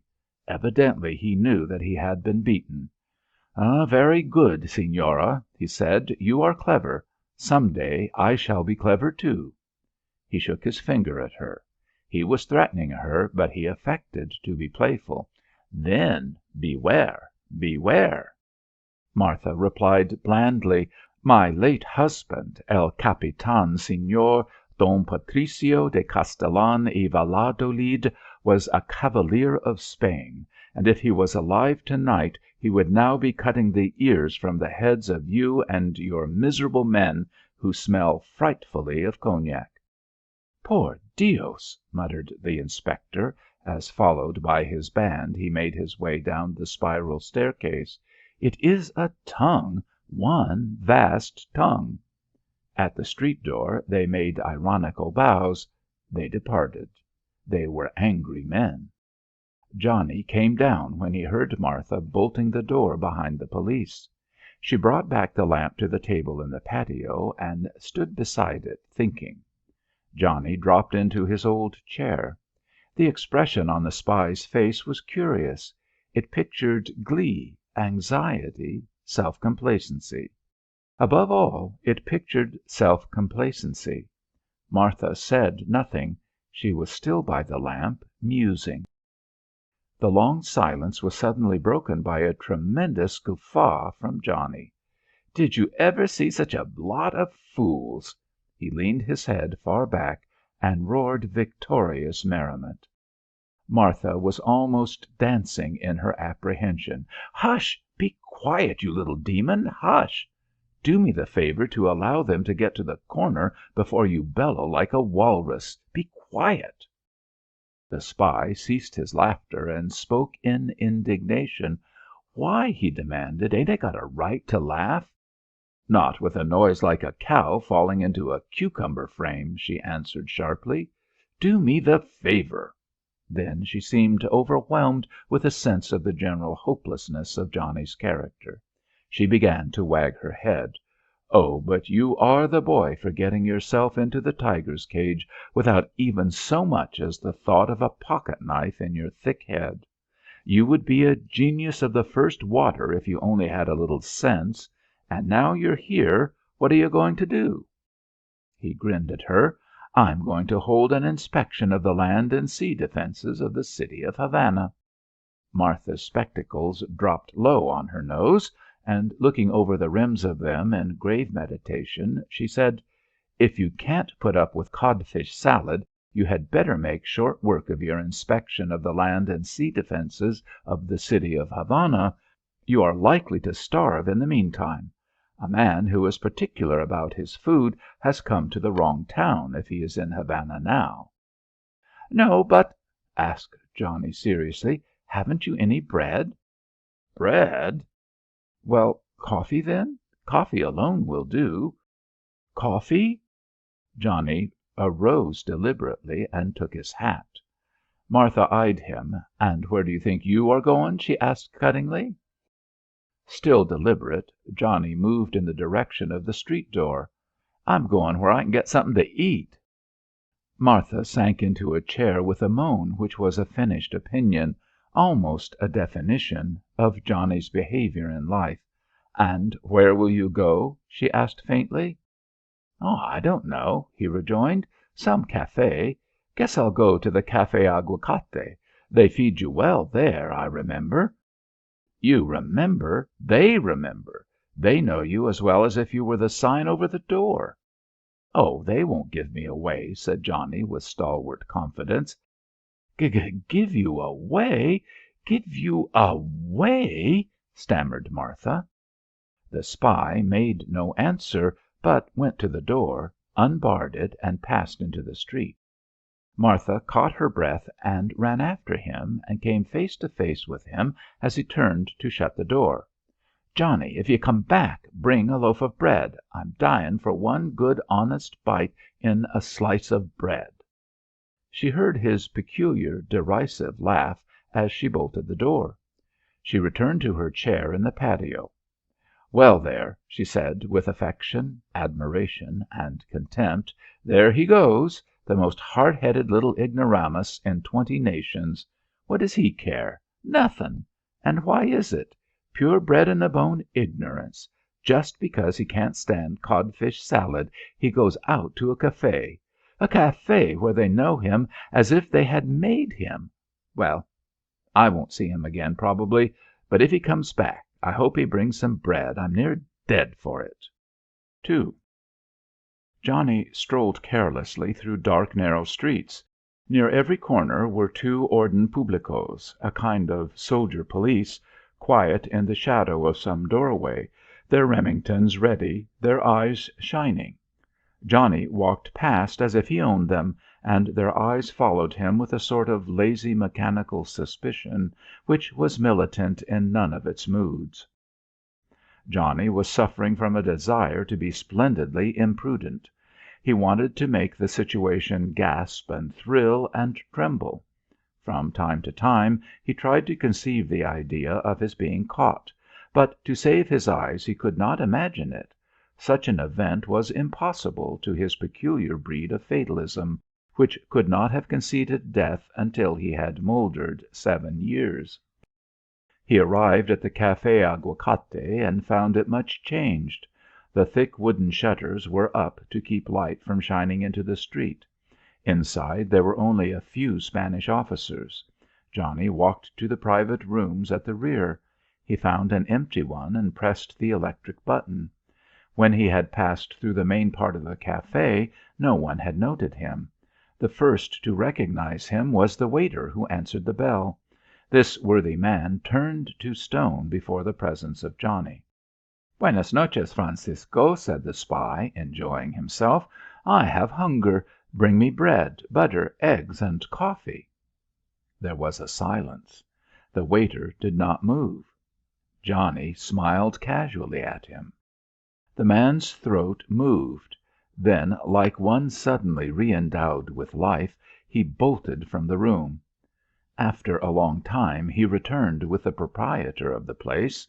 In the wicked eye of the latter there gleamed the light of a plan. He did not respond to Johnny's genial greeting, but at once proceeded to develop his position. "Johnny," he said, "bread is very dear in Havana. It is very dear." "Is it?" said Johnny, looking keenly at the speaker.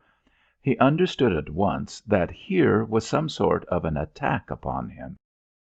"Yes," answered the proprietor of the Café Aguacate, slowly and softly. "It is very dear. I think to night one small bit of bread will cost you 1 centene in advance."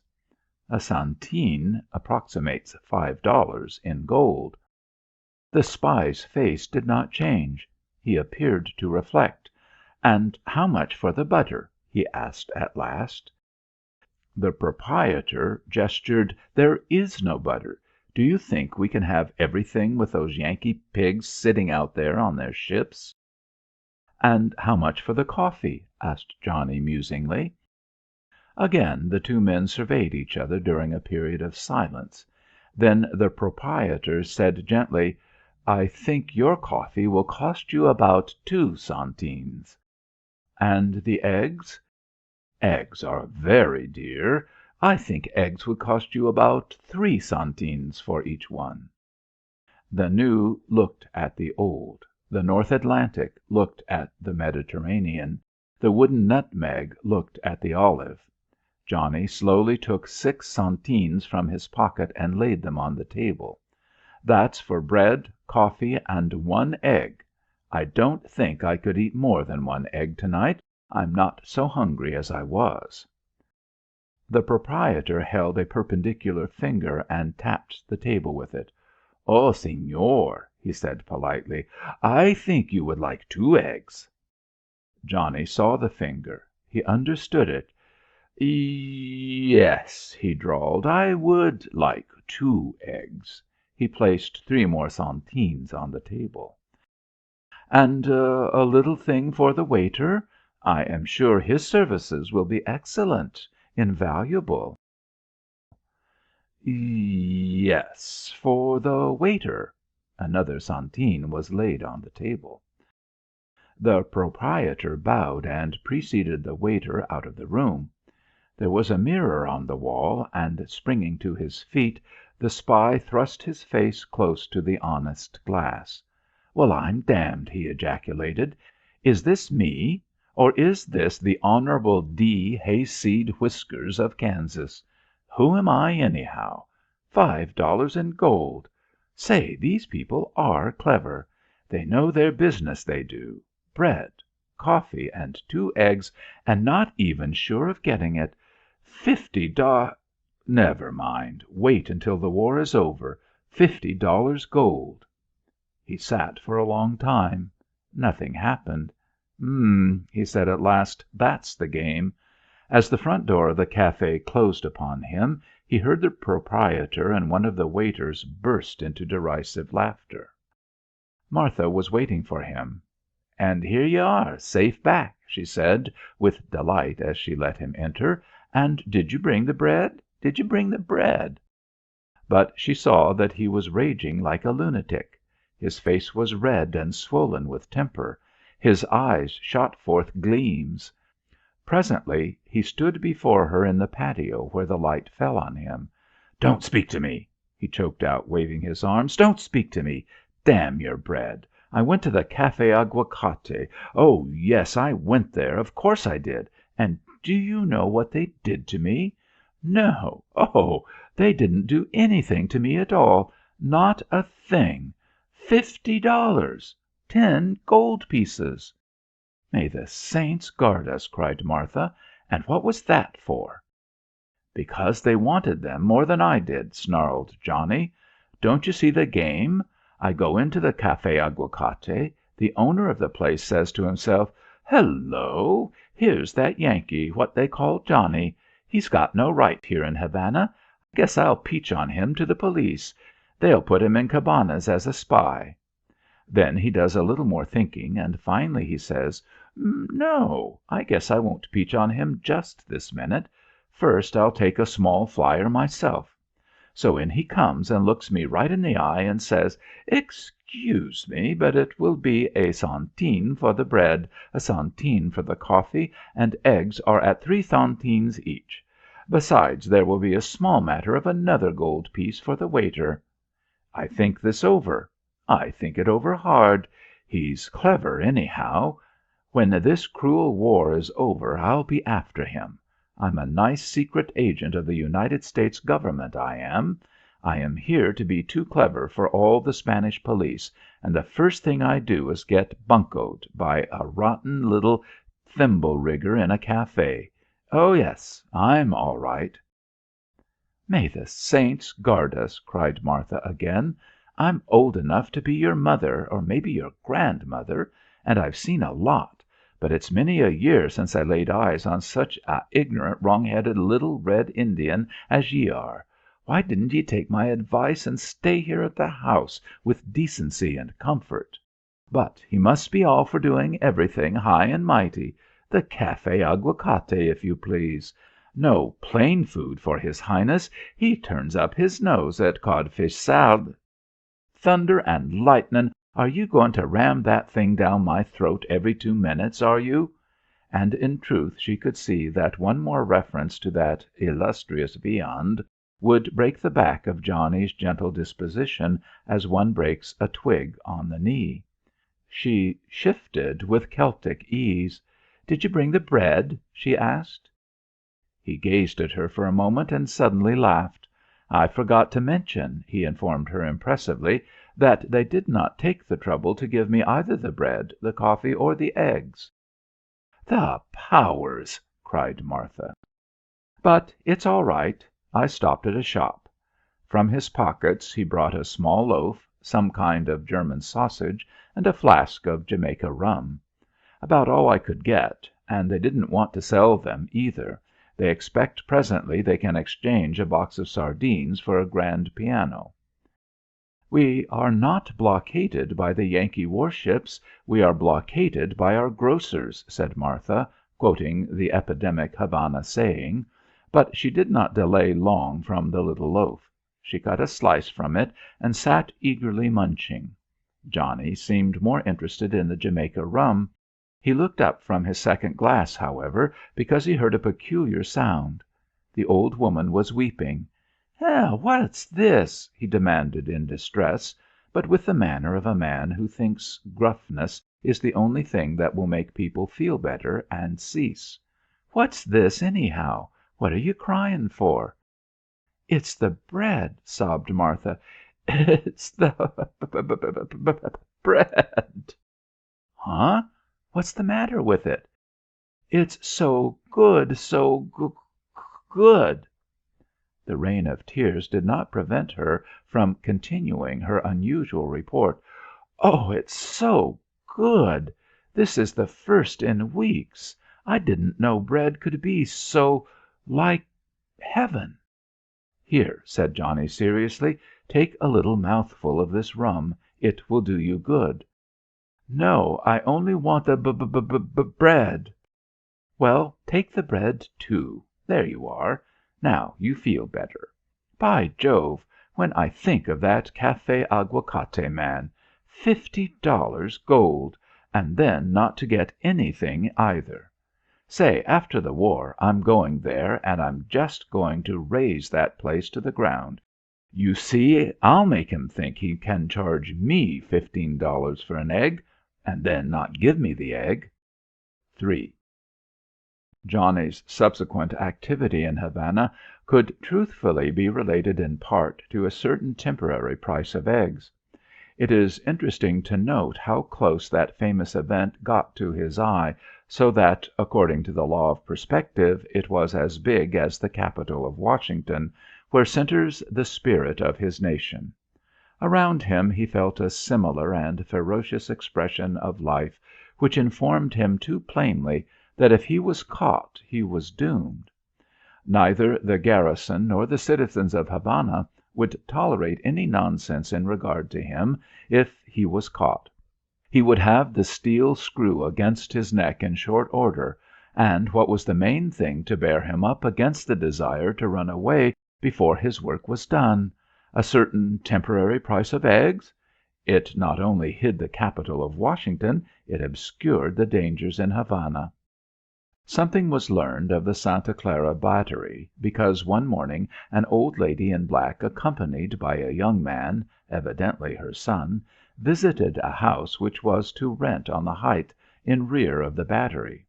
The portero was too lazy and sleepy to show them over the premises, but he granted them permission to investigate for themselves. They spent most of their time on the flat, parapeted roof of the house. At length they came down and said that the place did not suit them. The portero went to sleep again. Johnny was never discouraged by the thought that his operations would be of small benefit to the admiral commanding the fleet in adjacent waters, and to the general commanding the army which was not going to attack Havana from the land side.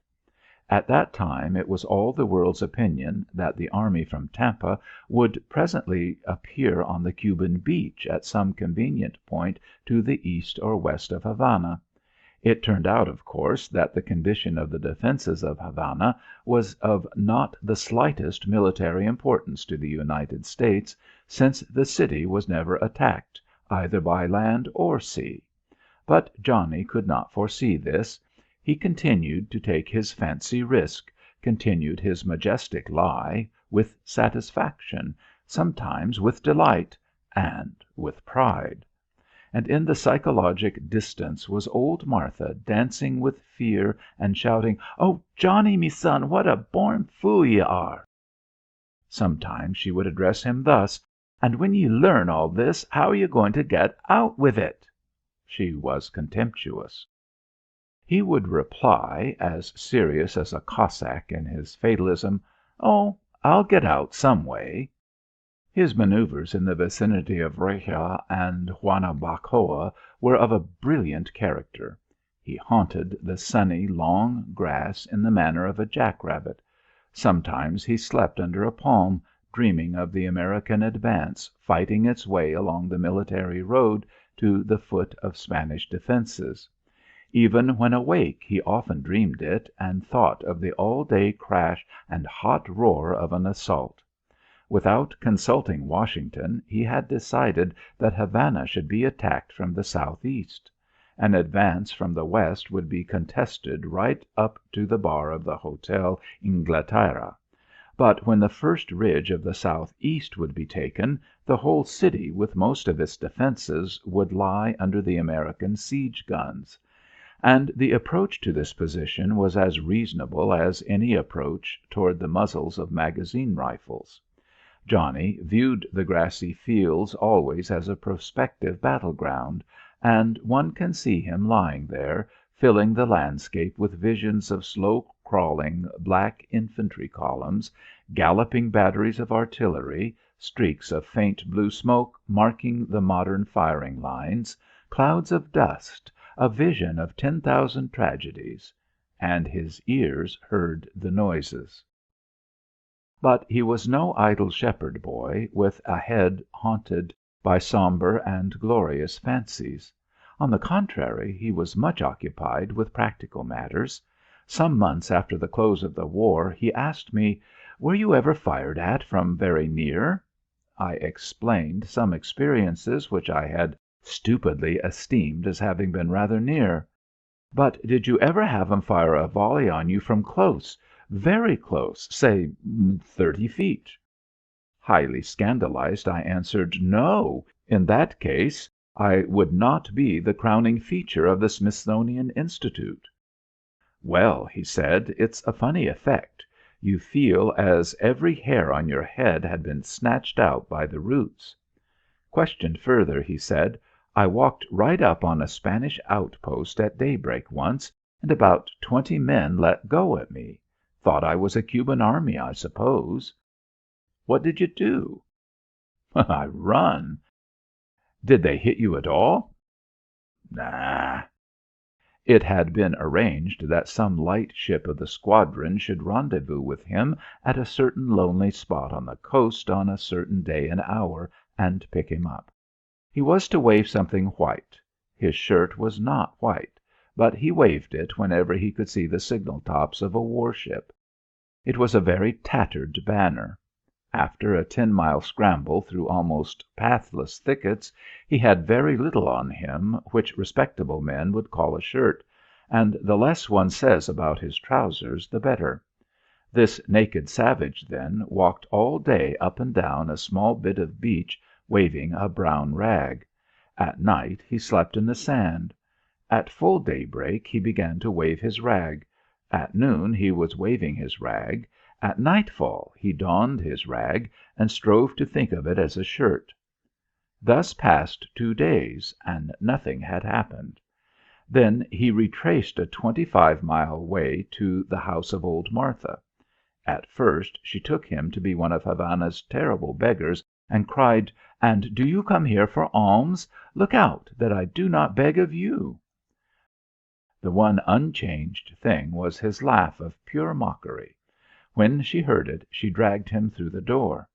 He paid no heed to her ejaculations, but went straight to where he had hidden some gold. As he was untying a bit of string from the neck of a small bag, he said, "How is little Alfred?" "Recovered, thank heaven." He handed Martha a piece of gold. "Take this and buy what you can on the corner. I'm hungry." Martha departed with expedition. Upon her return she was beaming. She had foraged a thin chicken, a bunch of radishes, and 2 bottles of wine. Johnny had finished the radishes and one bottle of wine when the chicken was still a long way from the table. He called stoutly for more, and so Martha passed again into the street with another gold piece. She bought more radishes, more wine, and some cheese. They had a grand feast, with Johnny audibly wondering until a late hour why he had waved his rag in vain. There was no end to his suspense, no end to his work. He knew everything. He was an animate guide book. After he knew a thing once, he verified it in several different ways in order to make sure. He fitted himself for a useful career like a young man in a college, with the difference that the shadow of the garret fell ever upon his way, and that he was occasionally shot at, and that he could not get enough to eat, and that his existence was apparently forgotten, and that he contracted the fever. But one cannot think of the terms in which to describe a futility so vast, so colossal. He had builded a little boat, and the sea had receded and left him and his boat 1,000 miles inland on the top of a mountain. The war fate had left Havana out of its plan, and thus isolated Johnny and his several pounds of useful information. The war fate left Havana to become the somewhat indignant victim of a peaceful occupation at the close of the conflict, and Johnny's data were worth as much as a carpenter's lien on the North Pole. He had suffered and labored for about as complete a bit of absolute nothing as one could invent. If the company which owned the sugar plantation had not generously continued his salary during the war, he would not have been able to pay his expenses on the amount allowed him by the government, which, by the way, was a more complete bit of absolute nothing than one could possibly invent. 4.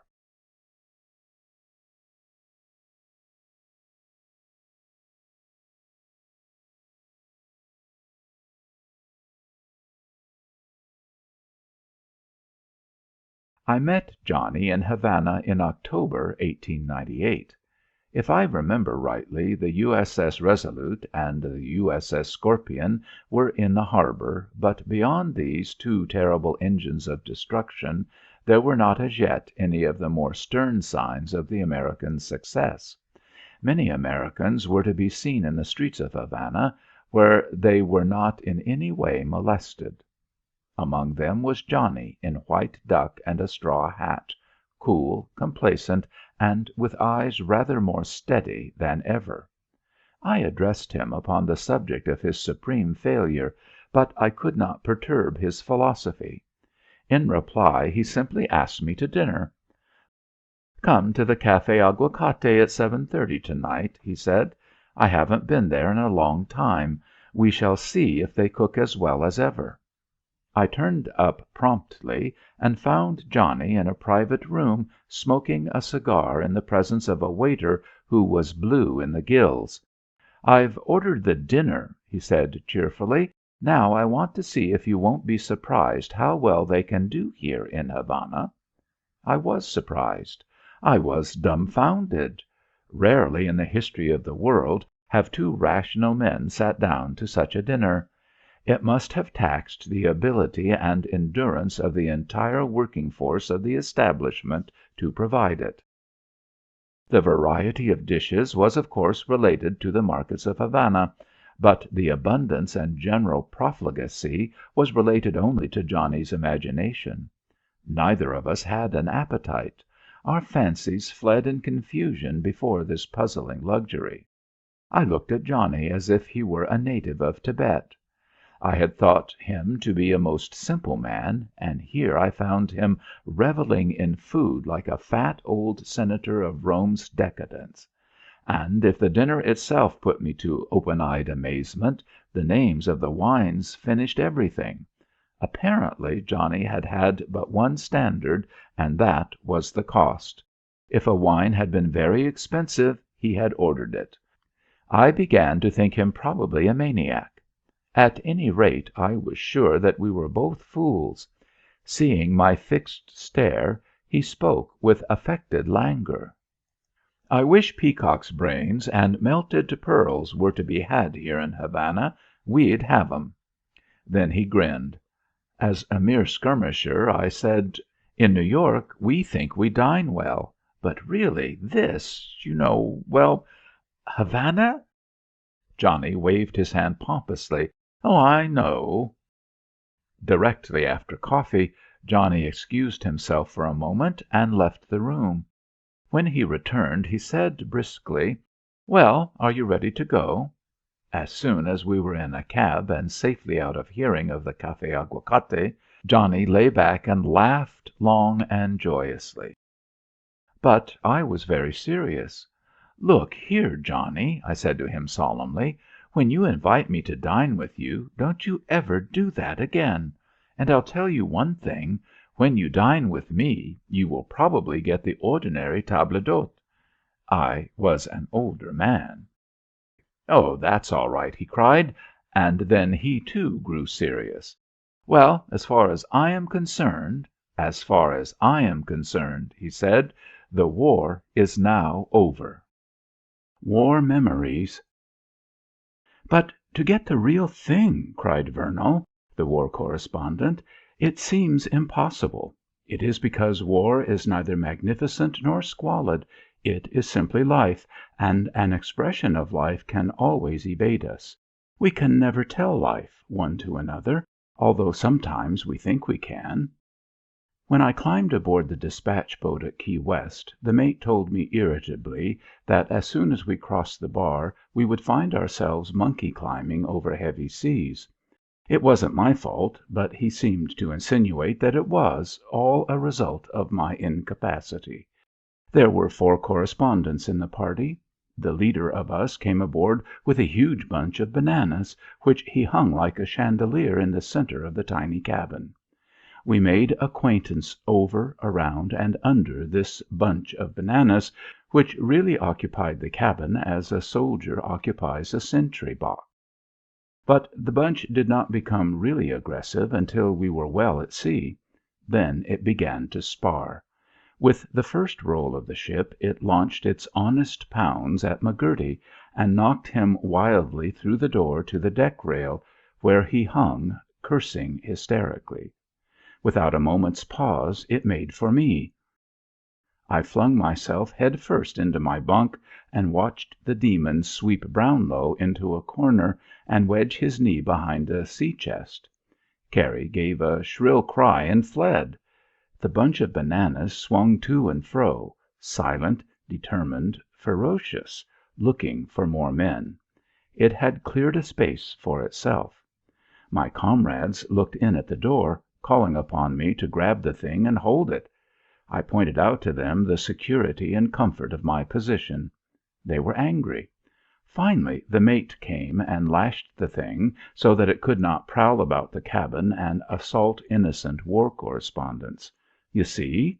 War. A bunch of bananas rampant because the ship rolled. In that early period of the war we were forced to continue our dreams, and we were all dreamers, envisioning the seas with dead grapples, ship and ship. Even the Navy grew cynical. Officers on the bridge lifted their megaphones and told you, in resigned voices, that they were out of ice, onions, and eggs. At other times they would shoot quite casually at us with 6-pounders. This industry usually progressed in the night, but it sometimes happened in the day. There was never any resentment on our side, although at moments there was some nervousness. They were impressively quick with their lanyards. Our means of replying to signals were correspondingly slow. They gave you opportunity to say, "Heaven guard me!" Then they shot. But we recognized the propriety of it. Everything was correct save the war, which lagged and lagged and lagged. It did not play. It was not a gory giant. It was a bunch of bananas swung in the middle of the cabin. Once we had the honor of being rammed at midnight by the U.S.S. Machias. In fact, the exceeding industry of the naval commanders of the Cuban blockading fleet caused a certain liveliness to at times penetrate our mediocre existence. We were all greatly entertained over an immediate prospect of being either killed by rapid-fire guns, cut in half by the ram, or merely drowned. But even our great longing for diversion could not cause us to ever again go near the Machias on a dark night. We had sailed from Key West on a mission that had nothing to do with the coast of Cuba, and steaming due east and some 35 miles from the Cuban land, we did not think we were liable to an affair with any of the fierce American cruisers. Suddenly a familiar signal of red and white lights flashed like a brooch of jewels on the pall that covered the sea.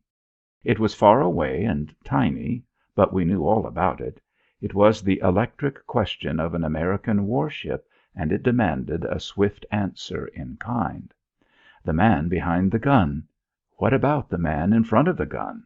The warship signals vanished, and the sea presented nothing but a smoky black stretch lit with the hissing white tops of the flying waves.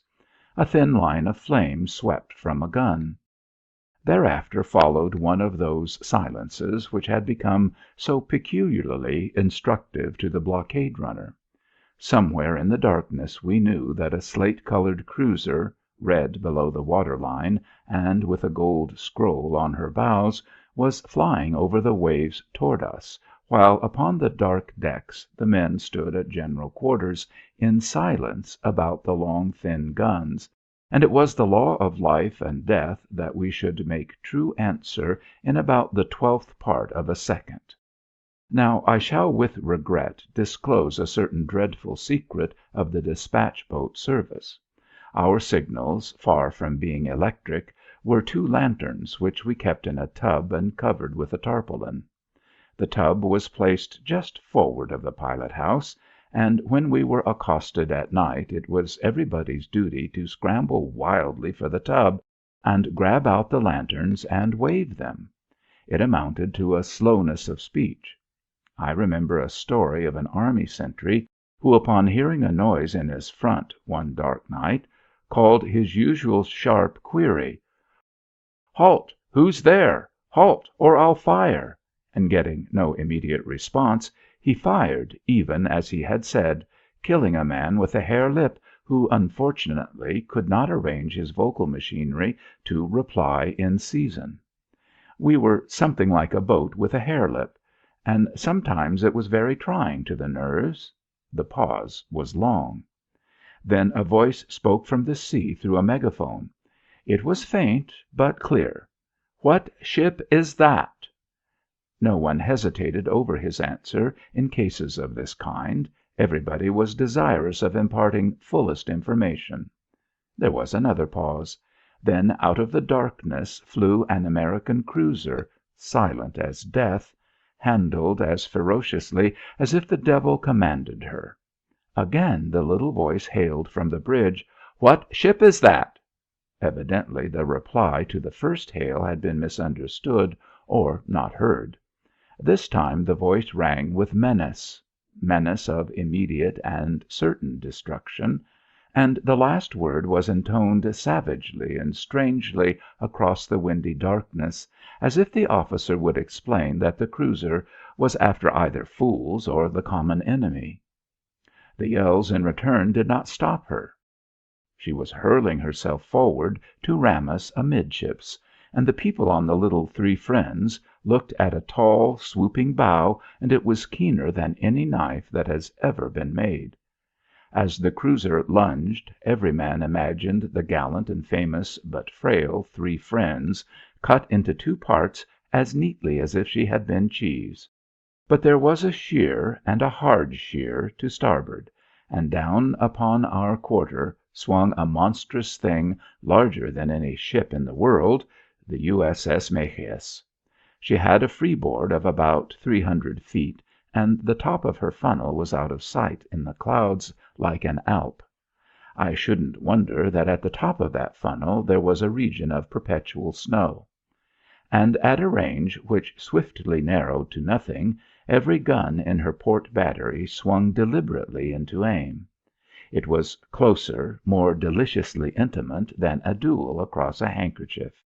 We all had an opportunity of looking miles down the muzzles of this festive artillery before came the collision. Then the Machias reeled her steel shoulder against the wooden side of the Three Friends, and up went a roar as if a vast shingle roof had fallen. The poor little tug dipped as if she meant to pass under the warship, staggered, and finally righted, trembling from head to foot. The cries of the splintered timbers ceased. The men on the tug gazed at each other with white faces shining faintly in the darkness. The Machias backed away even as the Three Friends drew slowly ahead, and again we were alone with the piping of the wind and the slash of the gale-driven water. Later, from some hidden part of the sea, the bullish eye of a searchlight looked at us, and the widening white rays bathed us in the glare. There was another hail. "Hello there, Three Friends!" "Aye, aye, sir." "Are you injured?" Our first mate had taken a lantern and was studying the side of the tug, and we held our breath for his answer. I was sure that he was going to say that we were sinking. Surely there could be no other ending to this terrific bloodthirsty assault. But the first mate said, "No, sir." Instantly the glare of the searchlight was gone. The Machias was gone. The incident was closed. I was dining once on board the flagship, the New York, armored cruiser. It was the junior officers' mess, and when the coffee came a young ensign went to the piano and began to bang out a popular tune. It was a cheerful scene, and it resembled only a cheerful scene. Suddenly we heard the whistle of the boatswain's mate, and directly above us, it seemed, a voice, hoarse as that of a sea lion, bellowed a command: "Man the port battery!" In a moment the table was vacant. The popular tunes ceased in a jangle. On the quarter deck assembled a group of officers, spectators. The quiet evening sea, lit with faint red lights, went peacefully to the feet of a verdant shore. One could hear the far-away measured tumbling of surf upon a reef. Only this sound pulsed in the air. The great grey cruiser was as still as the earth, the sea, and the sky. Then they let off a 4-inch gun directly under my feet. I thought it turned me a back somersault. That was the effect upon my mind. But it appears I did not move. The shell went carousing off to the Cuban shore, and from the vegetation there spurted a cloud of dust. Some of the officers on the quarter deck laughed. Through their glasses they had seen a Spanish column of cavalry much agitated by the appearance of this shell among them.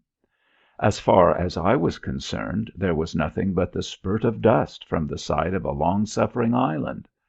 When I returned to my coffee, I found that most of the young officers had also returned. Japanese boys were bringing liquors. The piano's clattering of the popular air was often interrupted by the boom of a 4-inch gun. A bunch of bananas. One day our dispatch boat found the shores of Guantanamo Bay flowing past on either side. It was at nightfall, and on the eastward point a small village was burning, and it happened that a fiery light was thrown upon some palm trees, so that it made them into enormous crimson feathers. The water was the color of blue steel. The Cuban woods were somber. High shivered the gory feathers. The last boatloads of the Marine Battalion were pulling for the beach. The Marine officers gave me generous hospitality to the camp on the hill. That night there was an alarm, and amid a stern calling of orders and a rushing of men, I wandered in search of some other man who had no occupation. It turned out to be the young assistant surgeon, Gibbs. We foregathered in the center of a square of 6 companies of Marines. There was no firing. We thought it rather comic.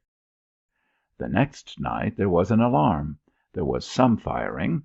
We lay on our bellies. It was no longer comic. On the third night the alarm came early. I went in search of Gibbs, but I soon gave over an active search for the more congenial occupation of lying flat and feeling the hot hiss of the bullets trying to cut my hair. For a moment I was no longer a cynic. I was a child who, in a fit of ignorance, had jumped into the vat of war. I heard somebody dying near me. He was dying hard, hard. It took him a long time to die. He breathed as all noble machinery breathes when it is making its gallant strife against breaking, breaking. But he was going to break. He was going to break. It seemed to me, this breathing, the noise of a heroic pump which strives to subdue a mud which comes upon it in tons. The darkness was impenetrable. The man was lying in some depression within 7 feet of me. Every wave, vibration of his anguish beat upon my senses. He was long past groaning. There was only the bitter strife for air which pulsed out into the night in a clear, penetrating whistle, with intervals of terrible silence, in which I held my own breath in the common unconscious aspiration to help. I thought this man would never die. I wanted him to die. And ultimately he died. At the moment the adjutant came bustling along, erect amid the spitting bullets. I knew him by his voice. "Where's the doctor? There's some wounded men over there. Where's the doctor?" A man answered briskly, "Just died this minute, sir." It was as if he had said, "Just gone around the corner this minute, sir." Despite the horror of this night's business, the man's mind was somehow influenced by the coincidence of the adjutant's calling aloud for the doctor within a few seconds of the doctor's death. What shall I say? It interested him, this coincidence. The day broke by inches, with an obvious and maddening reluctance. From some unfathomable source I procured an opinion that my friend was not dead at all. The wild and quivering darkness had caused me to misinterpret a few shouted words. At length the land brightened in a violent atmosphere, the perfect dawning of a tropic day, and in this light I saw a clump of men near me. At first I thought they were all dead. Then I thought they were all asleep. The truth was that a group of wan-faced, exhausted men had gone to sleep about Gibbs' body so closely and in such abandoned attitudes that one's eye could not pick the living from the dead until one saw that a certain head had beneath it a great dark pool. In the afternoon a lot of men went bathing, and in the midst of this festivity firing was resumed. It was funny to see the men come scampering out of the water, grab at their rifles, and go into action attired in naught but their cartridge belts.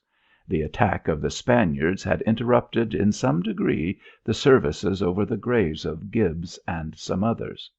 I remember Payne came ashore with a bottle of whiskey, which I took from him violently. My faithful shooting boots began to hurt me, and I went to the beach and poulticed my feet in wet clay, sitting on the little rickety pier near where the corrugated iron cable station showed how the shells slivered through it. Some marines, desirous of mementos, were poking with sticks in the smoking ruins of the hamlet. Down in the shallow water crabs were meandering among the weeds, and little fishes moved slowly in schools. The next day we went shooting. It was exactly like quail shooting, I'll tell you. These guerillas who so cursed our lives had a well some 5 miles away, and it was the only water supply within about 12 miles of the marine camp. It was decided that it would be correct to go forth and destroy the well. Captain Elliott, of C Company, was to take his men with Captain Spicer's Company, D, out to the well, beat the enemy away, and destroy everything. He was to start at the next daybreak. He asked me if I cared to go, and of course I accepted with glee. But all that night I was afraid, bitterly afraid. The moon was very bright, shedding a magnificent radiance upon the trenches. I watched the men of C and D companies lying so tranquilly, some snoring, confound them, whereas I was certain that I could never sleep with the weight of a coming battle upon my mind, a battle in which the poor life of a war correspondent might easily be taken by a careless enemy. But if I was frightened, I was also very cold. It was a chill night, and I wanted a heavy top coat almost as much as I wanted a certificate of immunity from rifle bullets. These two feelings were of equal importance to my mind. They were twins. Elliott came and flung a tent fly over Lieutenant Bannon and me as we lay on the ground back of the men. Then I was no longer cold, but I was still afraid, for tent flies cannot mend a fear. In the morning I wished for some mild attack of disease, something that would incapacitate me for the business of going out gratuitously to be bombarded. But I was in an awkwardly healthy state, and so I must needs smile and look pleased with my prospects. We were to be guided by 50 Cubans, and I gave up all dreams of a postponement when I saw them shambling off in a single file through the cactus. We followed presently. "Where you people going to?" "Don't know, Jim." "Well, good luck to you, boys." This was the world's lazy inquiry and conventional Godspeed. Then the mysterious wilderness swallowed us. The men were silent because they were ordered to be silent, but whatever faces I could observe were marked with a look of serious meditation. As they trudged slowly in single file they were reflecting upon what? I don't know, but at length we came to ground more open. The sea appeared on our right, and we saw the gunboat Dolphin steaming along in a line parallel to ours. I was as glad to see her as if she had called out my name. The trail wound about the bases of some high, bare spurs. If the Spaniards had occupied them, I don't see how we could have gone further. But upon them were only the dove-voiced guerilla scouts calling back into the hills the news of our approach. The effect of sound is of course relative. I am sure I have never heard such a horrible sound as the beautiful cooing of the wood dove when I was certain that it came from the yellow throat of a guerilla. Elliott sent Lieutenant Lucas with his platoon to ascend the hills and cover our advance by the trail. We halted and watched them climb, a long black streak of men in the vivid sunshine of the hillside. We did not know how tall were these hills until we saw Lucas and his men on top, and they were no larger than specks. We marched on until, at last, we heard, it seemed in the sky, the sputter of firing. This devil's dance was begun. The proper strategic movement to cover the crisis seemed to me to be to run away home and swear I had never started on this expedition. But Elliott yelled, "Now, men, straight up this hill!" The men charged up against the cactus, and because I cared for the opinion of others, I found myself tagging along close at Elliott's heels. I don't know how I got up that hill, but I think it was because I was afraid to be left behind. The immediate rear did not look safe. The crowd of strong young Marines afforded the only spectacle of provisional security. So I tagged along at Elliott's heels. The hill was as steep as a Swiss roof. From it sprang out great pillars of cactus, and the human instinct was to assist oneself in the ascent by grasping cactus with one's hands. I remember the watch I had to keep upon this human instinct, even when the sound of the bullets was attracting my nervous attention. However, the attractive thing to my sense at the time was the fact that every man of the Marines was also climbing away like mad. It was one thing for Elliott, Spicer, Neville, Shaw, and Bannon. It was another thing for me. But what in the devil was it to the men? Not the same thing, surely. It was perfectly easy for any Marine to get overcome by the burning heat and, lying down, bequeath the work and the danger to his comrades. The fine thing about the men is that you can't explain them. I mean, when you take them collectively. They do a thing, and afterward you find that they have done it because they have done it. However, when Elliott arrived at the top of the ridge, myself and many other men were with him. But there was no battle scene. Off on another ridge we could see Lucas's men and the Cubans peppering away into a valley. The bullets about our ears were really intended to lodge in them. We went over there. I walked along the firing line and looked at the men. I kept somewhat on what I shall call the lee side of the ridge. Why? Because I was afraid of being shot. No other reason. Most of the men, as they lay flat, shooting, looked contented, almost happy. They were pleased, these men, at the situation. I don't know. I cannot imagine. But they were pleased, at any rate. I wasn't pleased. I was picturing defeat. I was saying to myself, now, if the enemy should suddenly do so and so, or so and so, why, what would become of me? During these first few moments I did not see the Spanish position because I was afraid to look at it. Bullets were hissing and spitting over the crest of the hill in such showers as to make observation to be a task for a brave man. No, now, look here, why the deuce should I have stuck my head up, eh? Why? Well, at any rate, I didn't, until it seemed to be a far less thing than most of the men were doing as if they liked it. Then I saw nothing. At least it was only the bottom of a small valley. In this valley there was a thicket, a big thicket, and this thicket seemed to be crowded with a mysterious class of persons who were evidently trying to kill us. Our enemies? Yes, perhaps. I suppose so. Leave that to the people in the streets at home.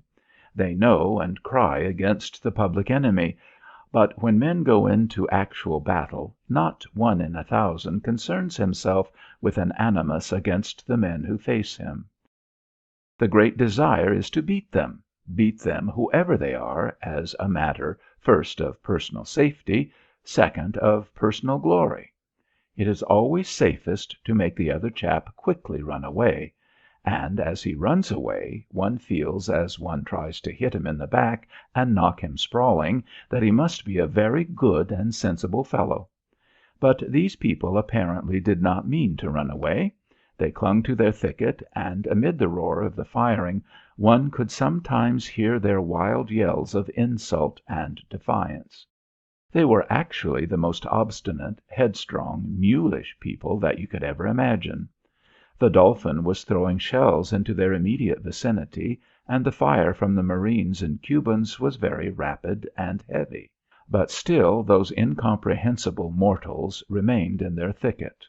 The scene on the top of the ridge was very wild, but there was only one truly romantic figure. This was a Cuban officer who held in one hand a great glittering machete and in the other a cocked revolver. He posed like a statue of victory. Afterwards he confessed to me that he alone had been responsible for the winning of the fight.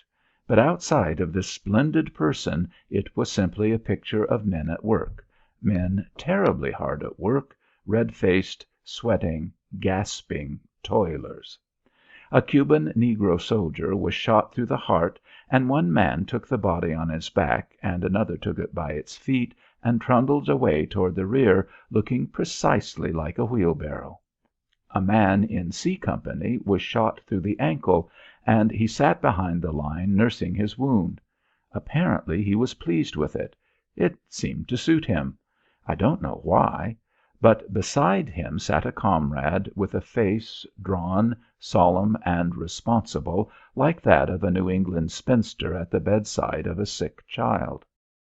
The fight banged away with a roar like a forest fire. Suddenly a Marine wriggled out of the firing line and came frantically to me. "Say, young feller, I'll give you $5 for a drink of whiskey." He tried to force into my hand a gold piece. "Go to the devil," said I, deeply scandalized. "Besides, I haven't got any whiskey." "No, but look here," he beseeched me. "If I don't get a drink I'll die, and I'll give you $5 for it, honest I will." I finally tried to escape from him by walking away, but he followed at my heels, importuning me with all the exasperating persistence of a professional beggar, and trying to force this ghastly gold piece into my hand. I could not shake him off, and amid that clatter of furious fighting I found myself intensely embarrassed, and glancing fearfully this way and that way to make sure that people did not see me, the villain, and his gold. In vain I assured him that if I had any whiskey I should place it at his disposal. He could not be turned away. I thought of the European expedient in such a crisis, to jump in a cab, but unfortunately. In the meantime I had given up my occupation of tagging at Captain Elliott's heels because his business required that he should go into places of great danger. But from time to time I was under his attention. Once he turned to me and said, "Mr. Vernall, will you go and satisfy yourself who those people are?" Some men had appeared on a hill about 600 yards from our left flank. "Yes, sir," cried I, with, I assure you, the finest alacrity and cheerfulness, and my tone proved to me that I had inherited histrionic abilities. This tone was, of course, a black lie, but I went off briskly and was as jaunty as a real soldier, while all the time my heart was in my boots, and I was cursing the day that saw me landed on the shores of the tragic isle. If the men on the distant hill had been guerillas, my future might have been seriously jeopardized. But I had not gone far toward them when I was able to recognize the uniforms of the Marine Corps.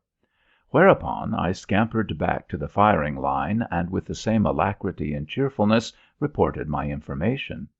I mentioned to you that I was afraid, because there were about me that day many men who did not seem to be afraid at all, men with quiet, composed faces who went about this business as if they proceeded from a sense of habit. They were not old soldiers, they were mainly recruits, but many of them betrayed all the emotion and merely the emotion that one sees in the face of a man earnestly at work. I don't know how long the action lasted. I remember deciding in my own mind that the Spaniards stood 40 minutes. This was a mere arbitrary decision based on nothing, but at any rate we finally arrived at the satisfactory moment when the enemy began to run away. I shall never forget how my courage increased. And then began the great bird shooting. From the far side of the thicket arose an easy slope covered with plum-colored bush. The Spaniards broke in coveys of from 6 to 15 men, or birds, and swarmed up this slope. The Marines on our ridge then had some fine open field shooting. No charge could be made because the shells from the Dolphin were helping the Spaniards to evacuate the thicket, so the Marines had to be content with this extraordinary paraphrase of a kind of sport. It was strangely like the original. The shells from the Dolphin were the dogs who went in and stirred out the game. The Marines were suddenly gentlemen in leggings, alive with the sharp instinct which marks the hunter. The Spaniards were the birds. Yes, they were the birds, but I doubt if they would sympathize with my metaphors. We destroyed their camp, and when the tiled roof of a burning house fell with a crash, it was so like the crash of a strong volley of musketry that we all turned with a start, fearing that we would have to fight again on that same day. And this struck me at least as being an impossible thing. They gave us water from the Dolphin, and we filled our canteens. None of the men were particularly jubilant. They did not altogether appreciate their victory. They were occupied in being glad that the fight was over. I discovered, to my amazement, that we were on the summit of a hill so high that our released eyes seemed to sweep over half the world. The vast stretch of sea, shimmering like fragile blue silk in the breeze, lost itself ultimately in an indefinite pink haze, while in the other direction ridge after ridge, ridge after ridge, rolled brown and arid into the north. The battle had been fought high in the air, where the rain clouds might have been.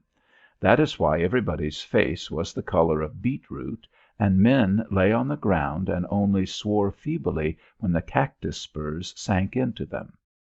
Finally we started for camp. leaving our wounded, our cactus pincushions, and our heat-prostrated men on board the Dolphin, I did not see that the men were elate or even grinning with satisfaction. They seemed only anxious to get to food and rest. And yet it was plain that Elliott and his men had performed a service that would prove invaluable to the security and comfort of the entire battalion. They had driven the guerillas to take a road along which they would have to proceed for 15 miles before they could get as much water as would wet the point of a pin. And by the destruction of a well at the scene of the fight, Elliott made an arid zone almost 20 miles wide between the enemy and the base camp. In Cuba this is the best of protections. However, a cup of coffee. Time enough to think of a brilliant success after one had had a cup of coffee. The long line plodded wearily through the dusky jungle which was never again to be alive with ambushes. It was dark when we stumbled into camp, and I was sad with an ungovernable sadness, because I was too tired to remember where I had left my kit. But some of my colleagues were waiting on the beach, and they put me on a dispatch boat to take my news to a Jamaica cable station. The appearance of this dispatch boat struck me with wonder. It was reminiscent of something with which I had been familiar in early years. I looked with dull surprise at 3 men of the engine room force who sat aft on some bags of coal, smoking their pipes and talking as if there had never been any battles fought anywhere. The sudden clang of the gong made me start and listen eagerly, as if I would be asking, "What was that?" The clunking of the screw affected me also, but I seemed to relate it to a former and pleasing experience. One of the correspondents on board immediately began to tell me of the chief engineer, who, he said, was a comic old character. I was taken to see this marvel, who presented itself as a gray-bearded man with an oil can who had the cynical, malicious, egotistic eye of proclaimed and admired ignorance. I looked dazedly at the venerable impostor. What had he to do with battles, the humming click of the locks, the odor of burnt cotton, the bullets, the firing? My friend told the scoundrel that I was just returned from the afternoon's action. He said, "That so?" and looked at me with a smile, faintly, faintly derisive. You see? I had just come out of my life's most fiery time, and that old devil looked at me with that smile. What colossal conceit! The 4 times damned doddering old head mechanic of a derelict junk shop. The whole trouble lay in the fact that I had not shouted out with mingled awe and joy as he stood there in his wisdom and experience, with all his ancient saws and homemade epigrams ready to fire. My friend took me to the cabin. What a squalid hole! My heart sank. The reward after the labor should have been a great airy chamber, a gigantic 4-poster, iced melons, grilled birds, wine, and the delighted attendance of my friends. When I had finished my cablegram, I retired to a little shelf of a berth which reeked of oil, while the blankets had soaked recently with sea water. The vessel heeled to leeward in spasmodic attempts to hurl me out, and I resisted with the last of my strength. The infamous pettiness of it all! I thought the night would never end. But never mind, I said to myself at last.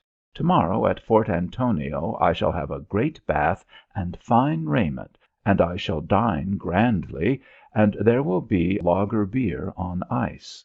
And there will be attendants to run when I touch a bell, and I shall catch every interested romantist in the town and spin him the story of the fight at Cusco. We reached Fort Antonio, and I fled from the cable office to the hotel.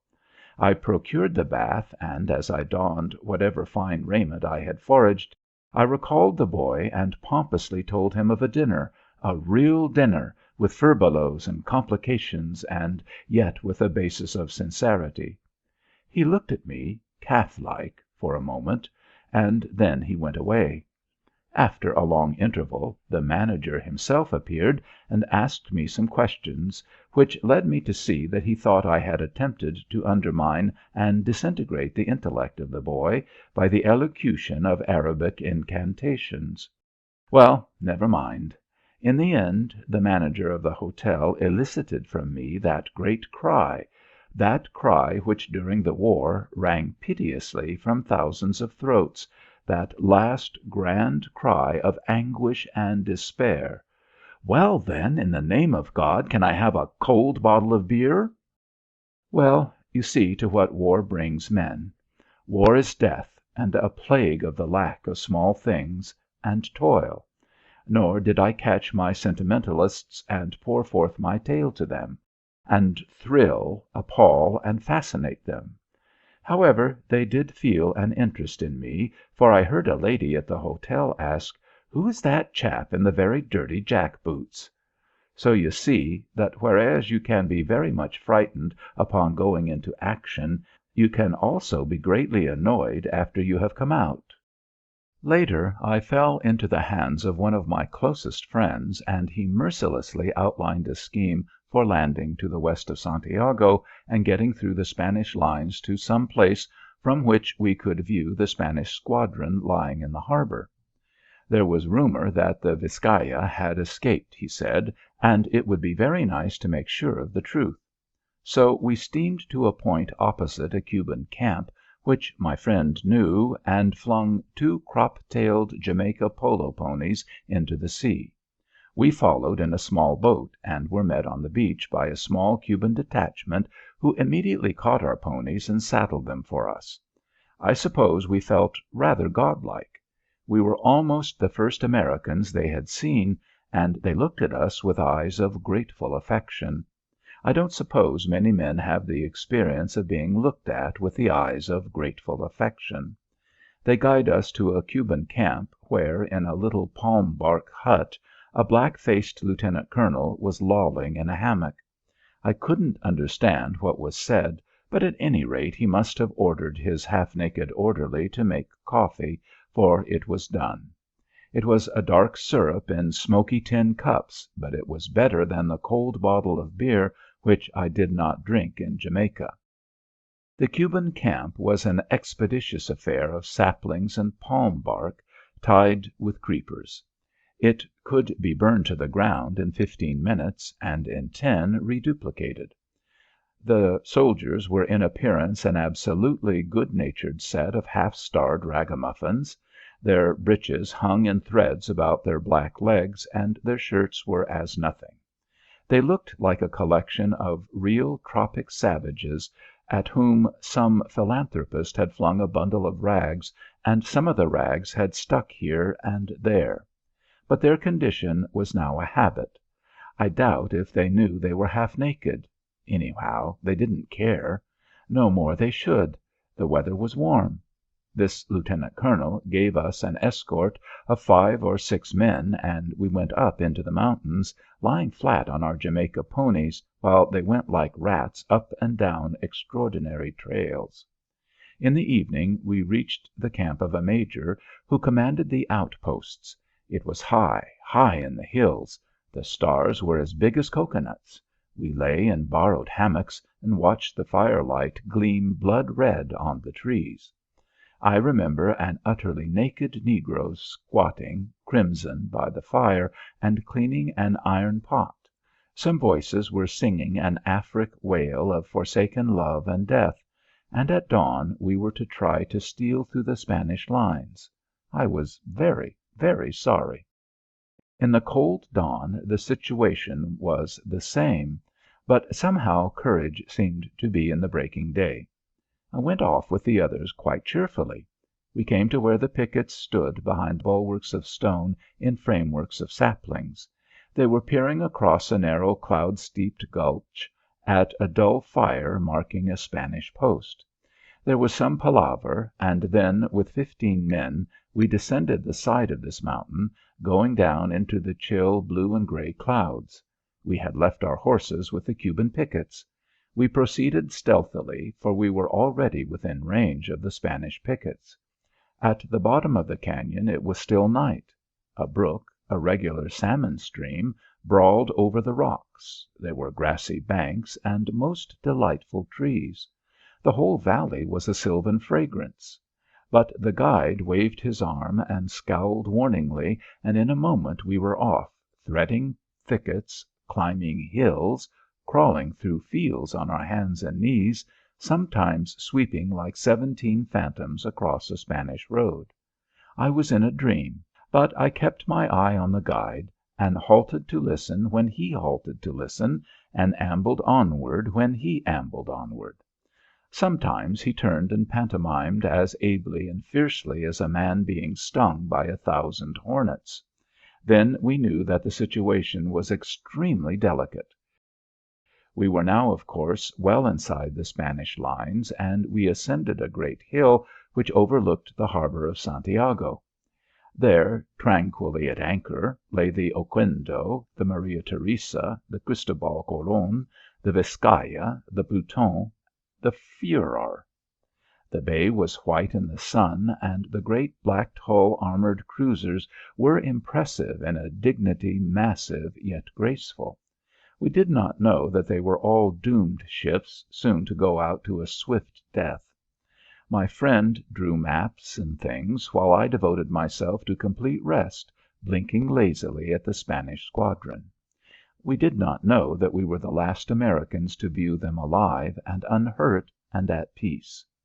Then we retraced our way, at the same noiseless canter. I did not understand my condition until I considered that we were well through the Spanish lines and practically out of danger. Then I discovered that I was a dead man. The nervous force having evaporated, I was a mere corpse. My limbs were of dough, and my spinal cord burned within me as if it were red-hot wire. But just at this time we were discovered by a Spanish patrol, and I ascertained that I was not dead at all. We ultimately reached the foot of the mother mountain, on whose shoulders were the Cuban pickets, and here I was so sure of safety that I could not resist the temptation to die again. I think I passed into 11 distinct stupors during the ascent of that mountain, while the escort stood leaning on their Remingtons. We had done 25 miles at a sort of a man gallop, never once using a beaten track, but always going promiscuously through the jungle and over the rocks. And many of the miles stood straight on end, so that it was as hard to come down as it was to go up. But during my stupors the escort stood, mind you, and chatted in low voices. For all the signs they showed, we might have been starting. And they had had nothing to eat but mangoes for over 8 days. Previous to the 8 days they had been living on mangoes and the carcass of a small, lean pony. They were, in fact, of the stuff of Fenimore Cooper's Indians, only they made no preposterous orations. At the Major's camp my friend and I agreed that if our worthy escort would send down a representative with us to the coast, we would send back to them whatever we could spare from the stores of our dispatch boat. With one voice the escort answered that they themselves would go the additional 4 leagues, as in these starving times they did not care to trust a representative, thank you. "They can't do it. They'll peg out. There must be a limit," I said. "No," answered my friend, "they're all right. They'd run 3 times around the whole island for a mouthful of beer."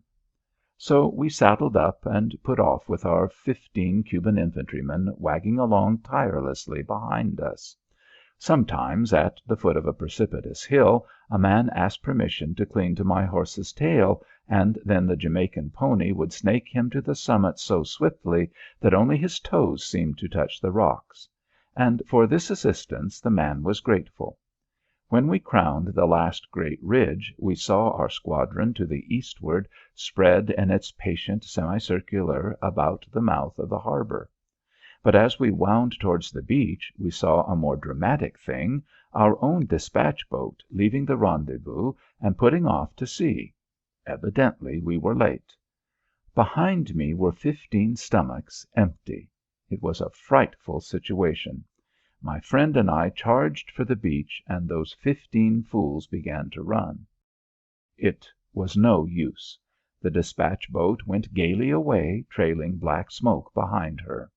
We turned in distress, wondering what we could say to that abused escort. If they massacred us, I felt that it would be merely a virtuous reply to fate, and they should in no ways be blamed. There were some things which a man's feelings will not allow him to endure after a diet of mangoes and pony.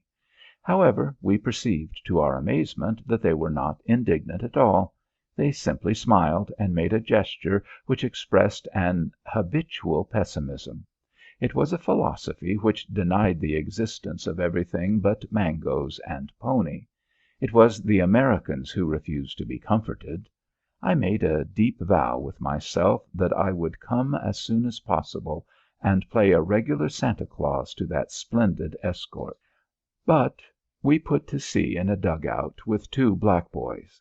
The escort waved us a hearty good bye from the shore, and I never saw them again. I hope they were all on the police force in the new Santiago. In time we were rescued from the dugout by our dispatch boat, and we relieved our feelings by over-rewarding the two black boys. In fact, they reaped a harvest because of our emotions over our failure to fill the gallant stomachs of the escort. They were two rascals. We steamed to the flagship and were given permission to board her. Admiral Sampson is to me the most interesting personality of the war. I would not know how to sketch him for you, even if I could pretend to sufficient material. Anyhow, imagine, first of all, a marble block of impassivity out of which is carved the figure of an old man. Endow this with life and you've just begun. Then you must discard all your pictures of bluff, red-faced old gentlemen who roar against the gale, and understand that the quiet old man is a sailor and an admiral. This will be difficult. If I told you he was anything else, it would be easy. He resembles other types. It is his distinction not to resemble the preconceived type of his standing. When I first met him, I was impressed that he was immensely bored by the war and with the command of the North Atlantic Squadron. I perceived a manner where I thought I perceived a mood, a point of view. Later he seemed so indifferent to small things which bore upon large things that I bowed to his apathy as a thing unprecedented, marvelous. Still, I mistook a manner for a mood. Still, I could not understand that this was the way of the man. I am not to blame, for my communication was slight and depended upon sufferance, upon, in fact, the traditional courtesy of the Navy. But finally I saw that it was all manner, that hidden in his indifferent, even apathetic manner, there was the alert, sure, fine mind of the best sea captain that America has produced since Farragut. I don't know. I think, since Hull. Men follow heartily when they are well led. They balk at trifles when a blockhead cries, "Go on." For my part, an impressive thing of the war is the absolute devotion to Admiral Sampson's person, no, to his judgment and wisdom, which was paid by his ship commanders, Evans of the Iowa, Taylor of the Oregon, Higginson of the Massachusetts, Phillips of the Texas, and all the other captains, barring one. Once, afterward, they called upon him to avenge himself upon a rival. They were there and they would have to say, but he said no, he guessed it wouldn't do any good to the service. Men feared him, but he never made threats. Men tumbled heels over head to obey him, but he never gave a sharp order. Men loved him, but he said no word, kindly or unkindly. Men cheered for him, and he said, "Who are they yelling for?" Men behaved badly to him, and he said nothing. Men thought of glory, and he considered the management of ships. All without a sound, a noiseless campaign on his part. No bunting, no arches, no fireworks, nothing but the perfect management of a big fleet. That is a record for you. No trumpets, no cheers of the populace, Just plain, pure, unsauced accomplishment. But ultimately he will reap his reward in what? In textbooks on sea campaigns? No more. The people choose their own, and they choose the kind they like. Who has a better right? Anyhow, he is a great man, and when you are once started you can continue to be a great man without the help of bouquets and banquets. He don't need them, bless your heart. The flagship's battle hatches were down, and between decks it was insufferable despite the electric fans. I made my way somewhat forwards past the smart orderly, past the companion, on to the den of the junior mess. Even there they were playing cards in somebody's cabin. "Hello, old man. Been ashore? How'd it look? It's your deal, Chick." There was nothing but steamy, wet heat and the decent suppression of the consequent ill tempers. The junior officers' quarters were no more comfortable than the admiral's cabin. I had expected it to be so because of my remembrance of their gay spirits. But they were not gay. They were sweltering. "Hello, old man. Had I been ashore?" I fled to the deck, where other officers not on duty were smoking quiet cigars. The hospitality of the officers of the flagship is another charming memory of the war. I rolled into my berth on the dispatch boat that night, feeling a perfect wonder of the day. Was the figure that leaned over the card game on the flagship, the figure with a whiskey and soda in its hand and a cigar in its teeth, was it identical with the figure scrambling, afraid for its life, through Cuban jungle? Was it the figure of the situation of the 15 pathetic, hungry men? It was the same, and it went to sleep, hard sleep. I don't know where we voyaged. I think it was Jamaica, but at any rate, upon the morning of our return to the Cuban coast, we found the sea alive with transports, United States transports from Tampa, containing the Fifth Army Corps under Major General Shafter. The rigging and the decks of these ships were black with men, and everybody wanted to land first. I landed ultimately, and immediately began to look for an acquaintance. The boats were banged by the waves against a little flimsy dock. I fell ashore somehow, but I did not at once find an acquaintance. I talked to a private in the 2nd Massachusetts Volunteers, who told me that he was going to write war correspondence for a Boston newspaper. This statement did not surprise me. There was a straggly village, but I followed the troops who at this time seemed to be moving out by companies. I found 3 other correspondents, and it was luncheon time. Somebody had 2 bottles of Bass, but it was so warm that it squirted out in foam.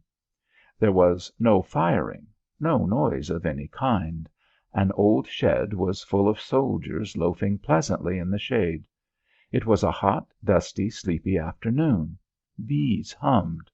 We saw Major General Lawton standing with his staff under a tree. He was smiling as if he would say, "Well, this will be better than chasing Apaches." His division had the advance, and so he had the right to be happy. A tall man with a gray mustache, light but very strong, an ideal cavalryman. He appealed to one all the more because of the vague rumors that his superiors, some of them, were going to take mighty good care that he shouldn't get much to do.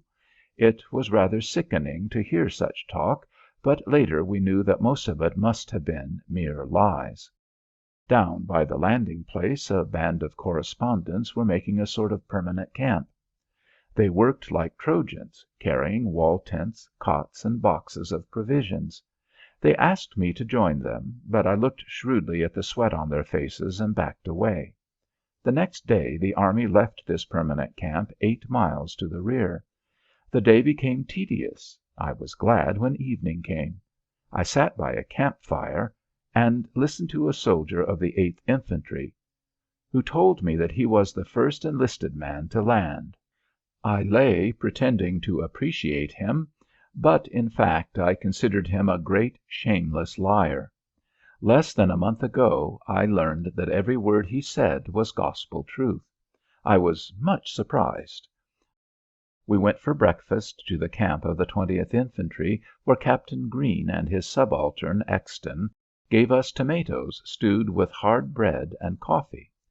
Later I discovered Greene and Exton down at the beach good-naturedly dodging the waves which seemed to be trying to prevent them from washing the breakfast dishes.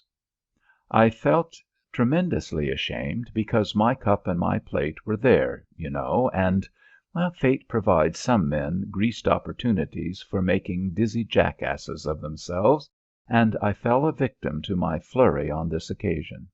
I was a blockhead. I walked away blushing. What? The battles? Yes, I saw something of all of them. I made up my mind that the next time I met Greene and Exton I'd say, "Look here, why didn't you tell me you had to wash your own dishes that morning, so that I could have helped? I felt beastly when I saw you scrubbing there, and me walking around idly." But I never saw Captain Greene again. I think he is in the Philippines now, fighting the Tagals. The next time I saw Exton what? Yes, La Guasimas. That was the Rough Rider fight. However, the next time I saw Exton what do you think? I forgot to speak about it. But if ever I meet Greene or Exton again, even if it should be 20 years, I am going to say, first thing, why what? Yes, Roosevelt's regiment and the 1st and 10th Regular Cavalry. I'll say, first thing, "Say, why didn't you tell me you had to wash your own dishes that morning, so that I could have helped?" My stupidity will be on my conscience until I die, if before that I do not meet either Greene or Exton. Oh, yes, you are howling for blood, but I tell you it is more emphatic that I lost my toothbrush. Did I tell you that? Well, I lost it, you see, and I thought of it for 10 hours at a stretch. Oh, yes, he was shot through the heart. But look here, I contend that the French Cable Company buncoed us throughout the war. What? Him? My toothbrush I never found, but he died of his wound in time. Most of the regular soldiers carried their toothbrushes stuck in the bands of their hats. It made a quaint military decoration. I have had a line of 1,000 men pass me in the jungle, and not a hat lacking the simple emblem. The 1st of July? All right. My Jamaica polo pony was not present. He was still in the hills to the westward of Santiago, but the Cubans had promised to fetch him to me. But my kit was easy to carry. It had nothing superfluous in it but a pair of spurs which made me indignant every time I looked at them. Oh, I must tell you about a man I met directly after the La Guasimas fight. Edward Marshall, a correspondent whom I had known with a degree of intimacy for 7 years, was terribly hit in that fight and asked me if I would not go to Siboney, the base, and convey the news to his colleagues of the New York Journal and round up some assistants. I went to Siboney, and there was not a journal man to be seen, although usually you judged from appearances that the journal staff was about as large as the army. Presently I met 2 correspondents, strangers to me, but I questioned them, saying that Marshall was badly shot and wished for such succor as journalmen could bring from their dispatch boat, and one of these correspondents replied. He is the man I wanted to describe. I love him as a brother. He said, "Marshall? Marshall? Why, Marshall isn't in Cuba at all. He left for New York just before the expedition sailed from Tampa." I said, "Beg pardon, but I remarked that Marshall was shot in the fight this morning, and have you seen any journal people?"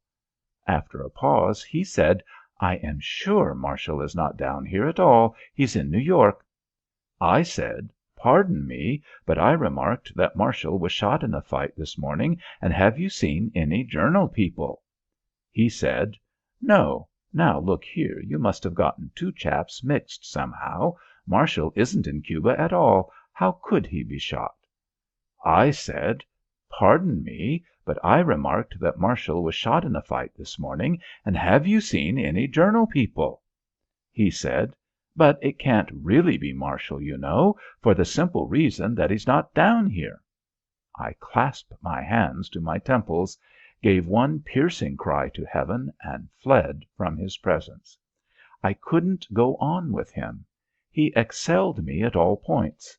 I have faced death by bullets, fire, water, and disease, but to die thus, to wilfully batter myself against the ironclad opinion of this mummy, no, no, not that.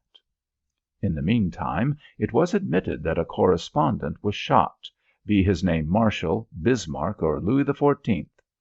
Now, supposing the name of this wounded correspondent had been Bishop Potter, or Jane Austen, or Bernhardt, or Henri Georges Stephan, Adolphe Oper de Blowitz, what effect? Never mind. We will proceed to July 1st. On that morning I marched with my kit, having everything essential save a toothbrush. The entire army put me to shame, since there must have been at least 15,000 toothbrushes in the invading force. I marched with my kit on the road to Santiago. It was a fine morning, and everybody, the doomed and the immunes, how could we tell one from the other? Everybody was in the highest spirits. We were enveloped in forest, but we could hear, from ahead, everybody peppering away at everybody. It was like the roll of many drums. This was Lawton over El Caney. I reflected with complacency that Lawton's division did not concern me in a professional way. That was the affair of another man. My business was with Kent's division and Wheeler's division. We came to El Poso, a hill at nice artillery range from the Spanish defenses. Here Grimes's battery was shooting a duel with one of the enemy's batteries. Scoville had established a little camp in the rear of the guns, and a servant had made coffee. I invited Whigham to have coffee, and the servant added some hard biscuit and tinned tongue. I noted that Whigham was staring fixedly over my shoulder, and that he waved away the tinned tongue with some bitterness. It was a horse, a dead horse. Then a mule, which had been shot through the nose, wandered up and looked at Whigham. We ran away. On top of the hill one had a fine view of the Spanish lines. We stared across almost a mile of jungle to ash-colored trenches on the military crest of the ridge. A goodly distance back of this position were white buildings, all flying great Red Cross flags. The jungle beneath us rattled with firing, and the Spanish trenches crackled out regular volleys, but all this time there was nothing to indicate a tangible enemy. In truth, there was a man in a Panama hat strolling to and fro behind one of the Spanish trenches, gesticulating at times with a walking stick. A man in a Panama hat, walking with a stick! That was the strangest sight of my life, that symbol, that quaint figure of Mars.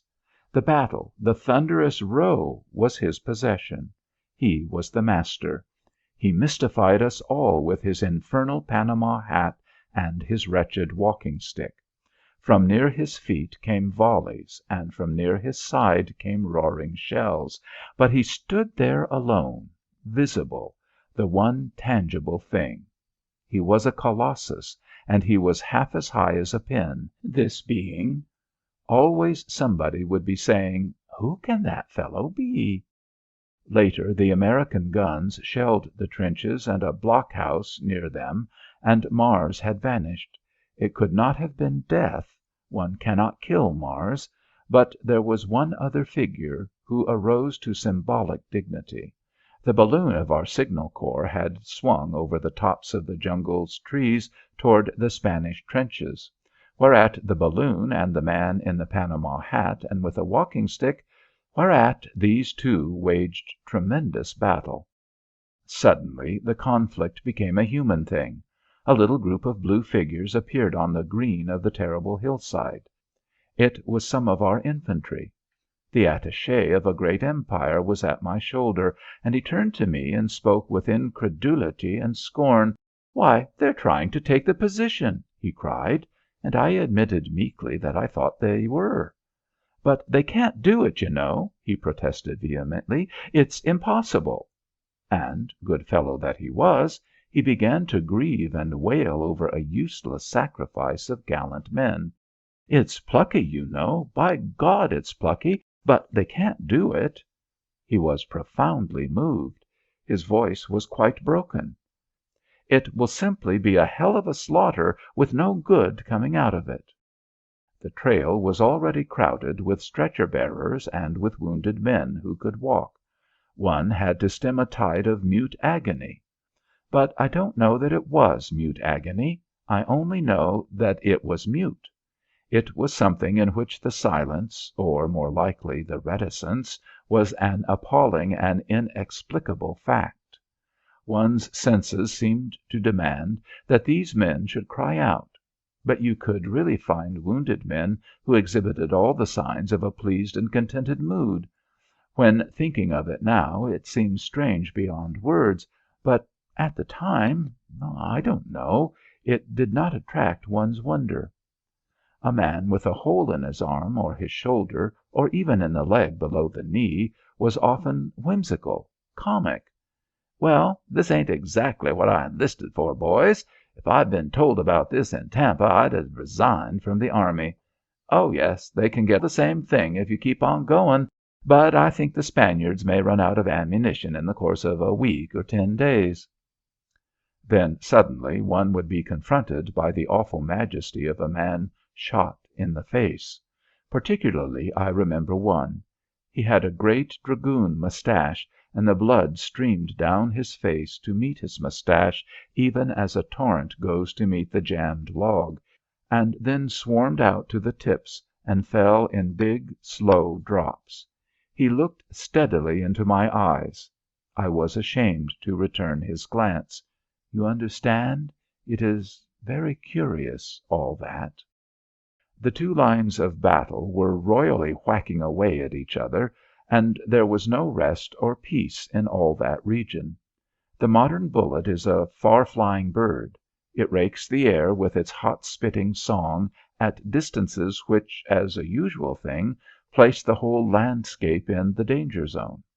There was no direction from which they did not come. A chart of their courses over one's head would have resembled a spider's web. My friend Jimmy, the photographer, mounted to the firing line with me, and we gallivanted as much as we dared. The sense of the meeting was curious. Most of the men seemed to have no idea of a grand historic performance, but they were grimly satisfied with themselves. "Well, begod, we done it." Then they wanted to know about the other parts of the line. "How are things looking, old man? Everything all right?" "Yes, everything's all right if you can hold this ridge." "Aw, hell," said the men, "we'll hold the ridge. Don't you worry about that, son." It was Jimmy's first action, and as we cautiously were making our way to the right of our lines, the crash of the Spanish fire became uproarious, and the air simply whistled.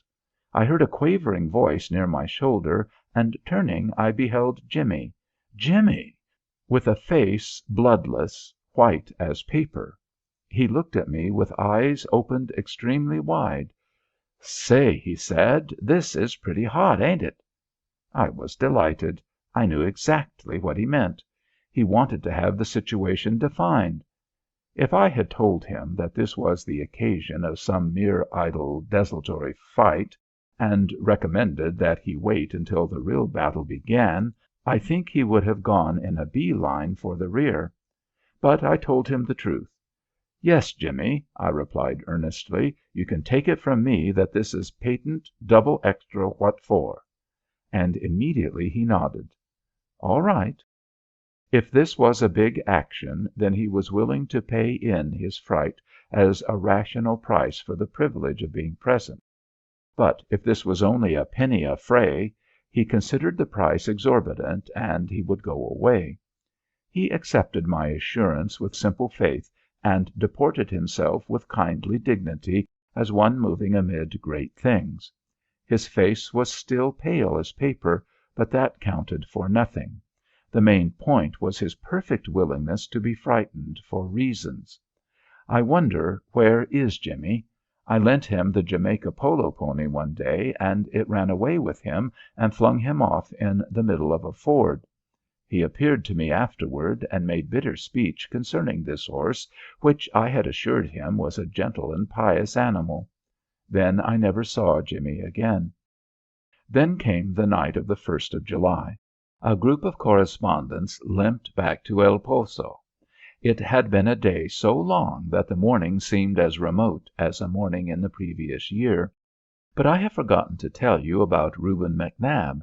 Many years ago I went to school at a place called Claverack in New York State, where there was a semi-military institution.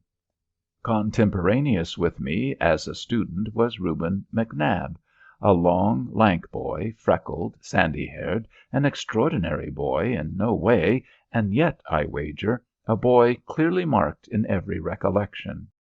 Perhaps there is a good deal in that name, Reuben McNab. You can't fling that name carelessly over your shoulder and lose it. It follows you like the haunting memory of a sin. At any rate, Reuben McNab was identified intimately in my thought with the sunny, irresponsible days at Claverack, when all the earth was a green field and all the sky was a rainless blue. Then I looked down into a miserable huddle at Bloody Bend, a huddle of hurt men, dying men, dead men. And there I saw Reuben McNab, a corporal in the 71st New York Volunteers, and with a hole through his lung. Also several holes through his clothing. "Well, they got me," he said in greeting. Usually they said that. There were no long speeches. "Well, they got me." That was sufficient. The duty of the upright, unhurt man is then difficult. I doubt if many of us learned how to speak to our own wounded. In the first place, one had to play that the wound was nothing, a mere nothing, a casual interference with movement, perhaps, but nothing more. Really, nothing more. In the second place, one had to show a comrade's appreciation of this sad plight. As a result, I think most of us bungled and stammered in the presence of our wounded friends. That's curious, huh? "Well, they got me," said Reuben McNab. I had looked upon 500 wounded men with stolidity or with a conscious indifference which filled me with amazement. But the apparition of Reuben McNab, the schoolmate, lying there in the mud, with a hole through his lung, awed me into stutterings, set me trembling with a sense of terrible intimacy with this war, which heretofore I could have believed was a dream, almost. 20 shot men rolled their eyes and looked at me. Only one man paid no heed. He was dying. He had no time. The bullets hummed low over them all. Death, having already struck, still insisted upon raising a venomous crest. "If you're going by the hospital, step in and see me," said Reuben McNab. That was all. At the correspondence camp at El Poso there was hot coffee. It was very good. I have a vague sense of being very selfish over my blanket and rubber coat.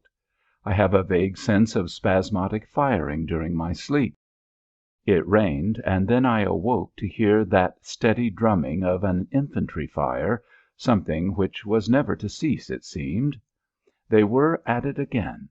The trail from El Poso to the positions along San Juan Ridge had become an exciting thoroughfare. Shots from large bore rifles dropped in from almost every side. At this time the safest place was the extreme front. I remember in particular the one outcry I heard. A private in the 71st, without his rifle, had gone to a stream for some water and was returning, being but a little in rear of me. Suddenly I heard this cry, "Oh, my God, come quick!" And I was conscious then to having heard the hateful zip of a close shot. He lay on the ground, wriggling. He was hit in the hip. 2 men came quickly. Presently everybody seemed to be getting knocked down. They went over like men of wet felt, quietly, calmly, with no more complaint than so many automatons. It was only that lad, "Oh, my God, come quick!" Otherwise men seemed to consider that their hurts were not worthy of particular attention. A number of people got killed very courteously, tacitly absolving the rest of us from any care in the matter. A man fell. He turned blue. His face took on an expression of deep sorrow, and then his immediate friends worried about him, if he had friends. This was July 1. I crave the permission to leap back again to that date. On the morning of July 2, I sat on San Juan Hill and watched Lawton's division come up. I was absolutely sheltered, but still where I could look into the faces of men who were trotting up under fire. There wasn't a high heroic face among them. They were all men intent on business. That was all. It may seem to you that I am trying to make everything a squalor. That would be wrong. I feel that things were often sublime, but they were differently sublime. They were not of our shallow and preposterous fictions. They stood out in a simple, majestic commonplace.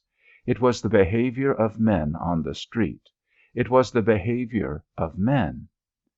In a way, each man was just pegging along at the heels of the man before him, who was pegging along at the heels of still another man, who was pegging along at the heels of still another man who... It was that in the flat and obvious way. In another way it was pageantry, the pageantry of the accomplishment of naked duty. One cannot speak of it, the spectacle of the common man serenely doing his work, his appointed work. It is the one thing in the universe which makes one fling expression to the winds and be satisfied to simply feel. Thus they moved at San Juan, the soldiers of the United States Regular Army. One pays them the tribute of the toast of silence. Lying near one of the enemy's trenches was a red-headed Spanish corpse. I wonder how many hundreds were cognizant of this red-headed Spanish corpse. It arose to the dignity of a landmark. There were many corpses, but only one with a red head. This red head. He was always there. Each time I approached that part of the field, I prayed that I might find that he had been buried. But he was always there, red-headed. His strong, simple countenance was a malignant sneer at the system which was forever killing the credulous peasants in a sort of black night of politics, where the peasants merely followed whatever somebody had told them was lofty and good. But nevertheless, the red-headed Spaniard was dead. He was irrevocably dead. And to what purpose? The honor of Spain? Surely the honor of Spain could have existed without the violent death of this poor red-headed peasant. Ah, well, he was buried when the heavy firing ceased and men had time for such small things as funerals. The trench was turned over on top of him. It was a fine, honorable, soldierly fate, to be buried in a trench, the trench of the fight and the death. Sleep well, red-headed peasant. You came to another hemisphere to fight because you were told to, I suppose. Well, there you are, buried in your trench on San Juan Hill. That is the end of it. Your life has been taken. That is a flat, frank fact. And foreigners buried you expeditiously while speaking a strange tongue. Sleep well, red-headed mystery. On the day before the destruction of Cervera's fleet, I steamed past our own squadron, doggedly lying in its usual semicircle, every nose pointing at the mouth of the harbor. I went to Jamaica, and on the placid evening of the next day I was again steaming past our own squadron, doggedly lying in its usual semicircle, every nose pointing at the mouth of the harbor. A megaphone hail from the bridge of one of the yacht gunboats came casually over the water. "Hello! Hear news?" "No. What was it?" "The Spanish fleet came out this morning." "Oh, of course it did." "Honest, I mean." "Yes, I know. Well, where are they now?" "Sunk." Was there ever such a preposterous statement? I was humiliated that my friend, the lieutenant on the yacht gunboat, should have measured me as one likely to swallow this bad joke. But it was all true, every word. I glanced back at our squadron, lying in its usual semicircle, every nose pointing at the mouth of the harbor. It would have been absurd to think that anything had happened. The squadron hadn't changed a button. There it sat, without even a smile on the face of the tiger. And it had eaten 4 armored cruisers and 2 torpedo boat destroyers while my back was turned for a moment. Courteously but clearly, we announced across the waters that until dispatch boats came to be manned from the ranks of the celebrated Horse Marines, the lieutenant's statement would probably remain unappreciated. He made a gesture, abandoning us to our skepticism. It infuriates an honorable and serious man to be taken for a liar or a joker at a time when he is supremely honorable and serious. However, when we went ashore, we found Siboney ringing with the news. It was true, then. That mishandled collection of 6 ships had come out and taken the deadly thrashing which was rightfully the due of, well, I don't know, somebody in Spain, or perhaps nobody anywhere. One likes to wallop incapacity, but one has mingled emotions over the incapacity which is not so much personal as it is the development of centuries.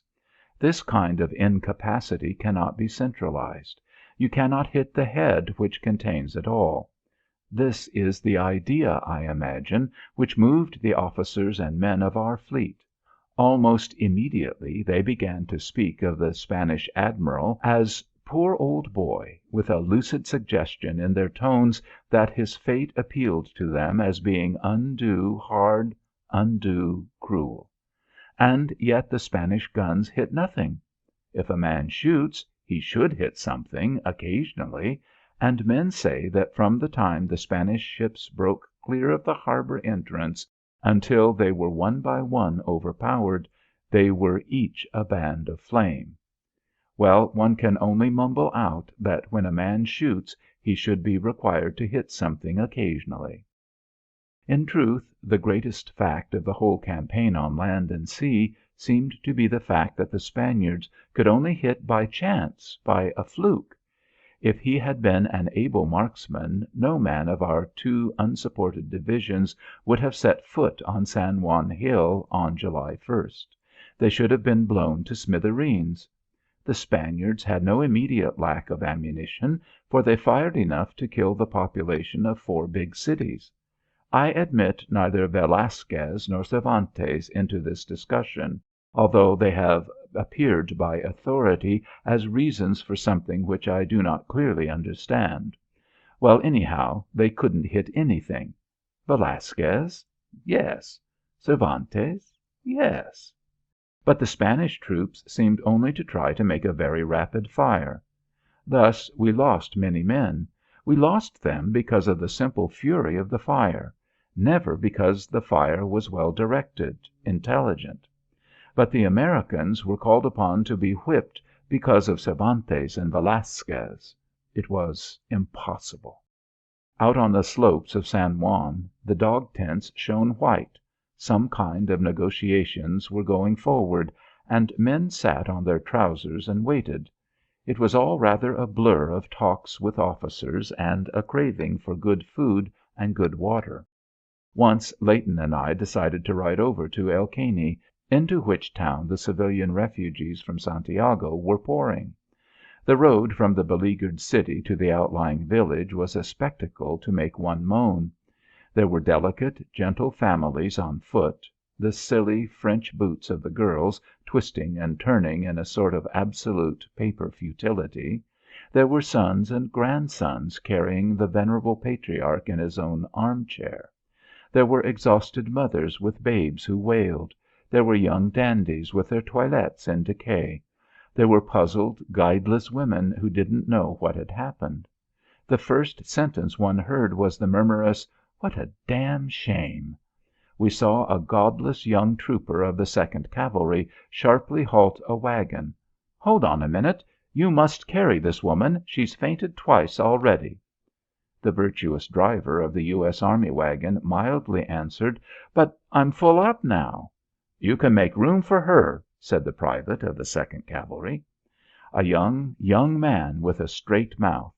It was merely a plain bit of nothing at all, but thank God, he seemed to have not the slightest sense of excellence.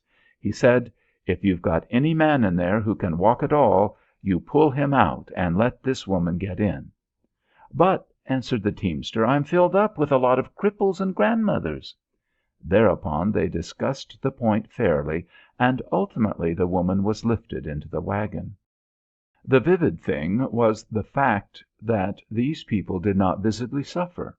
Somehow they were numb. There was not a tear. There was rarely a countenance which was not wondrously casual. There was no sign of fatalistic theory. It was simply that what was happening today had happened yesterday, as near as one could judge. I could fancy that these people had been thrown out of their homes every day. It was utterly, utterly casual. And they accepted the ministrations of our men in the same fashion. Everything was a matter of course. I had a filled canteen. I was frightfully conscious of this fact, because a filled canteen was a pearl of price. It was a great thing. It was an enormous accident which led one to offer praises that he was luckier than 10,000 better men. As Leighton and I rode along, we came to a tree under which a refugee family had halted. They were a man, his wife, two handsome daughters, and a pimply son. It was plain that they were superior people, because the girls had dressed for the exodus and wore corsets which captivated their forms with a steel-ribbed vehemence only proper for wear on a sun-blistered road to a distant town. They asked us for water. Water was the gold of the moment. Leighton was almost maudlin in his generosity. I remember being angry with him. He lavished upon them his whole canteen, and he received in return not even a glance of what? Acknowledgment? No, they didn't even admit anything. Leighton wasn't a human being. He was some sort of a mountain spring. They accepted him on a basis of pure natural phenomena. His canteen was purely an occurrence. In the meantime the pimple-faced approached me. He asked for water and held out a pint cup. My response was immediate. I tilted my canteen and poured into his cup almost a pint of my treasure. He glanced into the cup, and apparently he beheld there some innocent sediment for which he alone or his people were responsible. In the American camps the men were accustomed to a sediment. Well, he glanced at my poor cupful and then negligently poured it out on the ground and held up his cup for more. I gave him more. I gave him his cup full again, but there was something within me which made me swear him out completely. But he didn't understand a word. Afterward I watched if they were capable of being moved to help on their less able fellows on this miserable journey. Not they, nor yet anybody else. Nobody cared for anybody save my young friend of the Second Cavalry, who rode seriously to and fro doing his best for people who took him as a result of a strange upheaval. The fight at El Caney had been furious. General Vera del Rey, with somewhat less than 1,000 men, the Spanish accounts say 520, had there made such a stand that only about 80 battered soldiers ever emerged from it. The attack cost Lawton about 400 men. The magazine rifle. But the town was now a vast parrot cage of chattering refugees. If, on the road, they were silent, stolid, and serene, in the town they found their tongues and set up such a cackle as one may seldom hear. Notably the women. It is they who invariably confuse the definition of situations, and one could wonder in amaze if this crowd of irresponsible gabbling hens had already forgotten that this town was the deathbed, so to speak, of scores of gallant men whose blood was not yet dry, whose hands, of the hue of pale amber, stuck from the soil of the hasty burial. On the way to El Caney I had conjured a picture of the women of Santiago, proud in their pain, their despair, dealing glances of defiance, contempt, hatred at the invader; fiery, ferocious ladies, so true to their vanquished and their dead that they spurned the very existence of the low-bred churls who lacked both Velasquez and Cervantes. And instead there was this mere noise, which reminded one alternately of a tea party in Ireland, a village fête in the south of France, and the vacuous morning screech of a swarm of sea gulls. Good! There is Dona Maria. This will lower her high head. This will teach her better manners to her neighbours. She wasn't too grand to send her rascal of a servant to borrow a trifle of coffee of me in the morning, and then when I met her on the calle, por Dios, she was too blind to see me. But we are all equal here, no? Little Juan has a sore toe. Yes, Dona Maria, many thanks, many thanks. Juan, do me the favour to be quiet while Dona Maria is asking about your toe. Oh, Dona Maria, we were always poor, always. But you, my heart bleeds when I see how hard this is for you. The old cat, she gives me a head shake. Pushing through the throng in the plaza, we came in sight of the door of the church, and here was a strange scene. The church had been turned into a hospital for Spanish wounded who had fallen into American hands. The interior of the church was too cave-like in its gloom for the eyes of the operating surgeons, so they had had the altar table carried to the doorway, where there was a bright light. Framed then in the black archway was the altar table with the figure of a man upon it. He was naked save for a breech clout, and so close, so clear was the ecclesiastic suggestion that one's mind leaped to a fantasy that this thin, pale figure had just been torn down from a cross. The flash of the impression was like light, and for this instant it illumined all the dark recesses of one's remotest idea of sacrilege, ghastly and wanton. I bring this to you merely as an effect of mental light and shade, if you like, something done in thought similar to that which the French Impressionists do in colour, something meaningless and at the same time overwhelming, crushing, monstrous. "Poor devil! I wonder if he'll pull through," said Leighton. An American surgeon and his assistants were intent over the prone figure. They wore white aprons. Something small and silvery flashed in the surgeon's hand. An assistant held the merciful sponge close to the man's nostrils, but he was writhing and moaning in some horrible dream of this artificial sleep. As the surgeon's instrument played, I fancied that the man dreamed that he was being gored by a bull. In his pleading, delirious babble occurred constantly the name of the Virgin, the Holy Mother. "Good morning," said the surgeon. He changed his knife to his left hand and gave me a wet palm. The tips of his fingers were wrinkled, shrunken, like those of a boy who has been in swimming too long. Now, in front of the door there were 3 American sentries, and it was their business to do what? To keep this Spanish crowd from swarming over the operating table? It was perforce a public clinic. They would not be denied. The weaker women and the children jostled according to their might in the rear, while the stronger people, gaping in the front rank, cried out impatiently when the pushing disturbed their long stares. One burned with a sudden gift of public oratory. One wanted to say, "Oh, go away, go away, go away! Leave the man decently alone with his pain, you gogglers. This is not the national sport." But within the church there was an audience of another kind. This was of the other wounded men awaiting their turn. They lay on their brown blankets in rows along the stone floor. Their eyes, too, were fastened upon the operating table, but that was different. Meek-eyed little yellow men lying on the floor awaiting their turns. One afternoon I was seated with a correspondent friend on the porch of one of the houses at Siboney. A vast man on horseback came riding along at a foot pace. When he perceived my friend, he pulled up sharply. "Whoa! Where's that mule I lent you?" My friend arose and saluted. "I've got him all right, General, thank you," said my friend. The vast man shook his finger. "Don't you lose him now." "No, sir, I won't. Thank you, sir." The vast man rode away. "Who the devil is that?" said I. My friend laughed. "That's General Shafter," said he.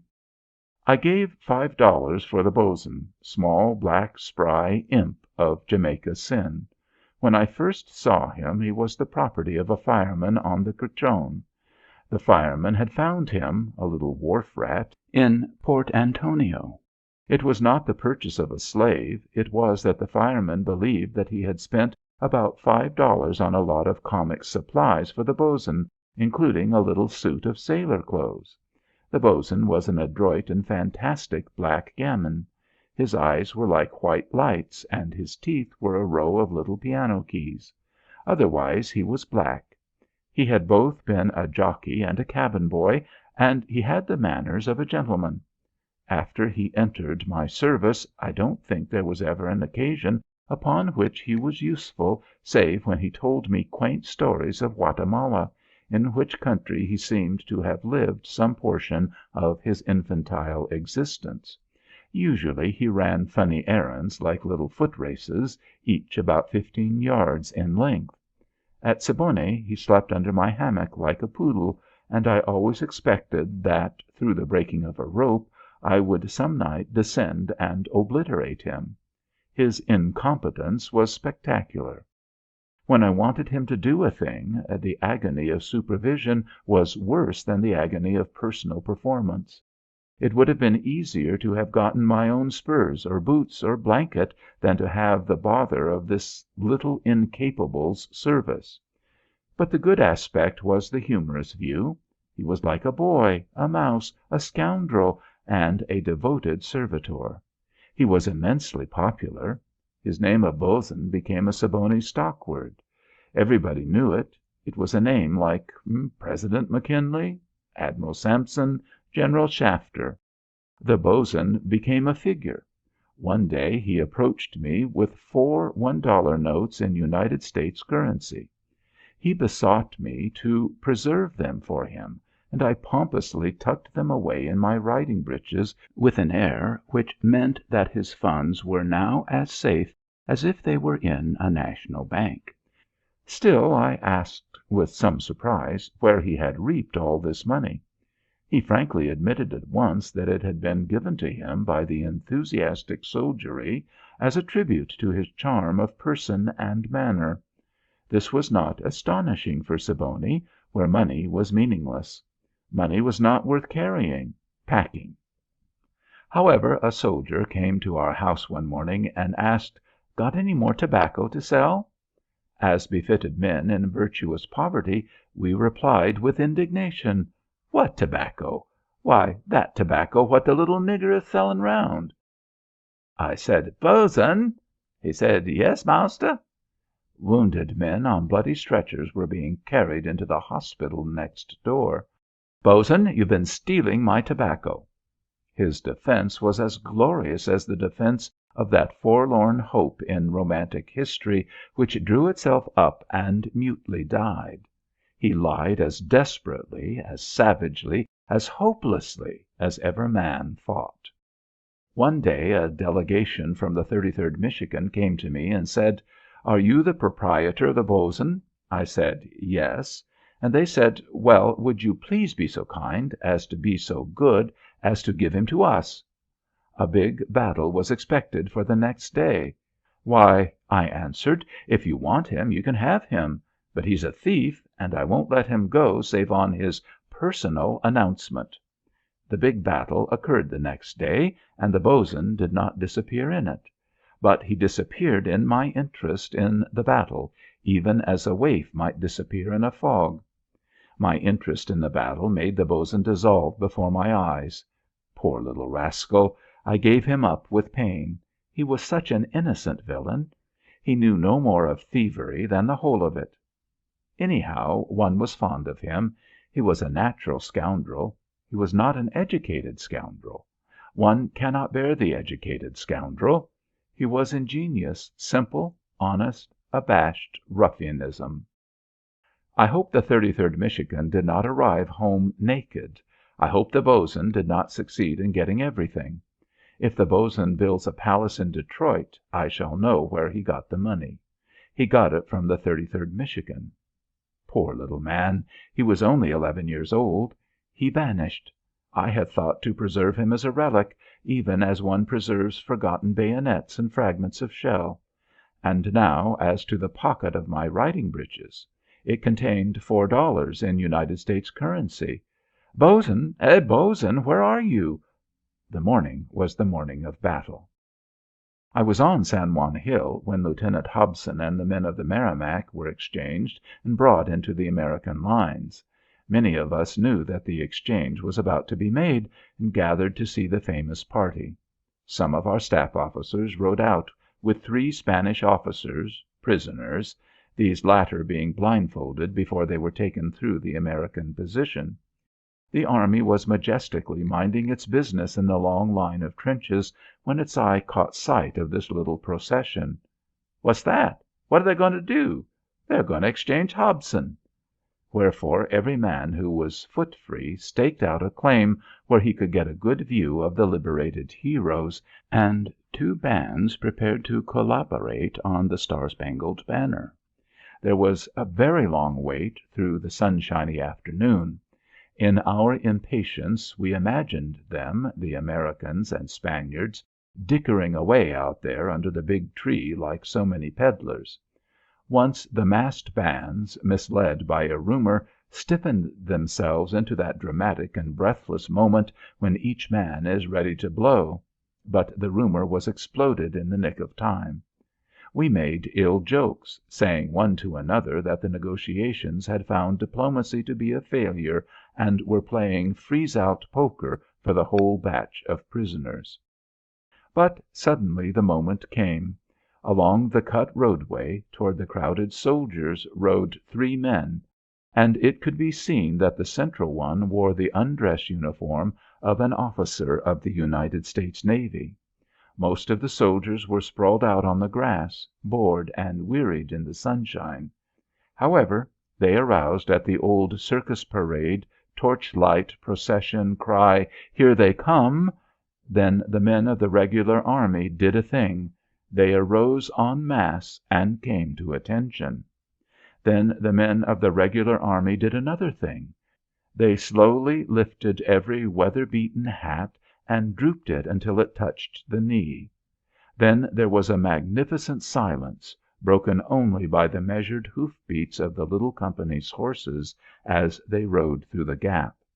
It was solemn, funereal, this splendid, silent welcome of a brave man by men who stood on a hill which they had earned out of blood and death, simply, honestly, with no sense of excellence, earned out of blood and death. Then suddenly the whole scene went to rubbish. Before he reached the bottom of the hill, Hobson was bowing to right and left like another Boulanger, and above the thunder of the massed bands one could hear the venerable outbreak, "Mr. Hobson, I'd like to shake the hand of the man who—" But the real welcome was that welcome of silence. However, one could thrill again when the tail of the procession appeared, an army wagon containing the bluejackets of the Merrimac adventure. I remember grinning heads stuck out from under the canvas cover of the wagon, and the army spoke to the navy. "Well, Jackie, how does it feel?" And the navy spuffin answered, "Great! Much obliged to you fellers for coming here." "Say, Jackie, what did they arrest you for, anyhow? Stealing a dog?" The navy still grinned. Here was no rubbish. Here was the mere exchange of language between men. Some of us fell in behind this small but royal procession and followed it to General Shafter's headquarters, some miles on the road to Siboney. I have a vague impression that I watched the meeting between Shafter and Hobson, but the impression ends there. However, I remember hearing a talk between them as to Hobson's men, and then the bluejackets were called up to hear the congratulatory remarks of the general in command of the Fifth Army Corps. It was a scene in the fine shade of thickly leaved trees. The general sat in his chair, his belly sticking ridiculously out before him, as if he had adopted some form of artificial inflation. He looked like a joss. If the seamen had suddenly begun to burn a few sticks, most of the spectators would have exhibited no surprise. But the words he spoke were proper, clear, quiet, soldierly. The words of one man to others. The jackies were comic. At the bidding of their officer they aligned themselves before the general, grinned with embarrassment one to the other, made funny attempts to correct the alignment, and looked sheepish. They looked sheepish. They looked like bad little boys flagrantly caught. They had no sense of excellence. Here was no rubbish. Very soon after this the end of the campaign came for me. I caught a fever. I am not sure to this day what kind of a fever it was. It was defined variously. I know, at any rate, that I first developed a languorous indifference to everything in the world. Then I developed a tendency to ride a horse even as a man lies on a cot. Then I am not sure. I think I grovelled and groaned about Siboney for several days. My colleagues, Scoble and George Ree, found me and gave me of their best, but I didn't know whether London Bridge was falling down or whether there was a war with Spain. It was all the same. What of it? Nothing of it. Everything had happened, perhaps, but I cared not a jot. Life, death, dishonour, all were nothing to me. All I cared for was pickles. Pickles at any price. Pickles! If I had been the father of 100 suffering daughters, I should have waved them all aside and remarked that they could be damned for all I cared. It was not a mood. One can defeat a mood. It was a physical situation. Sometimes one cannot defeat a physical situation. I heard the talk of Siboney, and sometimes I answered, but I was as indifferent as the starfish flung to die on the sands. The only fact in the universe was that my veins burned and boiled. Rhea finally staggered me down to the army surgeon who had charge of the proceedings, and the army surgeon looked me over with a keen, healthy eye. Then he gave a permit that I should be sent home. The manipulation from the shore to the transport was something which was Rhea's affair. I am not sure whether we went in boat or a balloon. I think it was a boat. Rhea pushed me on board, and I swayed meekly and unsteadily towards the captain of the ship, a corpulent, well-conditioned, impickled person, pacing noisily on the spar deck. Ahem! Yes. Well, all right. Have you got your own food? I hope, for Christ's sake, you don't expect us to feed you, do you? Whereupon I went to the rail and weakly yelled at Ray, but he was already afar. The captain was, meantime, remarking in bellows that for Christ's sake I couldn't expect him to feed me. I didn't expect to be fed. I didn't care to be fed. I wished for nothing on earth but some form of painless pause, oblivion. The insults of this old pie-stuffed scoundrel did not affect me then. They affect me now. I would like to tell him that although I like collies, fox terriers, and even screw-curled poodles, I do not like him. He was free to call me superfluous and throw me overboard, but he was not free to coarsely speak to a somewhat sick man. I, in fact, hate him. It is all wrong. I lose whatever ethics I possessed, but I hate him, and I demand that you should imagine a milk cow endowed with a knowledge of navigation and in command of a ship, and perfectly capable of commanding a ship. Oh, well, never mind. I was crawling along the deck when someone pounced violently upon me and thundered, "Who in hell are you, sir?" I said I was a correspondent. He asked me did I know that I had yellow fever. I said no. He yelled, "Well, by God, you isolate yourself, sir." I said, "Where?" At this question he almost frothed at the mouth. I thought he was going to strike me. "Where?" he roared. "How in hell do I know, sir? I know as much about this ship as you do, sir, but you isolate yourself, sir." My clouded brain tried to comprehend these orders. This man was a doctor in the regular army, and it was necessary to obey him, so I bestirred myself to learn what he meant by those guerrilla outcries. "All right, doctor, I'll isolate myself, but I wish you'd tell me where to go." And then he passed into such volcanic humor that I clung to the rail and gasped, "Isolate yourself, sir, isolate yourself. That's all I've got to say, sir. I don't give a goddamn where you go, but when you get there, stay there, sir." So I wandered away and ended up on the deck aft with my head against the flagstaff and my limp body stretched on a little rug. I was not at all sorry for myself. I didn't care a tent peg. And yet, as I look back upon it now, the situation was fairly exciting.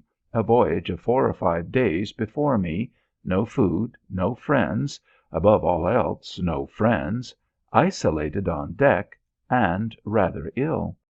When I returned to the United States, I was able to move my feminine friends to tears by an account of this voyage, but after all it wasn't so bad. They kept me on my small reservation aft, but plenty of kindness loomed soon enough. At mess time they slid me a tin plate of something, usually stewed tomatoes and bread. Men are always good men. And at any rate most of the people were in worse condition than I, poor bandaged chaps looking sadly down at the waves. In a way I knew the kind. First lieutenants at 40 years of age, captains at 50, majors at 102, lieutenant colonels at 620, full colonels at 1,000, and brigadiers at 9,768,295 plus.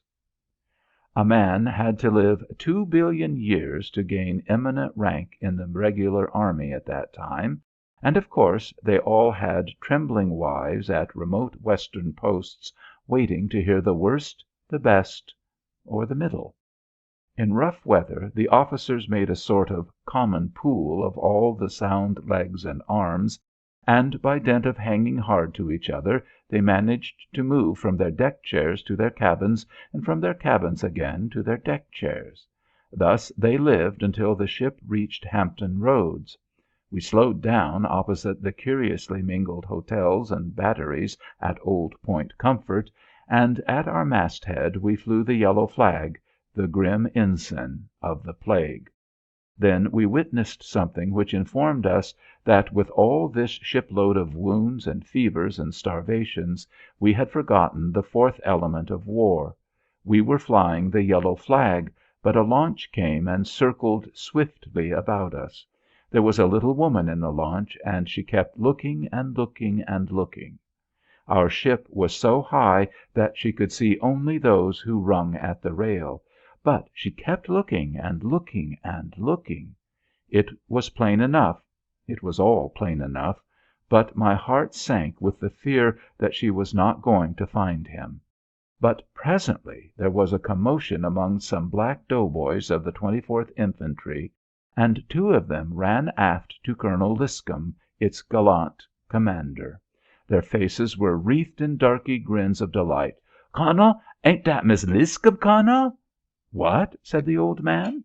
He got up quickly and appeared at the rail, his arm in a sling. He cried, "Alice!"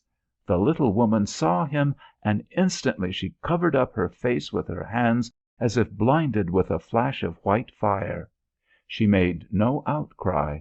It was all in this simply swift gesture, but we knew them. It told us. It told us the other part. And in a vision we all saw our own harbor lights. That is to say, those of us who had harbor lights. I was almost well, and had defeated the yellow fever charge which had been brought against me, and so I was allowed ashore among the first. And now happened a strange thing. A hard campaign, full of wants and lacks and absences, brings a man speedily back to an appreciation of things long disregarded or forgotten. In camp, somewhere in the woods between Siboney and Santiago, I happened to think of ice cream soda. I had done very well without it for many years. In fact, I think I loathe it. But I got to dreaming of ice cream soda, and I came near dying of longing for it. I couldn't get it out of my mind, try as I would to concentrate my thoughts upon the land crabs and mud with which I was surrounded. It certainly had been an institution of my childhood, but to have a ravenous longing for it in the year 1898 was about as illogical as to have a ravenous longing for kerosene. All I could do was to swear to myself that if I reached the United States again I would immediately go to the nearest soda water fountain and make it look like Spanish Fours. In a loud, firm voice I would say, "Orange, please." And here is the strange thing. As soon as I was ashore I went to the nearest soda water fountain, and in a firm, loud voice I said, "Orange, please." I remember one man who went mad that way over tinned peaches, and who wandered over the face of the earth saying plaintively, "Have you any peaches?" Most of the wounded and sick had to be tabulated and marshaled in sections and thoroughly officialized, so that I was in time to take a position on the veranda of Chamberlain's Hotel and see my late shipmates taken to the hospital. The veranda was crowded with women in light, charming summer dresses and with spruce officers from the fortress. It was like a bank of flowers. It filled me with awe. All this luxury and refinement and gentle care and fragrance and color seemed absolutely new. Then across the narrow street on the veranda of the hotel there was a similar bank of flowers.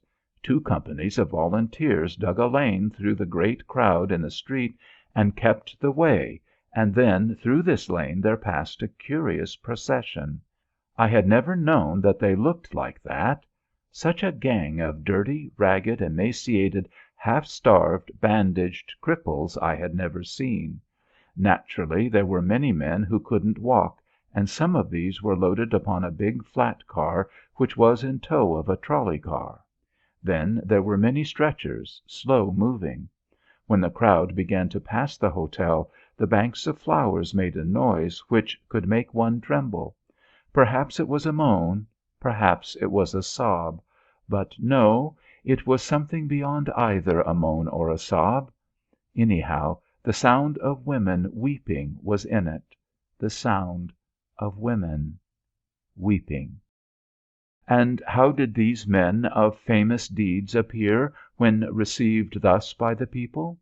Did they smirk and look as if they were bursting with a desire to tell everything which had happened? No, they hung their heads like so many jailbirds. Most of them seemed to be suffering from something which was like stage fright during the ordeal of this chance but supremely eloquent reception. No sense of excellence, that was it. Evidently they were willing to leave the clacking to all those natural-born major generals who after the war talked enough to make a great fall in the price of that commodity all over the world. The episode was closed, and you can depend upon it that I have told you nothing at all. Nothing at all. Nothing at all. The second generation. 1. Caspar Cadogan resolved to go to the tropic wars and do something. The air was blue and gold with the pomp of soldiering, and in every ear rang the music of military glory. Caspar's father was a United States Senator from the great state of Skowmulligan, where the war fever ran very high. Chill is the blood of many of the sons of millionaires, but Caspar took the fever and posted to Washington. His father had never denied him anything, and this time all that Caspar wanted was a little captaincy in the army, just a simple little captaincy. The old man had been entertaining a delegation of respectable bunco steerers from Skowmulligan who had come to him on a matter which is none of the public's business. Bottles of whiskey and boxes of cigars were still on the table in the sumptuous private parlour. The Senator had said, "Well, gentlemen, I'll do what I can for you."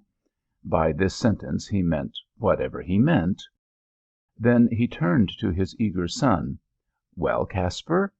The youth poured out his modest desires. It was not altogether his fault. Life had taught him a generous faith in his own abilities.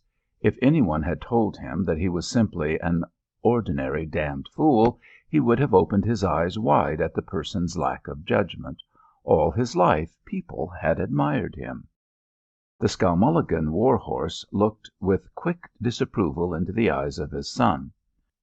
"Well, Caspar," he said slowly, "I am of the opinion that they've got all the golf experts and tennis champions and cotillion leaders and piano tuners and billiard markers that they really need as officers.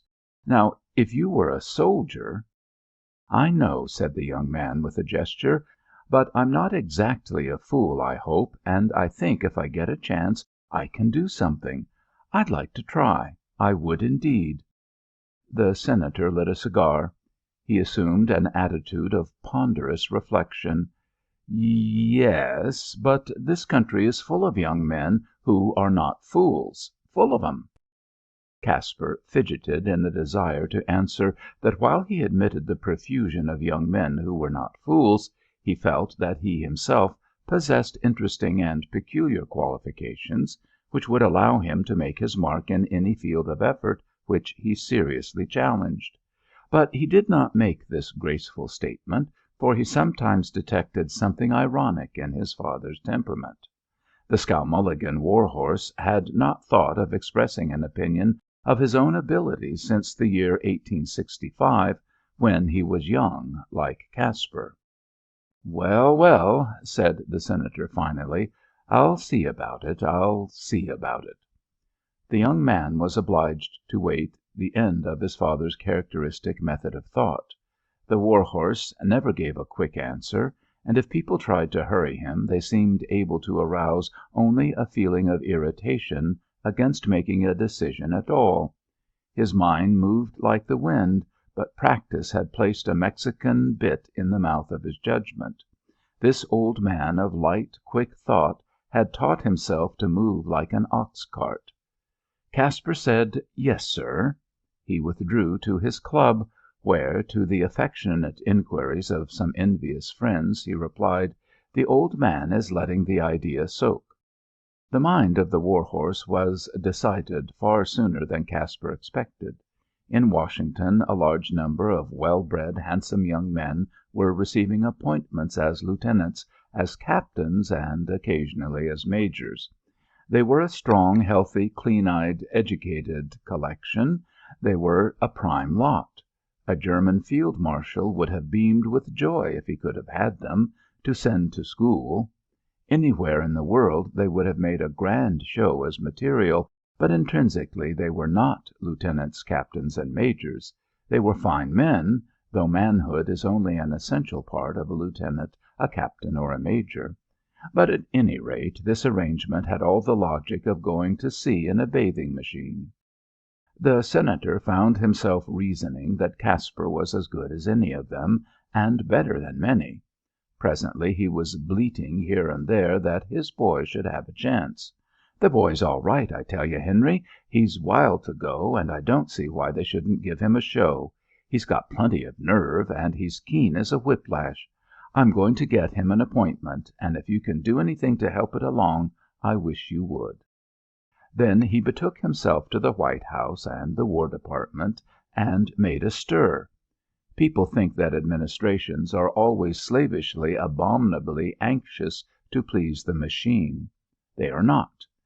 They wish the machine sunk in red fire, for by the power of 10,000 past words, looks, gestures, writings, the machine comes along and takes the administration by the nose and twists it, and the administration dare not even yell. The huge force which carries an election to success looks reproachfully at the administration and says, "Give me a bun."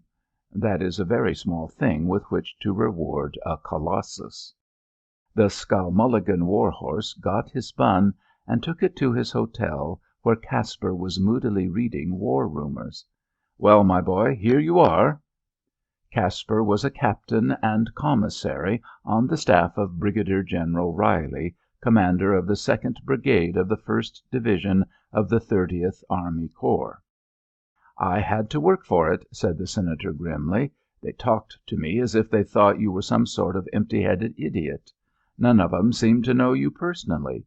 They just sort of took it for granted. Finally I got pretty hot in the collar." He paused a moment. His heavy, grooved face set hard. His blue eyes shone. He clapped a hand down upon the handle of his chair. "Caspar, I've got you into this thing, and I believe you'll do all right, and I'm not saying this because I distrust either your sense or your grit. But I want you to understand you've got to make a go of it. I'm not going to talk any twaddle about your country and your country's flag. You understand all about that. But now you're a soldier, and there'll be this to do and that to do and fighting to do, and you've got to do every damned one of them, right up to the handle. I don't know how much of a shindy this thing is going to be, but any shindy is enough to show how much there is in a man. You've got your appointment, and that's all I can do for you. But I'll thrash you with my own hands if, when the army gets back, the other fellows say my son is nothing but a good-looking dude." He ceased, breathing heavily. Caspar looked bravely and frankly at his father, and answered in a voice which was not very tremulous, "I'll do my best. This is my chance. I'll do my best with it." The Senator had a marvellous ability of transition from one manner to another. Suddenly he seemed very kind. "Well, that's all right, then. I guess you'll get along all right with Riley. I know him well, and he'll see you through. I helped him along once. And now about this commissary business. As I understand it, a commissary is a sort of caterer in a big way. That is, he looks out for a good many more things than a caterer has to bother his head about. Riley's brigade has probably from 2,000 to 3,000 men in it, and in regard to certain things you've got to look out for every man of 'em every day. I know perfectly well you couldn't successfully run a boarding house in Ocean Grove. How are you going to manage for all these soldiers, eh? Thought about it?" "No," said Caspar, injured. "I didn't want to be a commissary. I wanted to be a captain in the line." "They wouldn't hear of it. They said you would have to take a staff appointment where people could look after you." "Well, let them look after me," cried Caspar resentfully. "But when there's any fighting to be done, I guess I won't necessarily be the last man." "That's it," responded the Senator. "That's the spirit." They both thought that the problem of war would eliminate to an equation of actual battle. Ultimately Caspar departed into the south to an encampment in salty grass under pine trees. Here lay an army corps, 20,000 strong. Caspar passed into the dusty sunshine of it, and for many weeks he was lost to view. 2.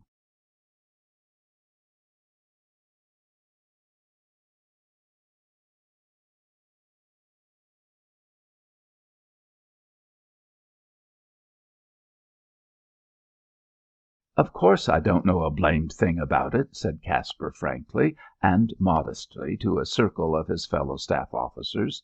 He was referring to the duties of his office. Their faces became expressionless.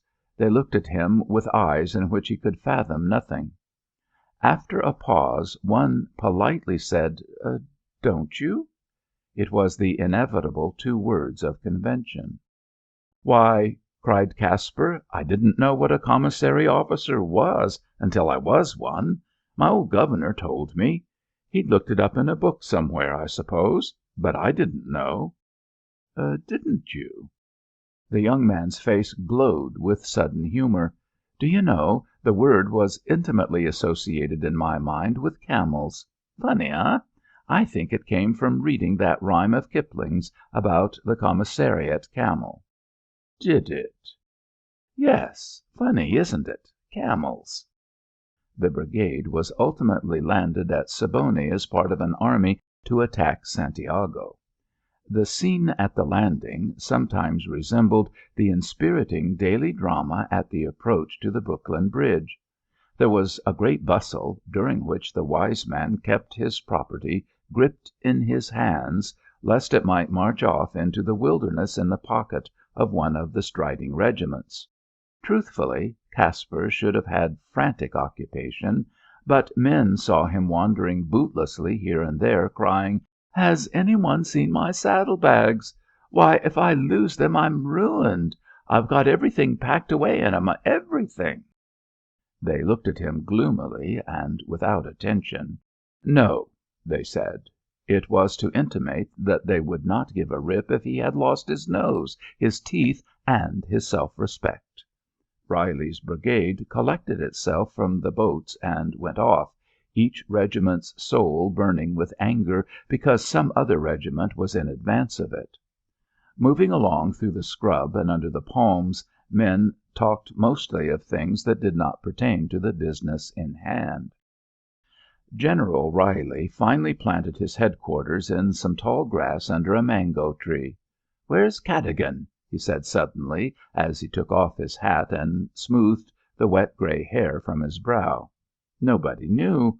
"I saw him looking for his saddle-bags down at the landing," said an officer dubiously. "Bother him," said the general contemptuously. "Let him stay there." 3 venerable regimental commanders came, saluted stiffly, and sat in the grass. There was a powwow, during which Riley explained much that the division commander had told him. The venerable colonels nodded. They understood. Everything was smooth and clear to their minds, but still the colonel of the 44th Regular Infantry murmured about the commissariat, his men, and then he launched forth in a sentiment concerning the privations of his men, in which you were confronted with his feeling that his men were the only creatures of importance in the universe, which feeling was entirely correct for him. Riley grunted. He did what most commanders did. He set the competent line to doing the work of the incompetent part of the staff. In time Caspar came trudging along the road, merrily swinging his saddle-bags. "Well, General," he cried as he saluted, "I found 'em." "Did you?" said Riley. Later an officer rushed to him tragically. "General, Cadogan is off there in the bushes eating potted ham and crackers all by himself." The officer was sent back into the bushes for Caspar, and the general sent Caspar with an order. Then Riley and the 3 venerable colonels, grinning, partook of potted ham and crackers. "Tasha right," said Riley with his mouth full. "Dorsey, see if he's got something else." "Mush be selfish young pig," said one of the colonels with his mouth full. "Who's he, General?" "Son, Senator Cadogan. A friend mine, dash him." Caspar wrote a letter. "Dear Father, I am sitting under a tree using the flattest part of my canteen for a desk. Even as I write, the division ahead of us is moving forward, and we don't know what moment the storm of battle may break out. I don't know what the plans are. General Riley knows, but he is so good as to give me very little of his confidence. In fact, I might be part of a forlorn hope, from all to the contrary I've heard from him. I understood you to say in Washington that you, at one time, had been of some service to him.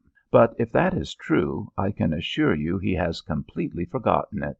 At times his manner to me is little short of being offensive, but of course I understand that it is only the way of a crusty old soldier who has been made boorish and bearish by a long life among the Indians. I dare say I shall manage it all right without a row. When you hear that we have captured Santiago, please send me by first steamer a box of provisions and clothing, particularly sardines, pickles, and light-weight underwear. The other men on the staff are nice, quiet chaps, but they seem a bit crude. There has been no fighting yet, save the skirmish by Young's brigade. Riley was furious because we couldn't get in it. I met General Peel yesterday. He was very nice. He said he knew you well when he was in Congress. Young Jack May is on Peel's staff. I knew him well in college. We spent an hour talking over old times. Give my love to all at home." The march was leisurely. Riley and his staff strolled out to the head of the long, sinuous column and entered the sultry gloom of the forest. Some less fortunate regiments had to wait among the trees at the side of the trail, and as Riley's brigade passed them, officer called to officer, classmate to classmate, and in these greetings rang a note of everything from West Point to Alaska. They were going into an action in which they, the officers, would lose over 100 in killed and wounded, officers alone, and these greetings, in which many nicknames occurred, were in many cases farewells such as one pictures being given with ostentation, solemnity, fervour. "There goes Gory Widgeon. Hello, Gory, where are you starting for? Hey, Gory!" Caspar communed with himself and decided that he was not frightened. He was eager and alert. He thought that now his obligation to his country or himself was to be faced, and he was mad to prove to old Riley and the others that after all he was a very capable soldier. 3. Old Riley was stumping along the line of his brigade and mumbling like a man with a mouthful of grass. The fire from the enemy's position was incredible in its swift fury, and Riley's brigade was getting its share of a very bad ordeal. The old man's face was of the colour of a tomato, and in his rage he mouthed and sputtered strangely. As he pranced along his thin line, scornfully erect, voices arose from the grass beseeching him to take care of himself. At his heels scrambled a bugler with pallid skin and clenched teeth, a chalky, trembling youth, who kept his eye on old Riley's back and followed it. The old gentleman was quite mad. Apparently he thought the whole thing a dreadful mess, but now that his brigade was irrevocably in it, he was full tilting, here and everywhere, to establish some irreproachable, immaculate kind of behaviour on the part of every man Jack in his brigade. The intentions of the three venerable colonels were the same. They stood behind their lines, quiet, stern, courteous old fellows, admonishing their regiments to be very pretty in the face of such a hail of magazine rifle and machine gun fire as has never in this world been confronted save by beardless savages when the white man has found occasion to take his burden to some new place. And the regiments were pretty. The men lay on their little stomachs and got peppered according to the law and said nothing, as the good blood pumped out into the grass, and even if a solitary rookie tried to get a decent reason to move to some haven of rational men, the cold voice of an officer made him look criminal with a shame that was a credit to his regimental education. Behind Riley's command was a bullet-torn jungle through which it could not move as a brigade. Ahead of it were Spanish trenches on hills. Riley considered that he was in a fix, no doubt, but he said this only to himself. Suddenly he saw on the right a little point of blue-shirted men already halfway up the hill. It was some pathetic fragment of the 6th United States Infantry. Chagrined, shocked, horrified, Riley bellowed to his bugler, and the chalk-faced youth unlocked his teeth and sounded the charge by rushes. The men formed hastily and grimly and rushed. Apparently there awaited them only the fate of respectable soldiers. But they went, because of the opinion of others, perhaps. They went, because no loud-mouthed lot of jailbirds such as the 27th Infantry could do anything that they could not do better. They went, because Riley ordered it. They went, because they went. And yet not a man of them to this day has made a public speech explaining precisely how he did the whole thing, and detailing with what initiative and ability he comprehended and defeated a situation which he did not comprehend at all. Riley never saw the top of the hill. He was heroically striving to keep up with his men when a bullet ripped quietly through his left lung, and he fell back into the arms of the bugler, who received him as he would have received a Christmas present. The three venerable colonels inherited the brigade in swift succession. The senior commanded for about 50 seconds, at the end of which he was mortally shot. Before they could get the news to the next in rank, he too was shot. The junior colonel ultimately arrived with a lean and puffing little brigade at the top of the hill. The men lay down and fired volleys at whatever was practicable. In and out of the ditch-like trenches lay the Spanish dead, lemon-faced corpses dressed in shabby blue and white ticking. Some were huddled down comfortably like sleeping children. One had died in the attitude of a man flung back in a dentist's chair. One sat in the trench with his chin sunk despondently to his breast. Few preserved a record of the agitation of battle. With the greater number it was as if death had touched them so gently, so lightly, that they had not known of it. Death had come to them rather in the form of an opiate than of a bloody blow. But the arrived men in the blue shirts had no thought of the sallow corpses. They were eagerly exchanging a hail of shots with the Spanish second line, whose ash-coloured entrenchments barred the way to a city white amid trees. In the pauses the men talked. "We done the best. Old E Company got there. Why, one time the hull of B Company was behind us." "Jones, he was the first man up. I saw him." "Which Jones?" "Did you see old Two Bars running like a land crab? Made good time, too. He hit only in the high places. He's all right." "The Lieutenant's all right, too. He was a good 10 yards ahead of the best of us. I hated him at the post, but for this here active service there's none of 'em can touch him." "This is mighty different from being at the post." "Well, we done it, and it wasn't because I thought it could be done. When we started I says to myself, well, here goes a lot of damned fools." "'Tain't over yet." "Oh, they'll never get us back from here. If they start to chase us back from here we'll pile 'em up so high the last ones can't climb over. We've come this far and we'll stay here. I ain't done panting." "Anything is better than packing through that jungle and getting blistered from front, rear, and both flanks. I'd rather tackle another hill than go trailing in them woods, so thick you can't tell whether you are one man or a division of cavalry." "Where's that young kitchen soldier, Cadogan, or whatever his name is? Ain't seen him to-day." "Well, I seen him. He was right in with it. He got shot, too, about halfway up the hill, in the leg. I seen it. He's all right. Don't worry about him. He's all right." "I seen him, too. He'd done his stunt. As soon as I can get this piece of barbed wire entanglement out of me throat, I'll give him a cheer." "He ain't shot at all, because there he stands there. See him?" Rearward, the grassy slope was populous with little groups of men searching for the wounded. Riley's brigade began to dig with its bayonets and shovel with its meat ration cans. 4. Senator Cadogan paced to and fro in his private parlour and smoked small, brown, weak cigars. These little wisps seemed utterly inadequate to console such a ponderous satrap.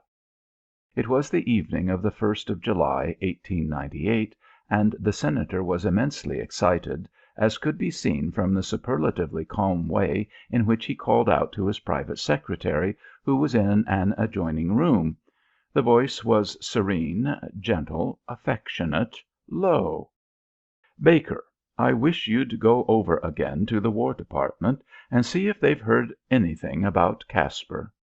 A very bright-eyed, hatchet-faced young man appeared in a doorway, pen still in hand. He was hiding a nettle-like irritation behind all the finished audacity of a smirk, sharp, lying, trustworthy young politician. "I've just got back from there, sir," he suggested. The Skowmulligan war horse lifted his eyes and looked for a short second into the eyes of his private secretary. It was not a glare or an eagle glance. It was something beyond the practice of an actor. It was simply meaning. The clever private secretary grabbed his hat and was at once enthusiastically away. "All right, sir," he cried. "I'll find out." The War Department was ablaze with light, and messengers were running. With the assurance of a retainer of an old house, Baker made his way through much small calibre vociferation. There was rumour of a big victory. There was rumour of a big defeat. In the corridors various watchdogs arose from their armchairs and asked him of his business in tones of uncertainty which in no wise compared with their previous habitual deference to the private secretary of the war horse of Skowmulligan. Ultimately Baker arrived in a room where some kind of head clerk sat writing feverishly at a roll-top desk. Baker asked a question, and the head clerk mumbled profanely without lifting his head. Apparently he said, "How in the blankety-blank blazes do I know?" The private secretary let his jaw fall. Surely some new spirit had come suddenly upon the heart of Washington, a spirit which Baker understood to be almost defiantly indifferent to the wishes of Senator Cadogan, a spirit which was not courteously oily. What could it mean? Baker's fox-like mind sprang wildly to a conception of overturned factions, changed friends, new combinations. The assurance which had come from experience of a broad political situation suddenly left him, and he would not have been amazed if some one had told him that Senator Cadogan now controlled only 6 votes in the state of Skowmulligan. "Well," he stammered in his bewilderment, "well, there isn't any news of the old man's son, eh?" Again the head clerk replied blasphemously. Eventually Baker retreated in disorder from the presence of this head clerk, having learned that the latter did not give up if Caspar Cadogan was sailing through Hades on an ice yacht. Baker stormed other and more formidable officials. In fact, he struck as high as he dared. They one and all flung him short, hard words, even as men pelt an annoying cur with pebbles. He emerged from the brilliant light, from the groups of men with anxious, puzzled faces, and as he walked back to the hotel he did not know if his name were Baker or Cholmondeley. However, as he walked up the stairs to the Senator's rooms he contrived to concentrate his intellect upon a manner of speaking. The war horse was still pacing his parlour and smoking. He paused at Baker's entrance. "Well?" "Mr. Cadogan," said the private secretary coolly, "they told me at the department that they did not give a cuss whether your son was alive or dead." The Senator looked at Baker and smiled gently. "What's that, my boy?" he asked in a soft and considerate voice. "They said," gulped Baker with a certain tenacity, "they said that they didn't give a cuss whether your son was alive or dead." There was a silence for the space of 3 seconds. Baker stood like an image. He had no machinery for balancing the issues of this kind of a situation, and he seemed to feel that if he stood as still as a stone frog he would escape the ravages of a terrible senatorial wrath which was about to break forth in a hurricane speech which would snap off trees and sweep away barns. "Well," drawled the Senator lazily, "who did you see, Baker?" The private secretary resumed a certain usual manner of breathing. He told the names of the men whom he had seen. "Yes," remarked the Senator. He took another little brown cigar and held it with the thumb and first finger, staring at it with the calm and steady scrutiny of a scientist investigating a new thing. "So they don't care whether Caspar is alive or dead, eh? Well, maybe they don't. That's all right. However, I think I'll look in on 'em and state my views." When the Senator had gone, the private secretary ran to the window and leaned afar out. Pennsylvania Avenue was gleaming silver blue in the light of many arc lamps. The cable trains groaned along to the clangor of gongs. From the window the walks presented a hardly diversified aspect of shirt waists and straw hats. Sometimes a newsboy screeched. Baker watched the tall, heavy figure of the Senator moving out to intercept a cable train. "Great Scott!" cried the private secretary to himself. "There'll be three distinct kinds of grand, plain practical fireworks. The old man is going for 'em. I wouldn't be in Lascum's boots. Ye gods, what a row there'll be!" In due time the Senator was closeted with some kind of deputy third assistant battery horse in the offices of the War Department. The official obviously had been told off to make a supreme effort to pacify Cadogan, and he certainly was acting according to his instructions. He was almost in tears. He spread out his hands in supplication, and his voice whined and wheedled. "Why, really, Senator, we can only beg you to look at the circumstances. 2 scant divisions at the top of that hill, over 1,000 men killed and wounded, the line so thin that any strong attack would smash our army to flinders. The Spaniards have probably received reinforcements under Pando. Shafter seems to be too ill to be actively in command of our troops. Lawton can't get up with his division before to-morrow.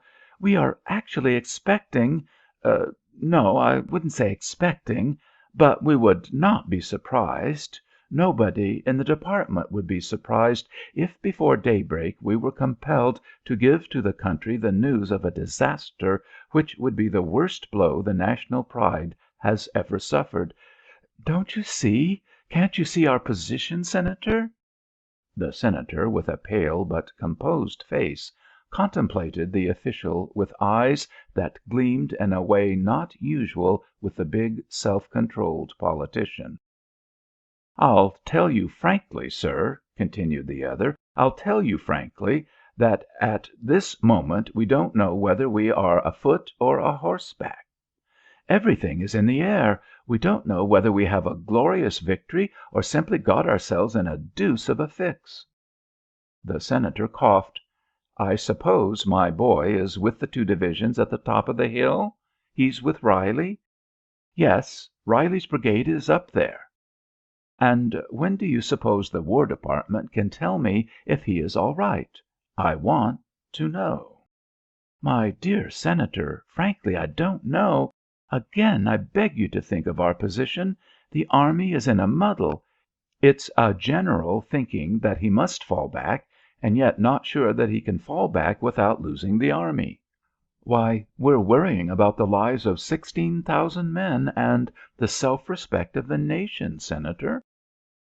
"I see," observed the Senator, nodding his head slowly. "And naturally the welfare of one man's son doesn't—how do they say it?—doesn't cut any ice." 5. And in Cuba it rained. In a few days Riley's brigade discovered that by their successful charge they had gained the inestimable privilege of sitting in a wet trench and slowly but surely starving to death. Men's tempers crumbled like dry bread. The soldiers who so cheerfully, quietly, and decently had captured positions which the foreign experts had said were impregnable, now in turn underwent an attack which was furious as well as insidious. The heat of the sun alternated with rains which boomed and roared in their falling like mountain cataracts. It seemed as if men took the fever through sheer lack of other occupation. During the days of battle none had had time to get even a tropic headache, but no sooner was that brisk period over than men began to shiver and shudder by squads and platoons. Rations were scarce enough to make a little fat strip of bacon seem of the size of a corner lot, and coffee grains were pearls. There would have been godless quarrelling over fragments if it were not that with these fevers came a great listlessness, so that men were almost content to die, if death required no exertion. It was an occasion which distinctly separated the sheep from the goats. The goats were few enough, but their qualities glared out like crimson spots. One morning Jameson and Ripley, 2 captains in the 44th Foot, lay under a flimsy shelter of sticks and palm branches. Their dreamy, dull eyes contemplated the men in the trench which went to left and right. To them came Caspar Cadogan, moaning. "By Jove!" he said, as he flung himself wearily on the ground. "I can't stand much more of this, you know. It's killing me." A bristly beard sprouted through the grime on his face, his eyelids were crimson, an indescribably dirty shirt fell away from his roughened neck, and at the same time various lines of evil and greed were deepened on his face, until he practically stood forth as a revelation, a confession. "I can't stand it, by Jove, I can't." Stanford, a lieutenant under Jameson, came stumbling along toward them. He was a lad of the class of '98 at West Point. It could be seen that he was flaming with fever. He rolled a calm eye at them. "Have you any water, sir?" he said to his captain.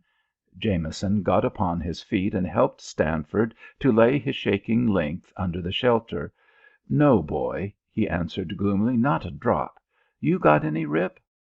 "No," answered Ripley, looking with anxiety upon the young officer. "Not a drop." "You, Cadogan?" Here Caspar hesitated oddly for a second, and then in a tone of deep regret made answer. "No, Captain, not a mouthful." Jameson moved off weakly. "You lay quietly, Stanford, and I'll see what I can rustle." Presently Caspar felt that Ripley was steadily regarding him. He returned the look with one of half guilty questioning. "God forgive you, Cadogan," said Ripley, "but you are a damned beast. Your canteen is full of water." Even then the apathy in their veins prevented the scene from becoming as sharp as the words sounded. Caspar sputtered like a child, and at length merely said, "No, it isn't." Stanford lifted his head to shoot a keen, proud glance at Caspar, and then turned away his face. "You lie," said Ripley. "I can tell the sound of a full canteen as far as I can hear it." "Well, if it is, I must have forgotten it." "You lie. No man in this army just now forgets whether his canteen is full or empty. Hand it over."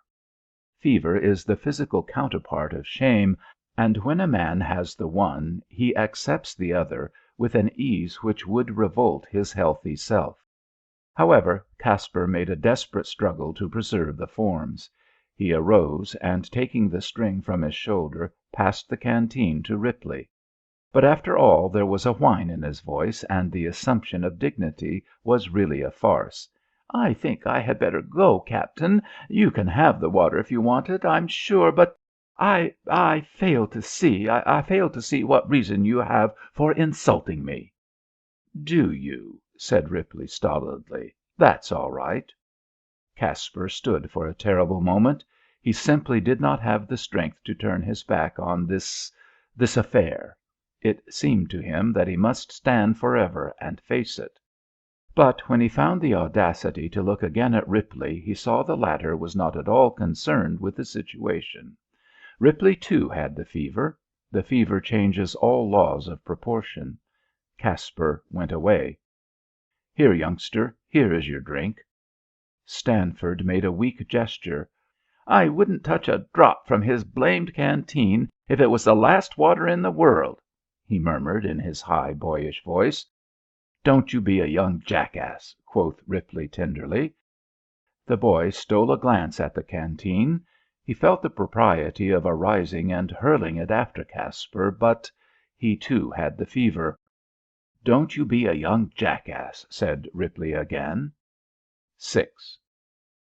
Senator Cadogan was happy. His son had returned from Cuba, and the 8:30 train that evening would bring him to the station nearest to the stone and red shingle villa which the Senator and his family occupied on the shores of Long Island Sound. The Senator's steam yacht lay some 100 yards from the beach. She had just returned from a trip to Montauk Point, where the Senator had made a gallant attempt to gain his son from the transport on which he was coming from Cuba.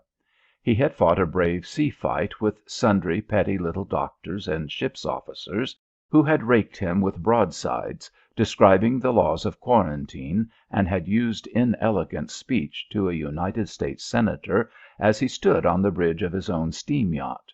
These men had grimly asked him to tell exactly how much better was Caspar than any other returning soldier. But the Senator had not given them a long fight. In fact, the truth came to him quickly, and with almost a blush he had ordered the yacht back to her anchorage off the villa. As a matter of fact, the trip to Montauk Point had been undertaken largely from impulse. Long ago the Senator had decided that when his boy returned the greeting should have something Spartan in it. He would make a welcome such as most soldiers get. There should be no flowers and carriages when the other poor fellows got none. He should consider Caspar as a soldier. That was the way to treat a man. But in the end a sharp acid of anxiety had worked upon the iron old man, until he had ordered the yacht to take him out and make a fool of him. The result filled him with a chagrin which caused him to delegate to the mother and sisters the entire business of succouring Caspar at Montauk Point camp. He had remained at home, conducting the huge correspondence of an active national politician, and waiting for his son, whom he so loved and whom he so wished to be a man of a certain strong, taciturn, shrewd ideal. The recent yacht voyage he now looked upon as a kind of confession of his weakness, and he was resolved that no more signs should escape him. But yet his boy had been down there against the enemy and among the fevers. There had been grave perils, and his boy must have faced them, and he could not prevent himself from dreaming through the poetry of fine actions, in which visions his son's face shone out manly and generous. During these periods the people about him, accustomed as they were to his silence and calm in times of stress, considered that affairs in Skowmulligan might be most critical. In no other way could they account for his exaggerated phlegm. On the night of Caspar's return he did not go to dinner, but had a tray sent to his library, where he remained, writing. At last he heard the spin of the dog-cart's wheels on the gravel of the drive, and a moment later there penetrated to him the sound of joyful feminine cries. He lit another cigar. He knew that it was now his part to bide with dignity the moment when his son should shake off that other welcome and come to him. He could still hear them. In their exuberance they seemed to be capering like school children. He was impatient, but this impatience took the form of a polar stolidity. Presently there were quick steps and a jubilant knock at his door. "Come in," he said. In came Caspar, thin, yellow, and in soiled khaki. "They almost tore me to pieces," he cried, laughing. "They danced around like wild things." Then, as they shook hands, he dutifully said, "How are you, sir?" "How are you, my boy?" answered the Senator, casually but kindly. "Better than I might expect, sir," cried Caspar cheerfully. "We had a pretty hard time, you know." "You look as if they'd given you a hard run," observed the father in a tone of slight interest.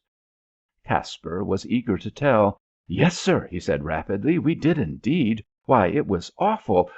Any of us, were lucky to get out of it alive. It wasn't so much the Spaniards, you know. The army took care of them all right. It was the fever, and we couldn't get anything to eat. And the mismanagement. Why, it was frightful." "Yes, I've heard," said the Senator. A certain wistful look came into his eyes, but he did not allow it to become prominent. Indeed, he suppressed it.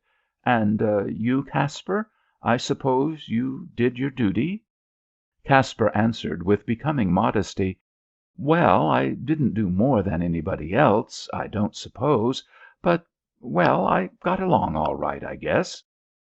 "And this great charge up San Juan Hill?" asked the father slowly. "Were you in that?"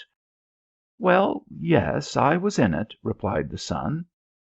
The Senator brightened a trifle. "You were, eh? In the front of it? Or just sort of going along?" "Well, I don't know. I couldn't tell exactly. Sometimes I was in front of a lot of 'em, and sometimes I was just sort of going along." This time the Senator emphatically brightened. "That's all right, then. And of course, you performed your commissary duties correctly?" The question seemed to make Caspar uncommunicative and sulky. "I did, when there was anything to do," he answered. "But the whole thing was on the most unbusinesslike basis you can imagine. And they wouldn't tell you anything.